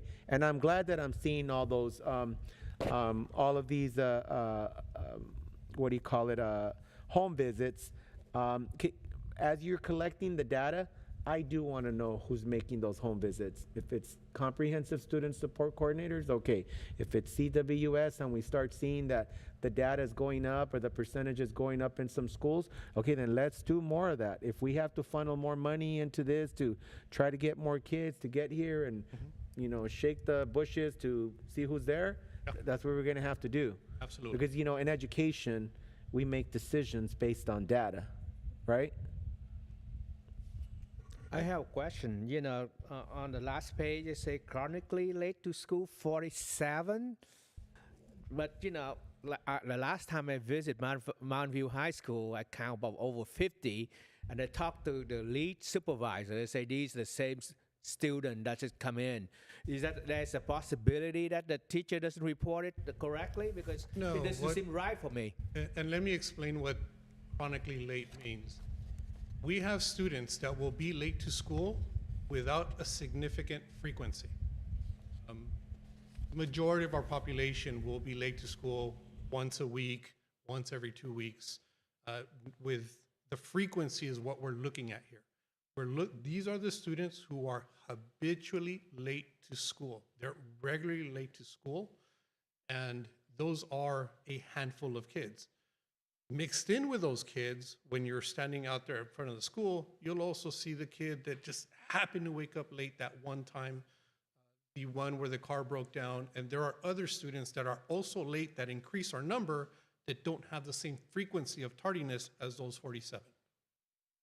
See, the reason is I'm not there every day, but I talked to the supervisor, the lead supervisor over there, and he told me it's almost like 90% that those get late every day.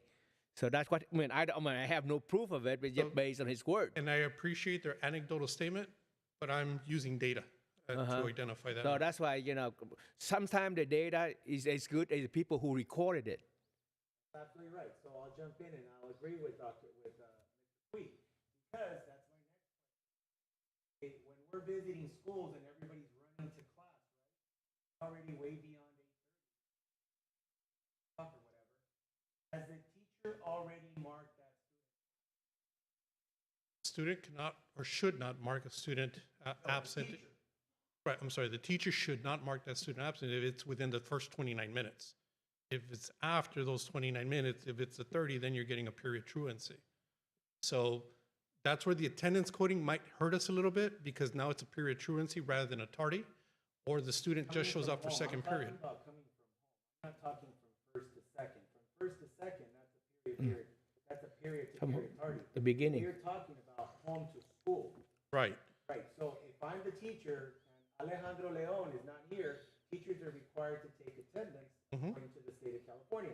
If the kid's not there, you mean to tell me that a teacher doesn't take roll until 9 o'clock? No, I'm sorry. When the teacher takes roll, student's not there, they'll be marked absent. Correct. If after the teacher took attendance, Alex walks in 3 minutes later, the teacher can change that in the grade book to tardy real time. Okay, so that's where Mr. Quee is right. The data you're collecting is only as good as the teachers that are going in there to change that 33-minute tardy to a truancy. You and I both know that once the teacher starts teaching, they're not, I know that. I've done it for 31 years, okay? So here's my other question. It's 8:30, the bell rang, I take roll, Alejandro's not here, so I mark you A for absent, right? How do you know that that kid is not absent and came late? You're telling me that every single teacher in our school district goes back and changes that absence to a T for tardy on their computer? No, so part of our attendance accounting process, which we submit to the auditor every year, includes that anomaly report.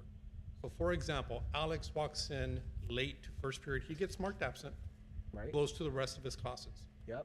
That student is going to pop up on a report the next day because there was a deviation to the attendance pattern. Right. There was one period where attendance was right. different. Our staff then asked the teacher, hey, we noticed this trend, here's the report, correct this. At that point, teachers have the opportunity to talk to the student, look for work samples, and verify whether the student was absent or late or just not there.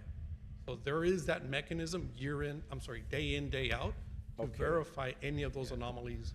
Yeah, that's a mess. I can tell you that's a mess. It is. You need to capture those kids and, make them stand in line or capture them. That's a mess right there. But I also know it's a mess to have 40 kids lined up waiting for a tardy slip. So I think that's where we need to kind of work on that too. That's a mess. There's a lot of room for somebody forgot to, because when you say 47, no, sorry, maybe for one school, but and I get it that this is not total number of 3 tardies or more, the chronically, it's just the frequency. But even with the frequency, again, I'll go back to a statement. Your data is only going to be as good as the people that are inputting it. So we agree on that, right? Yes. Okay, all right, good. Any other questions? So on that 13.57%, which, well, compared to last year, you've almost halved it. So hopefully that trend continues. I know we're only on like month 4, but it's trending quite nicely. That 13.5, is that only comprehensive sites, or does that include our alternative programs, CDS? This is comprehensive site only. Okay, thank you. Okay. And my other question is, I understand the comprehensive sites have the action plans, but do the other sites, are they also participating? Not at this time, but something that we can work with in the future. Now, there are some complications with that, not that it's impossible. Yeah. But alternative sites have very different ways of taking attendance, full day, hourly, partial days, independent studies, home teaching. So it presents a whole nother level of challenge. So in reporting our chronic absenteeism to the state, do they only consider comprehensive sites? As I was sharing earlier, the state has acknowledged a flaw in their algorithm, in their rule, and that's why high school data isn't being reported or included in a dashboard yet, because they're trying to figure that out themselves. Yeah, but it would make sense if they report the comprehensives, leave the continuation separate, and know that they're going to have a different way of computing because of the number of hours. But that still doesn't fix. It would solve the problem. We would have true data if they would do it for the comprehensive high schools. But yeah, that's a good question, Mr. Saucedo. Indicate that currently the ADA is calculated for all the students. For all students. Yeah, I know what you mean. Like, for example, in my district, in my neighboring district, we have a orthopedically handicapped school. You know, all of the schools are like 95, 97, 98. That school's like 88.7, but they're medically fragile students, but they include it into our percentage, and it dips our numbers. And we went to the county and said, hey man, these are fragile students. We can't do anything. They're like, we don't care. Improve their attendance. That was the response. We have similar programs. You remember Oscar Marquez went and talked to them and brought that issue up, and they're like, we don't care. Improve their attendance. And we're like, okay. And Mr. The only reason I'm asking is that I'm personally just curious as to what the chronic absenteeism would be in some of our alternative programs. And should the state consider that, then we should have a plan for that. So the state does provide chronic absenteeism rate for CDS and for Ledesma continuation. Those numbers are out there. They are public. I'm not including them in this report. Solely focusing on comprehensive. So then my follow-up question is,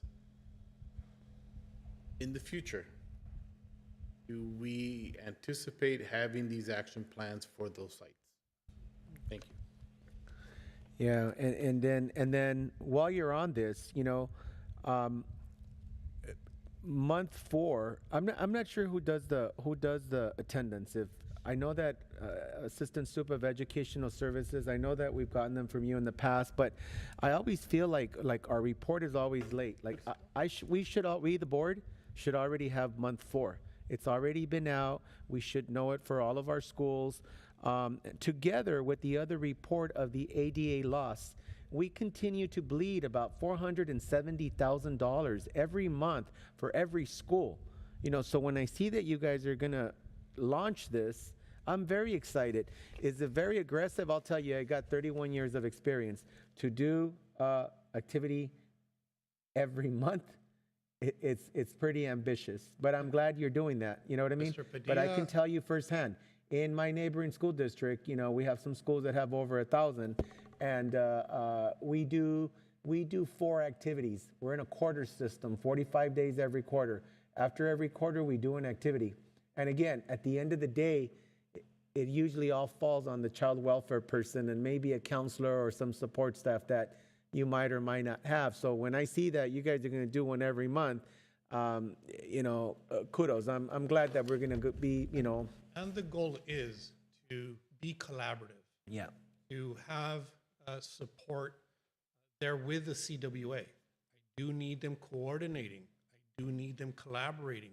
I need ASBs engaged. Yeah, and then we need wellness to centers take ownership of it, because then what happens is like, oh, I don't do attendance. Like, no, I just do this. Oh, I don't do attendance. That's not my problem. matters to all Like, of us. We attendance all need is to help. everybody's issue, okay? Attendance is everyone's issue, everyone. If we don't all take it on, and it's not important to the cafeteria lady and the custodian, and they don't know what your initiative is, like at my schools, everybody knows the initiative. I don't care if you're the cafeteria lady, or if you're like the counselor that comes from Anki Youth and Family, anybody who walks in through the door, it's visible, everybody knows it. We've got hand gestures for it. Like, until you do that, it's all child welfare, and one person cannot fix schools of 2,000, 1,500, 1,200, 1,100. It's never going to happen. So I'm glad that you're taking a collaborative approach like that. But otherwise, if you don't and you just put it on the child welfare people, it'll fail. All right, any other questions from anybody else? Hearing Yes, none, I have go a ahead. question, Mr. Leon. This part of when you say parents as partners, exactly how is that?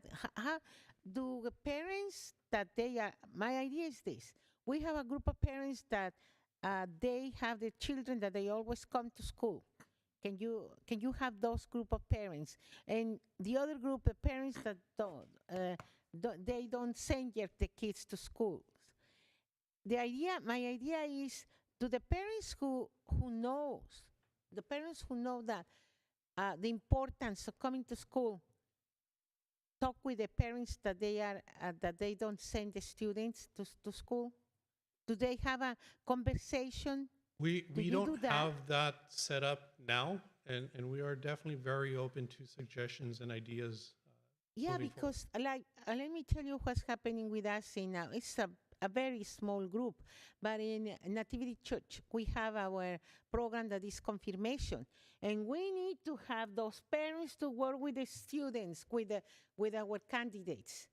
And we have parents that they don't send the children, and parents that they send them.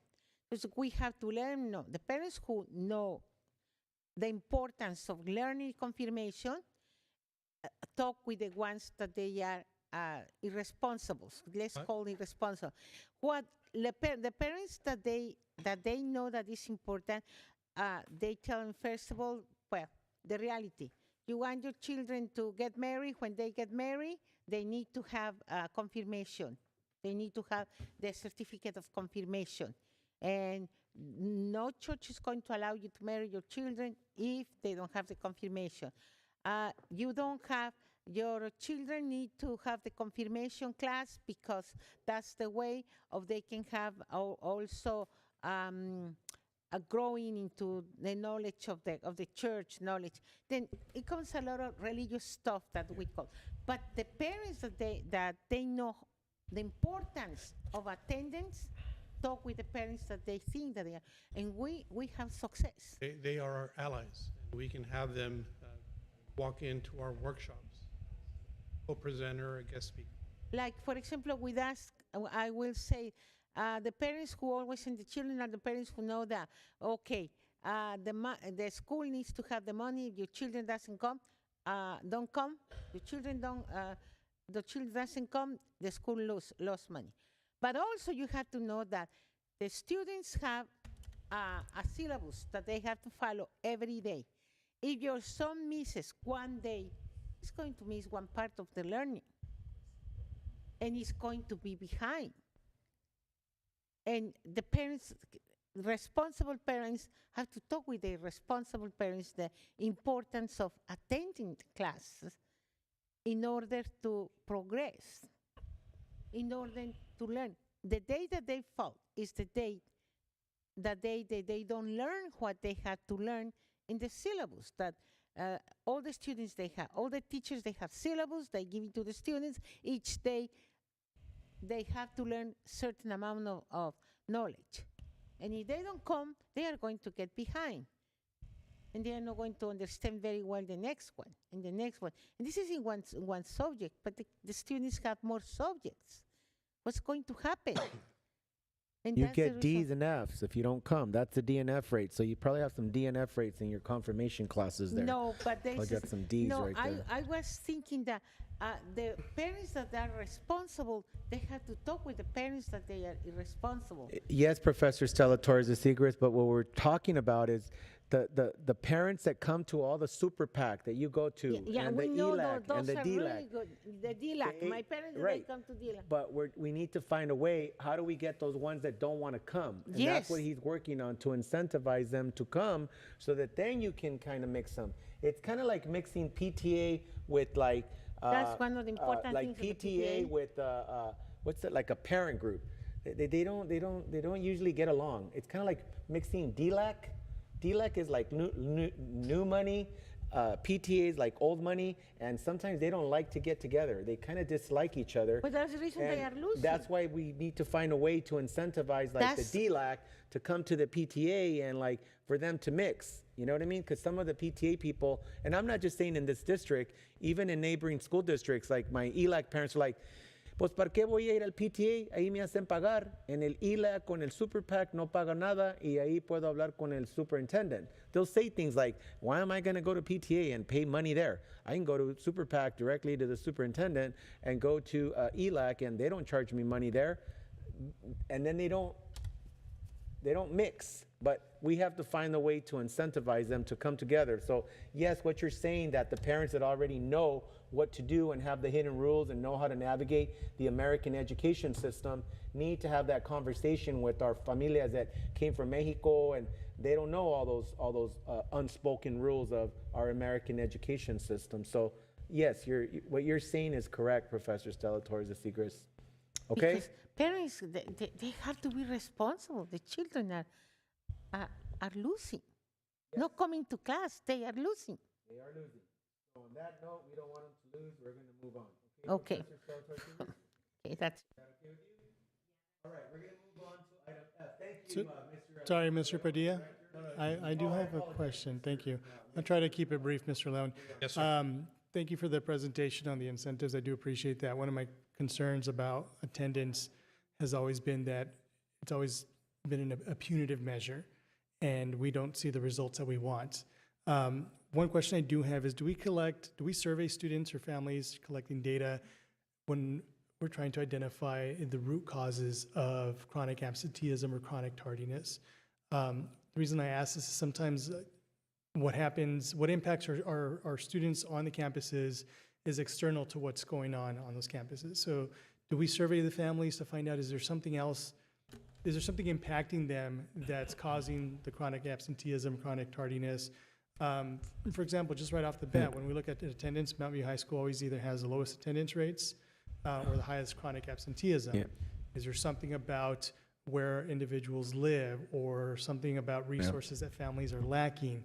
Do we collect that data? He has that data. We've gotten those reports of exactly why the kids are out. You've given us that data of specifically the reasons that the parents are giving us when we call home to ask them, why was your child absent? We do. And Mountain View does also have a program that's specific to that site that with a small population that also contributes high numbers of absences. Not that that's the major contributor, but there are different factors to the school. But yes, we do have that. I guess to clarify, because I understand when we speak to parents and, or when we get notes from parents and they say one thing, but are we really doing a deep dive to find out, okay, is there something more than just what they're putting down? They may just put down XYZ because that's the easiest way to get the student excused or get them back into a seat in a classroom. The process that helps us in this is really the SART and DARP for us, because although it does have that connotation of punitive, although some see it in that manner, it really is that deep dive with the community representation here. It's with resources us for the to family. have those conversations. And I will tell you, they are probably the heaviest day that I have every single month. We do some deep discovery, some deep support, not just from within our district, but from beyond it as well.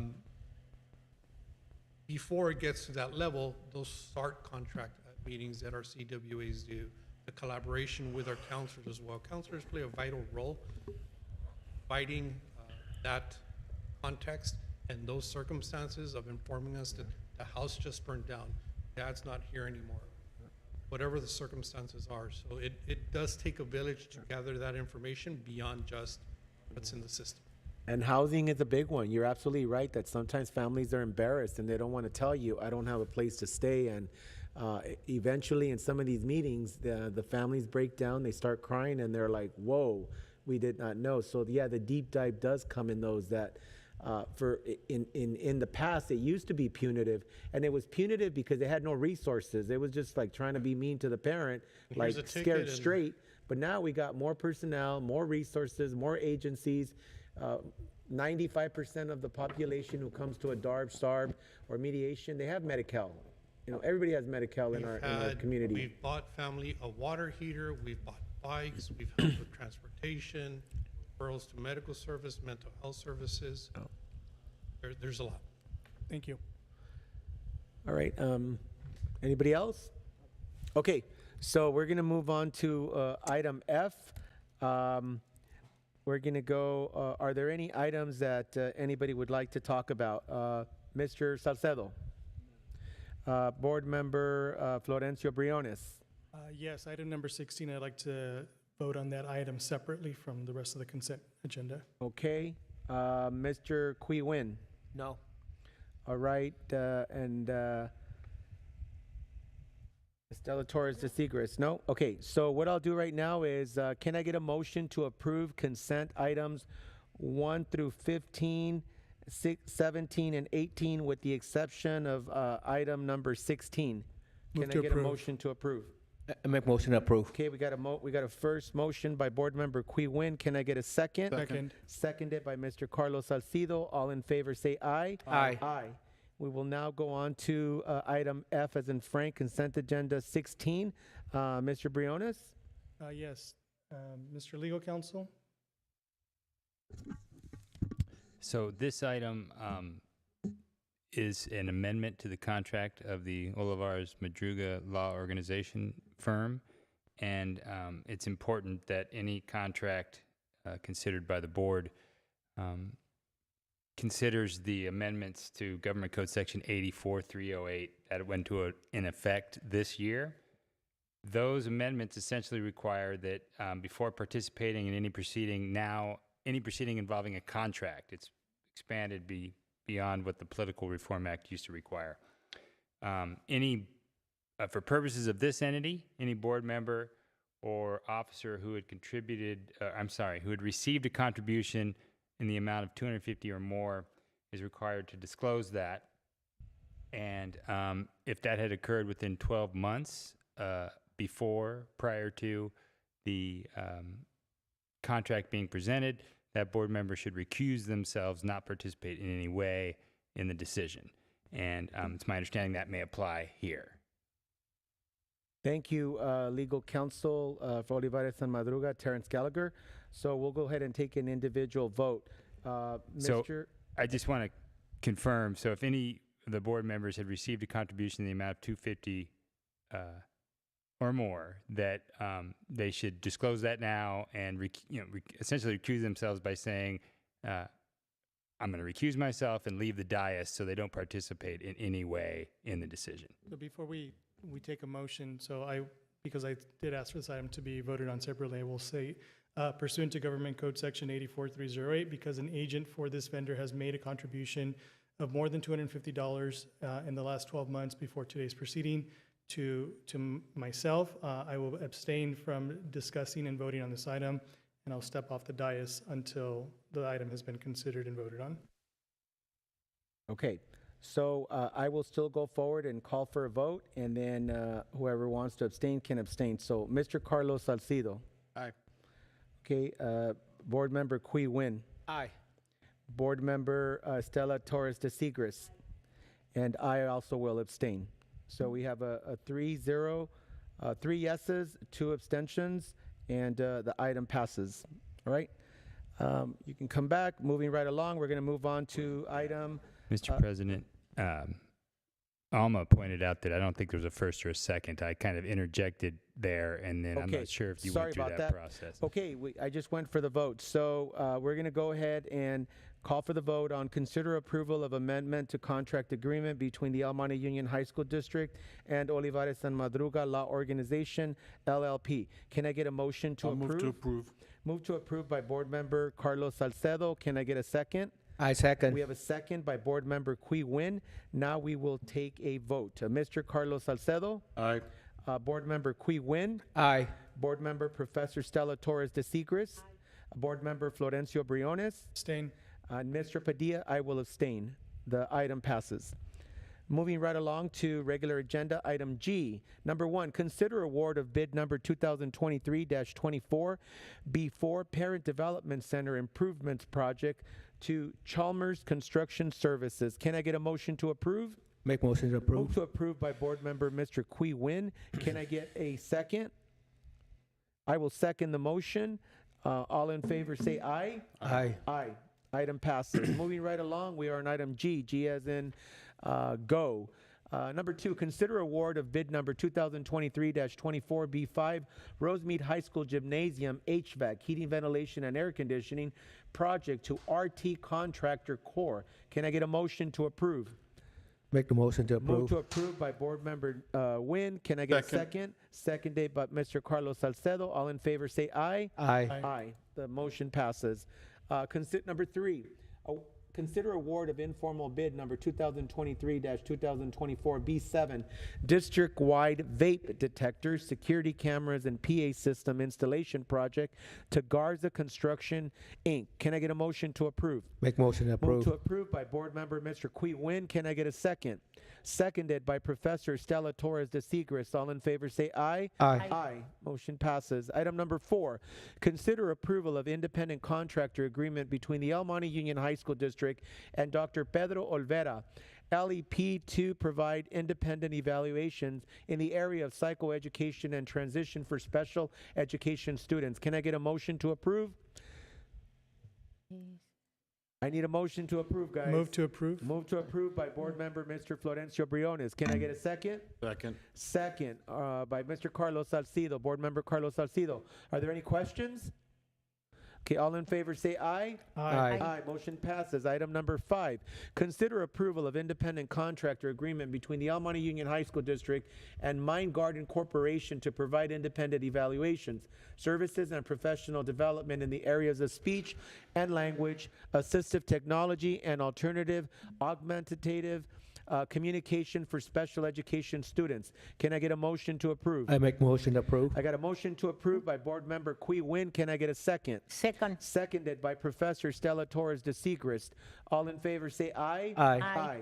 Item number 6, consider adoption of resolution number 12-23-24 for the annual and 5-year reportable fees report for the 2022-2023 fiscal year in compliance with Government Code Section 66001 and 66006, access public. Can I get a motion to approve? I make a motion to approve. Move to approve by Board Member Qui Win. Can I get a second? Second. Seconded by Board Member Mr. Florencio Briones. All in favor say aye. Aye. Aye. Motion passes. Item number 7, consider approval of resolution number 13-23-24 to revise the observation date of the Lincoln holiday. All in favor say aye. Aye. Aye. Oh wait, I didn't ask No. for a motion. Let me The back motion. up. Can I I get a move to motion approve. to approve? I move to approve. Move to approve by Board Member Estela Torres de Seigres. Can I I get second. a second? Seconded by Board Member Mr. Qui Win. All in favor say aye. Aye. Aye. Item passes. Aye. Item number 8, consider nominations for the California School Boards Association CSBA Delegate Assembly.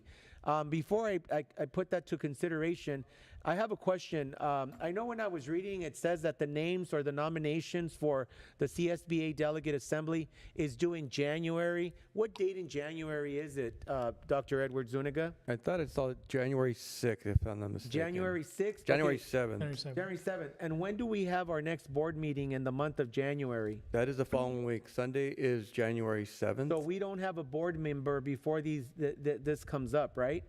I'm going to confirm that our board meeting is January 10th. 10th, okay. And then the way I understand it is currently there are three board members from our neighboring school districts, but in the way I read it, they're 2-year seats. And so from those three delegates that are there right now, one representative is from the Mount View School District, one representative is from the El Monte City School District, one representative is from the El Monte Union High School District. But it's my understanding that the delegate from the Mount View School District is not up yet. The delegate from the El Monte Union High School District is not up yet. The only one that is up right now is the one from the El Monte City School District. Is that correct or is that incorrect? That's correct. Okay. And it's due for the spring of the coming school year, not school year, calendar year, 2024. And so if somebody wants to run for that, what do they need to do if they want to run to be a CSBA delegate? Like, let's say that Mr. Cui wanted to run, or I wanted to run, or Ms. Estela Torres-Seegers wanted to run. Since we already have Mr. Briones who's on there, can we legally have two people from the same board be on the delegate, or does it have to be from different districts? The nomination process is provided to every board within that area. Obviously, we're one of them.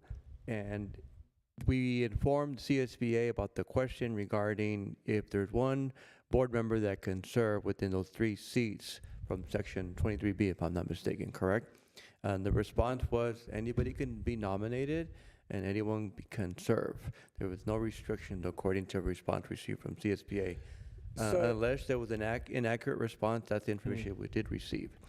So there would be a nomination by this board, and if the nomination goes for the majority, then the person has to accept the nomination and be willing to respond and provide all the necessary information to CSBA in a certain time to allow that, and also the obligation to serve their duties. Got it. Okay, so consider nominations for California School Board Association Delegate Assembly. Do we have any nominations from this board, Mr. Carlos Salcedo? No. Nobody. Okay. Board member Florencio Briones? Not at this time. Not at this time. Okay. Board member Professor Stella Torres de Seegers? No. Not at this I don't time. have Mr. Qui Win? No. Okay. One last question. The area that we're in, we're like in Region 23, right? I remember seeing that on my Sub-region badge. 23B. 23B. Yeah. So if somebody from the Azusa Unified School District wanted to be in on this, are they in our same region or are they somewhere else in a different Sub-region region? 23B includes El Monte City, El Monte Union, Hacienda La Puente, Montebello, Mount View School District, Rosemead School District, Roland Unified School District, Bayalino School District, and Walnut Valley School District. Okay, so it does not include the Azusa Unified School District? It does not include that Okay. as unified. Got it. Okay. I would like to leave this open to make a nomination, but we can't leave it open because the deadline is already coming, right? Correct. Okay, and I have no nominations then, so, okay. So do we still need to take a vote on it, that we No. have nobody? No, it's just Nope. information. All right, thank you so much. Then moving right along to item, we are in the. Number 9. Number 9, and we are in the regular agenda, G9, excuse me. G as in Gary, 9.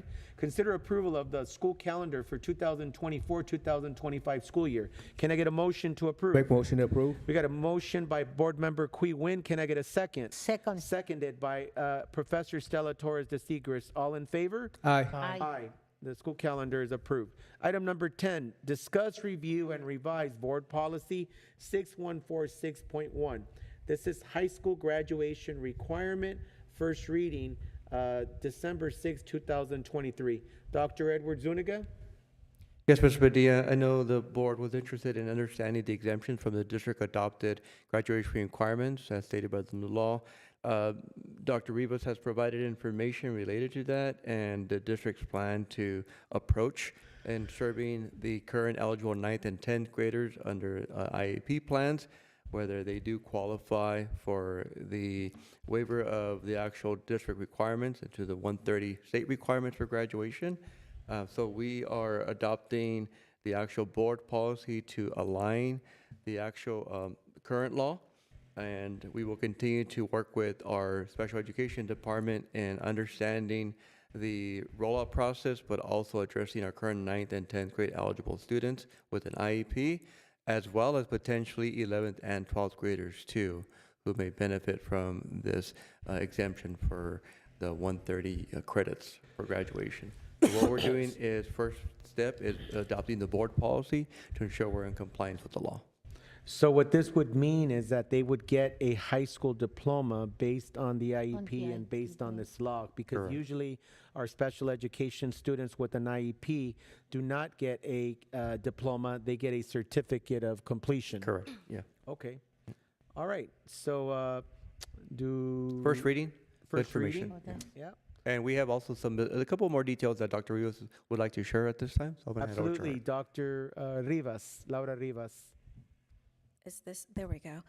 Yes, a couple of things I did want to point out. You did update this board policy back in May with the new law that came into place, but there was a slight change in the language from the legal requirements. It originally had required students to take the alternate assessment. The new language is that they should be eligible for it, because a family can still excuse their child from participating in the assessment. The other piece that is something that we're proposing, that we're adding, comes from the findings that were done by the study group or the work group that was put into reviewing and updating and making the recommendations to the state. And even though it wasn't adopted into, it wasn't put into statute yet, it was recommended that other students with disabilities that are not with significant cognitive disabilities be considered for an alternate pathway, if you will, as well, so to be exempt from the additional locally imposed graduation requirements, kind of consistent with what we see with foster children, what we see with homeless kids. So this allows the districts to be able to include students beyond those with severe cognitive disabilities that are already included in the legislation. For example, SDC students.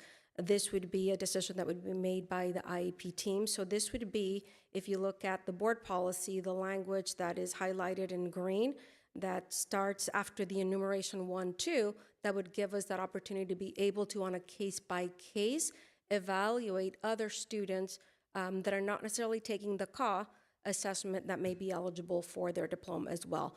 Not necessarily excusing them from all the graduation requirements, only those that are locally imposed. Okay, so then the district decides that, or the parent decides that? It would be an IEP team decision. And this decision, looking at the language, would allow us to evaluate a student's situation at the end of the 10th grade. And if we deem that the student is still able to meet the full requirements, they would be expected to do so. Right. But if they're not, that the IEP team would decide at that point whether this would be an opportunity for the students to go on the 130, similar to what we do for foster kids. If they're not able to meet it within the remaining amount of time, that they might be considered for that 130. And again, that does not decide with the families, it decides with the IEP team decision to see if that is appropriate or not. Right. And it would be case by case. I like it, but I can see both sides in terms of that opening up a can of worms, and why did you do it for one group and not another? I mean, but it's good. Well, before, the reason we used the 130 was also during COVID, didn't we also use the 130 law for students and correct? Correct. Okay. We're not able to meet the high school graduation question. So if the IEP teams decides that Ricardo Padilla with the IEP, can take advantage of the 130 graduation, can we then count that as a graduation student and add it to our graduation rate? Absolutely, just like we would be able to do so with students, like I said, we already have, this legislation already supports students like foster kids, homeless. It also supports English learners, for example. So there are ways for other populations to be able to earn their diploma with a 130. Right. Now, even though it hasn't been codified within the legislation, the work group that made all the recommendations, that started all this work, made that recommendation for those students as well. Right. So even though it's not codified yet, it is our expectation that it will be codified pretty soon coming up, right? And so we're kind of like a step ahead. So it's not that it's not necessarily going to get codified. We're just kind of getting ahead of it. That is the recommendation from the work group. And like we said, it is already happening for other subgroups. And so it is something that we're recommending for you to consider as you're reviewing this board policy as well. I like it. Let me tell you why I like it. We just finished talking about attendance. Mr. Carlos Salcido says, you know, what about Fernando Ledesma and how we, or maybe in my neighboring school district, we include the alternative, the orthopedically handicapped, and that kind of makes your percentage drop. This, on the other hand, can help increase our graduation rate if the team feels that this applies to, you know, we'll take it on a case by case. And it's the same like foster youth, but then it isn't, because foster youth numbers, I don't think, are as high as our IEP numbers in this district. So, you know, I'm picking up on that right there, and in terms of our graduation rate, because our graduation rate in this district is in the, what, 88, 87? What is it? This could be something that can help, and at the same time help those students as well. And it's a win-win for students, for families, for the district. So, great. Any other questions? Okay, hearing no other questions, we'll go ahead and close that reading. Superintendent Dr. Yes. Edward Zuniga? We're on to 11? No. So we're done with 10, correct? Yeah. Yes, sir. All right, moving on to 11. Consider award of bid number 2023-2024, B6 Arroyo High School Modernization Package 1 to the Nazarian Group. Can I get a motion to approve? Can I have a question? Is that Yes. Nazarian group? That's what the one we're having problem with, Mr. Alatar? Correct. We do have some challenges with contractor for the multipurpose room in Ledesma. So why are we awarding them the contract? Okay, so the main reason for this is that this is actually ESSER fund, ESSER 3 fund, and it's a public bid. They came the lowest, and they are still qualified to provide the service. So we did have a couple of options. The first option is to reject all bids and rebid again, but we're going to be running out of time to complete the project before ESSER 3 fund expire.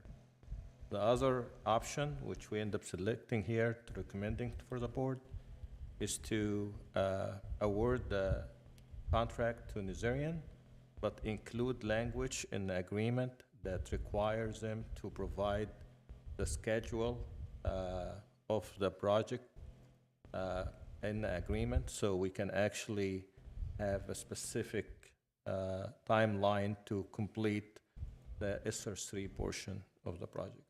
And who is that? Which company is that? Nazarian, No, the company, the alternative thing that we could do, the alternative is to reject all bids okay? and rebid again, which it's a time consuming. So it takes about 2 to 3 months to rebid and award, and that put us in jeopardy of not completing the project, and therefore we end up losing the ESSER 3 fund for this project. Okay, so comments, Board Member Salcido. Those are my same comments as we. I talked to Eddie about it, but we're kind of running out of time, so I think we should go forward with it. Got it. Okay. Board Member Florencio Briones? I have the same question. Talked to Dr. Zuniga about it, and I understand that although this is not optimal because of the challenges we face with this particular vendor in the past, as Mr. Alatar has stated, we are in a time crunch, and the ESSER 3 funds need to be expended by September of next year. So if there's no objection, I'd be ready to make a motion to approve item number 11. Okay. Board Member Qui Win? We have no, had to weigh the cost and the benefit, but since we're in in crunch of time, so I have no choice but, go ahead with it. Board But member, I'm really not happy with it. We'll be sure to add it into the agreement. board member, Professor Stella Torres de Seigres. No, I have to accept it even if it's not right, but Chief Business Officer, you said that we can ask them for a timeline report? We already did, and they agreed that they will be providing the schedule based on the order that we wanted the work to be completed. And what happens if they don't follow that order? We have an honest discussion with the owner of that firm, and they agreed to include that language in the agreement. Okay. So we have a little bit stronger case in case if they don't really make it. Okay, so, but, yeah, I mean, that pretty much the best we can do, given the timeline that we. Got it. We don't, you Okay, know. sounds great. So can I get a motion to approve? Move to approve. Move to approve by Board Member Florencio Briones. Can I get a second? I second. Got a second by Mr. Qui Win. All in favor say aye. Aye. Aye. Motion carries. Mr. We're Padilla? gonna move on. Mr. Padilla, if I may, I apologize. I would just be remiss if I did not mention that, but in the consent agenda, we did have actually the first interim, if anybody was interested in any questions that they may have had, or we did have some What slides item, to show with you. Dr. Zuniga, where are you? It's the consent for, it was our first interim consent, item number 1. Traditionally, the board recognizes the first interim now. This is an opportunity for us if there's any question from the board regarding the first interim. We do have slides on there available for the board. Tell me the number again. I'm sorry, I got a mental. Board number 1, the consent, or the first interim, the annual first interim that we have. Okay. Mr. Carlos Salcedo, do you have any questions regarding the first interim? I don't. I went through Okay, the executive thank you. summary and no questions. All right, you looked at the executive summary. Board Member Florencio Briones? I have no questions. Okay, Board Member Qui Win? No question. Board Member Professor Stella Torres de Seigres? no question. And I only have a comment. I know this is just the first interim financial report, but in our next board report or Friday memo, Chief Business Officer, can you give us all a one-pager? Because when we went to the CSBA, we did hear that there is a big shortfall when it comes to the taxes that are collected in the state of California. There is a shortfall of how many million? I remember 30 million? Shortfall is $26 billion. How many? $26 billion. 26 billion. billion in the billion, Yes. right?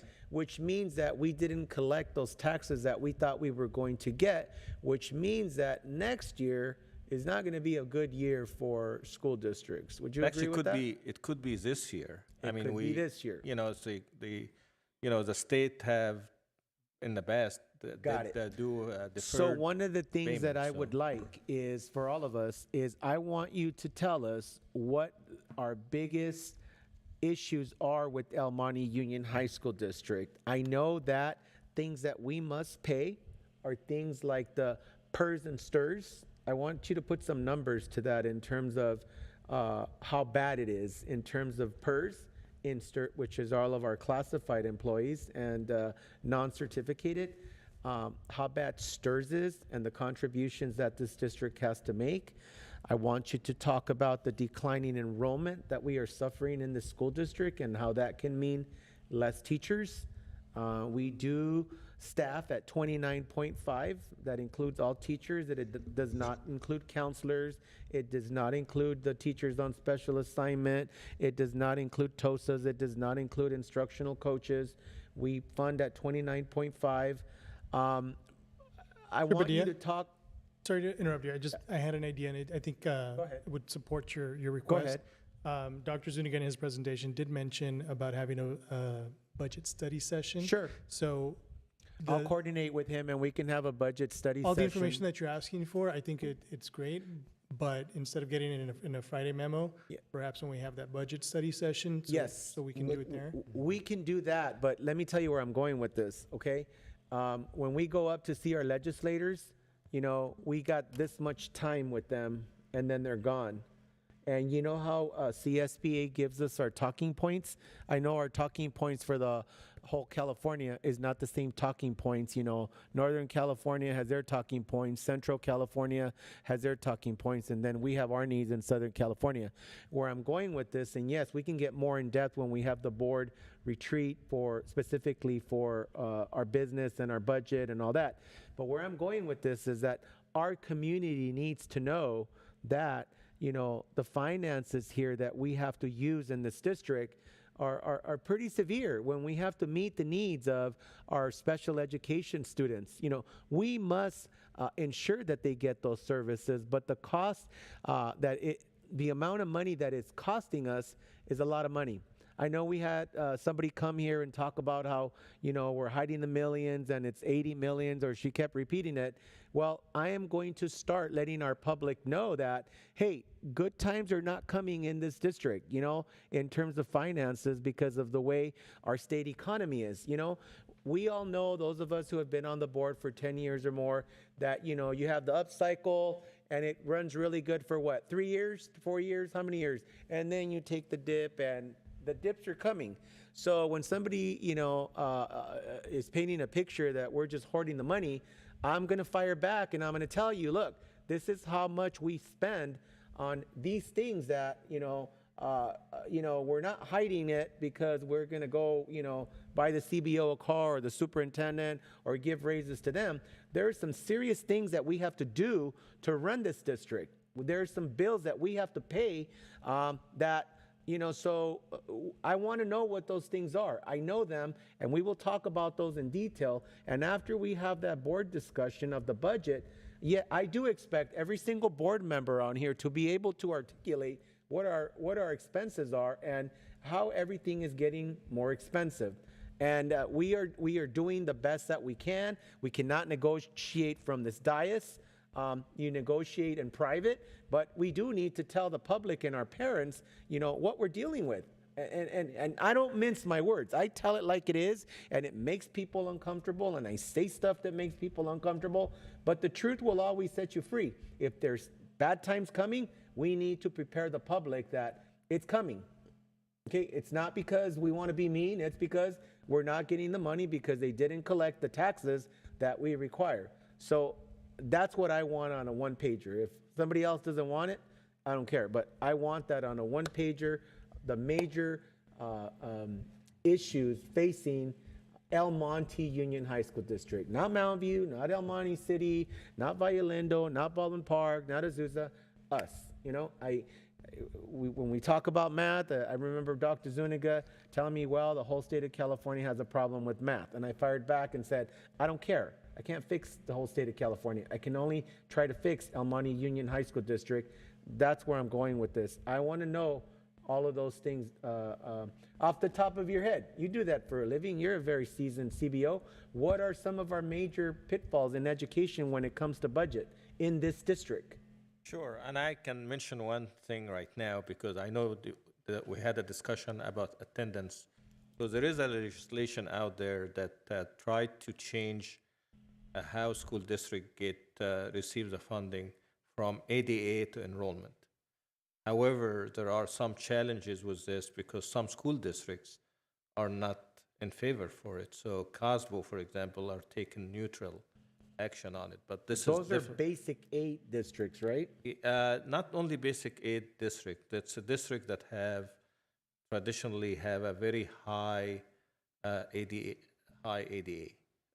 So the school district that have very high ADA, 98%, 99% overall for all the students, obviously it's more money. Will get more money because they're paid by the ADA. However, school districts that have a lower ADA will benefit because the money will be redistributed based on enrollment. It's not additional money; it's just basically redistributed based on. So that's one item that is out there that actually can benefit the district, especially our district with the declining enrollment.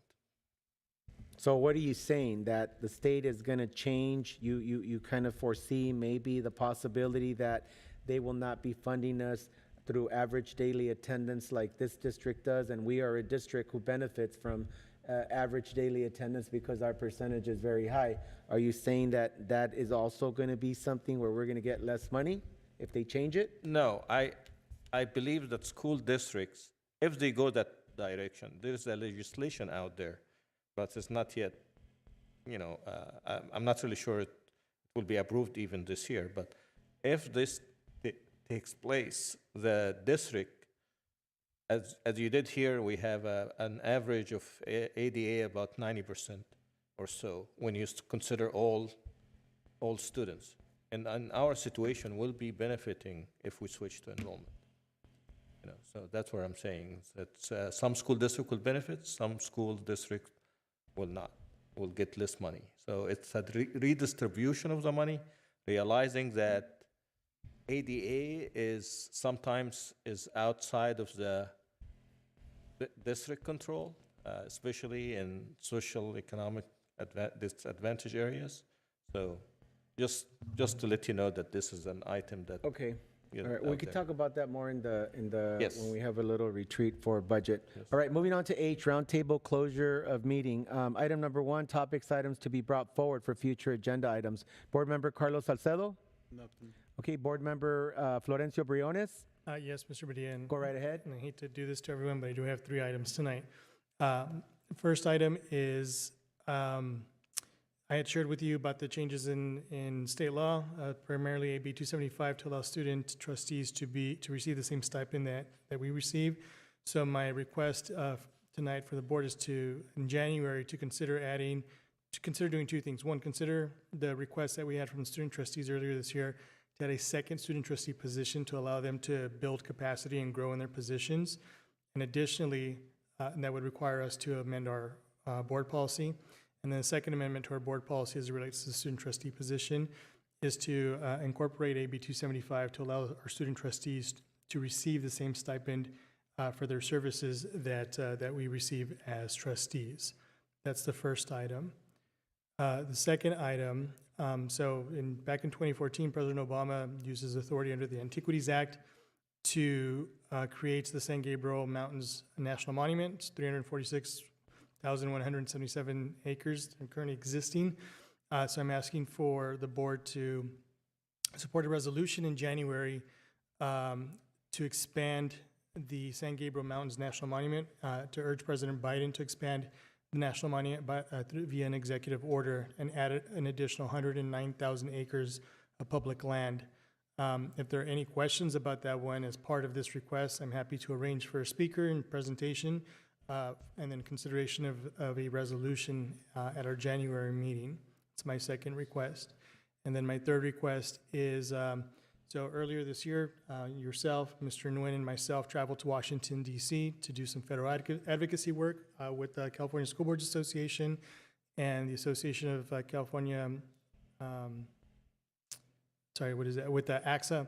So one of the items that we discussed, I think this is the item that Mr. Nguyen spoke on, was broadband access. So I'm asking our board to have a resolution at the January meeting urging Congress to support additional funding for the Federal Communications Commission Affordable Connectivity Program. That's a program that was created during the COVID pandemic that subsidizes broadband access for individuals and families who qualify. This is a specific request that we made at Coast to Coast earlier this year, and it was also a request that we made back in 2022. 2022, the Congress did allocate additional funding for this program, but this year in 2023, they have not taken action on it, and that fund is set to run out, I believe, by April of 2024. So according to the California Department of Technology, 47% of households are eligible for this program in the city of El Monte, as well as 47% are eligible in the city of South El Monte. 41% are eligible in the city of Rosemead. Those that are eligible in El Monte and South El Monte, 98% are actually using the subsidy, and of the 41% that qualify, that qualify in Rosemead, 76% are taking advantage of this program. So my ask for tonight is that we have a resolution urging Congress to add additional funding to the Affordable Connectivity Program at our January meeting so that we can make this specific request to Congress and the FCC. So those are the 3 items that I'm asking for consensus on tonight. Okay, so we'll go ahead and take up the first one. The first one is for a student trustee to get compensation. I am okay with putting that on the board. I believe that they should get compensation. Mr. Salcido, how do you feel about compensation? I'm a yes. Okay, Board Member Qui Win. I'm a yes. Board Member Estela Torres de Seigres. And we know where you're at, so that's kind of what we can put that on the agenda, Dr. Edward Zuniga. In terms of increasing the number of student board members, I feel that Sophia is doing a phenomenal job, and I would like to keep it at just one with Ms. Sophia Hernandez representing the Student Advisory Committee. Mr. Carlos Salcedo? I would like to consider that and explore that a little bit more for the following school year. Okay. Not this term, but I would like more information. And to be clear, sorry, the request, the presentation and the request that we had from previous student trustee Ruben Carrasco, it wouldn't apply immediately. The request was for the following school year, so in this case, it would be 24-25. It wouldn't be during this school year. Then yes, I'd like more information to move forward with that. Okay, so we have one board member, Salcido, and 2 board members, Salcido, board member Florencio Briones. Mr. Qui Win? I think I'm happy with one school board trustee. I think it's good enough. And they represent the voice of the student. That's good enough. Thank you. Professor Stella Torres de Seigres? Okay. Sounds great. Then we've answered that question. Moving on to number 2, resolution in January to expand the national, you said the national monument? San Gabriel Mountains National San Gabriel Monument. Mountains. I would be okay for that. I support supporting the environment. Mr. Carlos Salcedo? I'm a yes. Okay, Professor Stella Torres de Seigres. Board Member Qui Win? I'm a yes. Okay, excellent. So we've got that. That one move forward. Number 3, Washington, D.C. CSBA and AXA, Association of California School Administrators, to get a resolution from the El Monte Union High School District urging the federal government to increase the funding for broadband access for our students, as well as, now I can't read my writing here, increase broadband access, and what else, Mr. Briones? Sorry, could you repeat that? Yeah, number 3, you're looking for our El Monte Union High School District Board of Education to bring forth a resolution urging the federal government, Congress so that when we go to our Washington DC trip for CSB and AXA, to increase broadband access and include. Sorry, to be clear, this would be a resolution that urges Congress, so the House of Representatives and Right, Senate, federal government. to support additional funding for the FCC Affordable Connectivity Program. Okay, so is your broadband and connectivity the same thing, or are you putting it separate? It's the same thing. Okay. It's Affordable Connectivity Program for broadband access. Okay, so increase the funding for broadband access and student or family connectivity. And you stated that because so many of our students in our district qualify for free and reduced lunch, they would meet the criteria, which then will make them eligible to access these programs that the Internet. federal government will subsidize. Short answer, yes. I am okay with writing that resolution. Mr. Carlos Salcido? Yes. Mr. Qui Win? Definitely yes. Okay, Board Member Professor Stella Torres de Seigres? Yes. Okay, so there we have the answer. We're okay with Board Member getting compensation. We are okay with one trustee, student trustee on this board. We are okay with the resolution to expand the national, our mountains and the San Gabriel Mountain to protect them or to expand President Biden's, right? To expand the San Gabriel Mountain National Monument. National Monument, okay? And then number 3, to urge Congress or the federal government to increase broadband access, to also increase and help our students with connectivity. Okay? Those are my items tonight. Thank you. Thank you. You're welcome. Were you going to say something, Dr. Zuniga? No, we'll work on Okay. it together for the Mr. January. Carlos Salcido? question, please? Are there any items that you want to bring forward? Oh, I had already said no. Okay, sorry about that. Mr. Qui Win, any items you'd like to bring forward? You know, with regarding attendance, I want the report for each school because the report Mr. Leon gave is very general across the 5 high school. So I wanted individual school whose the attendance team is and how many chronic tardiness, chronic absenteeism been identified for each school, and the dollar lost translated from the ADA loss. Yeah, and just to piggyback off of that, Dr. Edward Suniga, we need to come up with a system of how are we going to capture all those kids that are coming late like that. You know, the response that I got today from Director Leon was not satisfactory to me. The answer that he gave me that, you know, it's up to teachers to go back and change the absence to a tardy and all that. I can tell you 31 years of experience, that doesn't happen. Teachers' job is they're not attendance clerks, they're not secretaries, they're there for instruction. We expect them to start instruction, not to go back and capture all the kids that came late and then change the absences to a T. That's just not good use of their time. Any other items, Mr. Board Member Qui Win? No, that's it. Okay, Professor Stella Torres de Segres, any items to be brought forward? Yes, I would like to know, Dr. Zuniga, when are we going to continue with the renaming of the auditorium in Rosemead? When are we going to continue with meetings? We can bring it forward to the board as far as what we have the outcomes. Rosemead High School will be going through modernization. As part of it is the auditorium as well. That is obviously in the future, not too near because we're working with the other projects too, but in planning of the modernization, Rosemead High School's auditorium is receiving some modernization, not to the extent that we would like due to funding, but there are going to be some nice upgrades to the auditorium. That would be an opportunity for as well. I would, if you allow me, I would brief with President Padilla on when that timing would the board like to see, whether it's immediately or something down the road when we do the modernization project, and move forward with that. So Yeah, those are two we've had a options. lot of talk. I agree with Professor Stella Torres de Segres. We've had a lot of talk.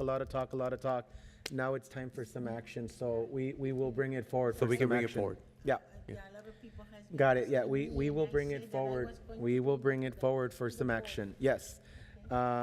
Is there any other items that you'd like? That, okay, and I have no items for myself, so at this time, we'll move on to H2. It says closed session. We will not be going back into closed session. At this time, I will defer to our attorney, Mr. Terrence Gallagher from Olivares and Madruga, to read out from our closed session that we had earlier. Mr. Gallagher? Mr. President, with reference to the published agenda, item A2, subsections A through G, each one of them, the board received information and provided direction, but no final action was taken. Thank you, Attorney Terrence Gallagher from Olivares and Madruga. At this time, I will adjourn this meeting exactly at 11:15. Have a good night and Merry Christmas, Happy Holidays to everybody. This will be our last meeting during the month of December. Happy holidays to my colleagues. I hope that you find some time with some family. And remember, hugs was what the poem was about today, that you can't buy those, money can't buy this. So hug your loved ones. Good night.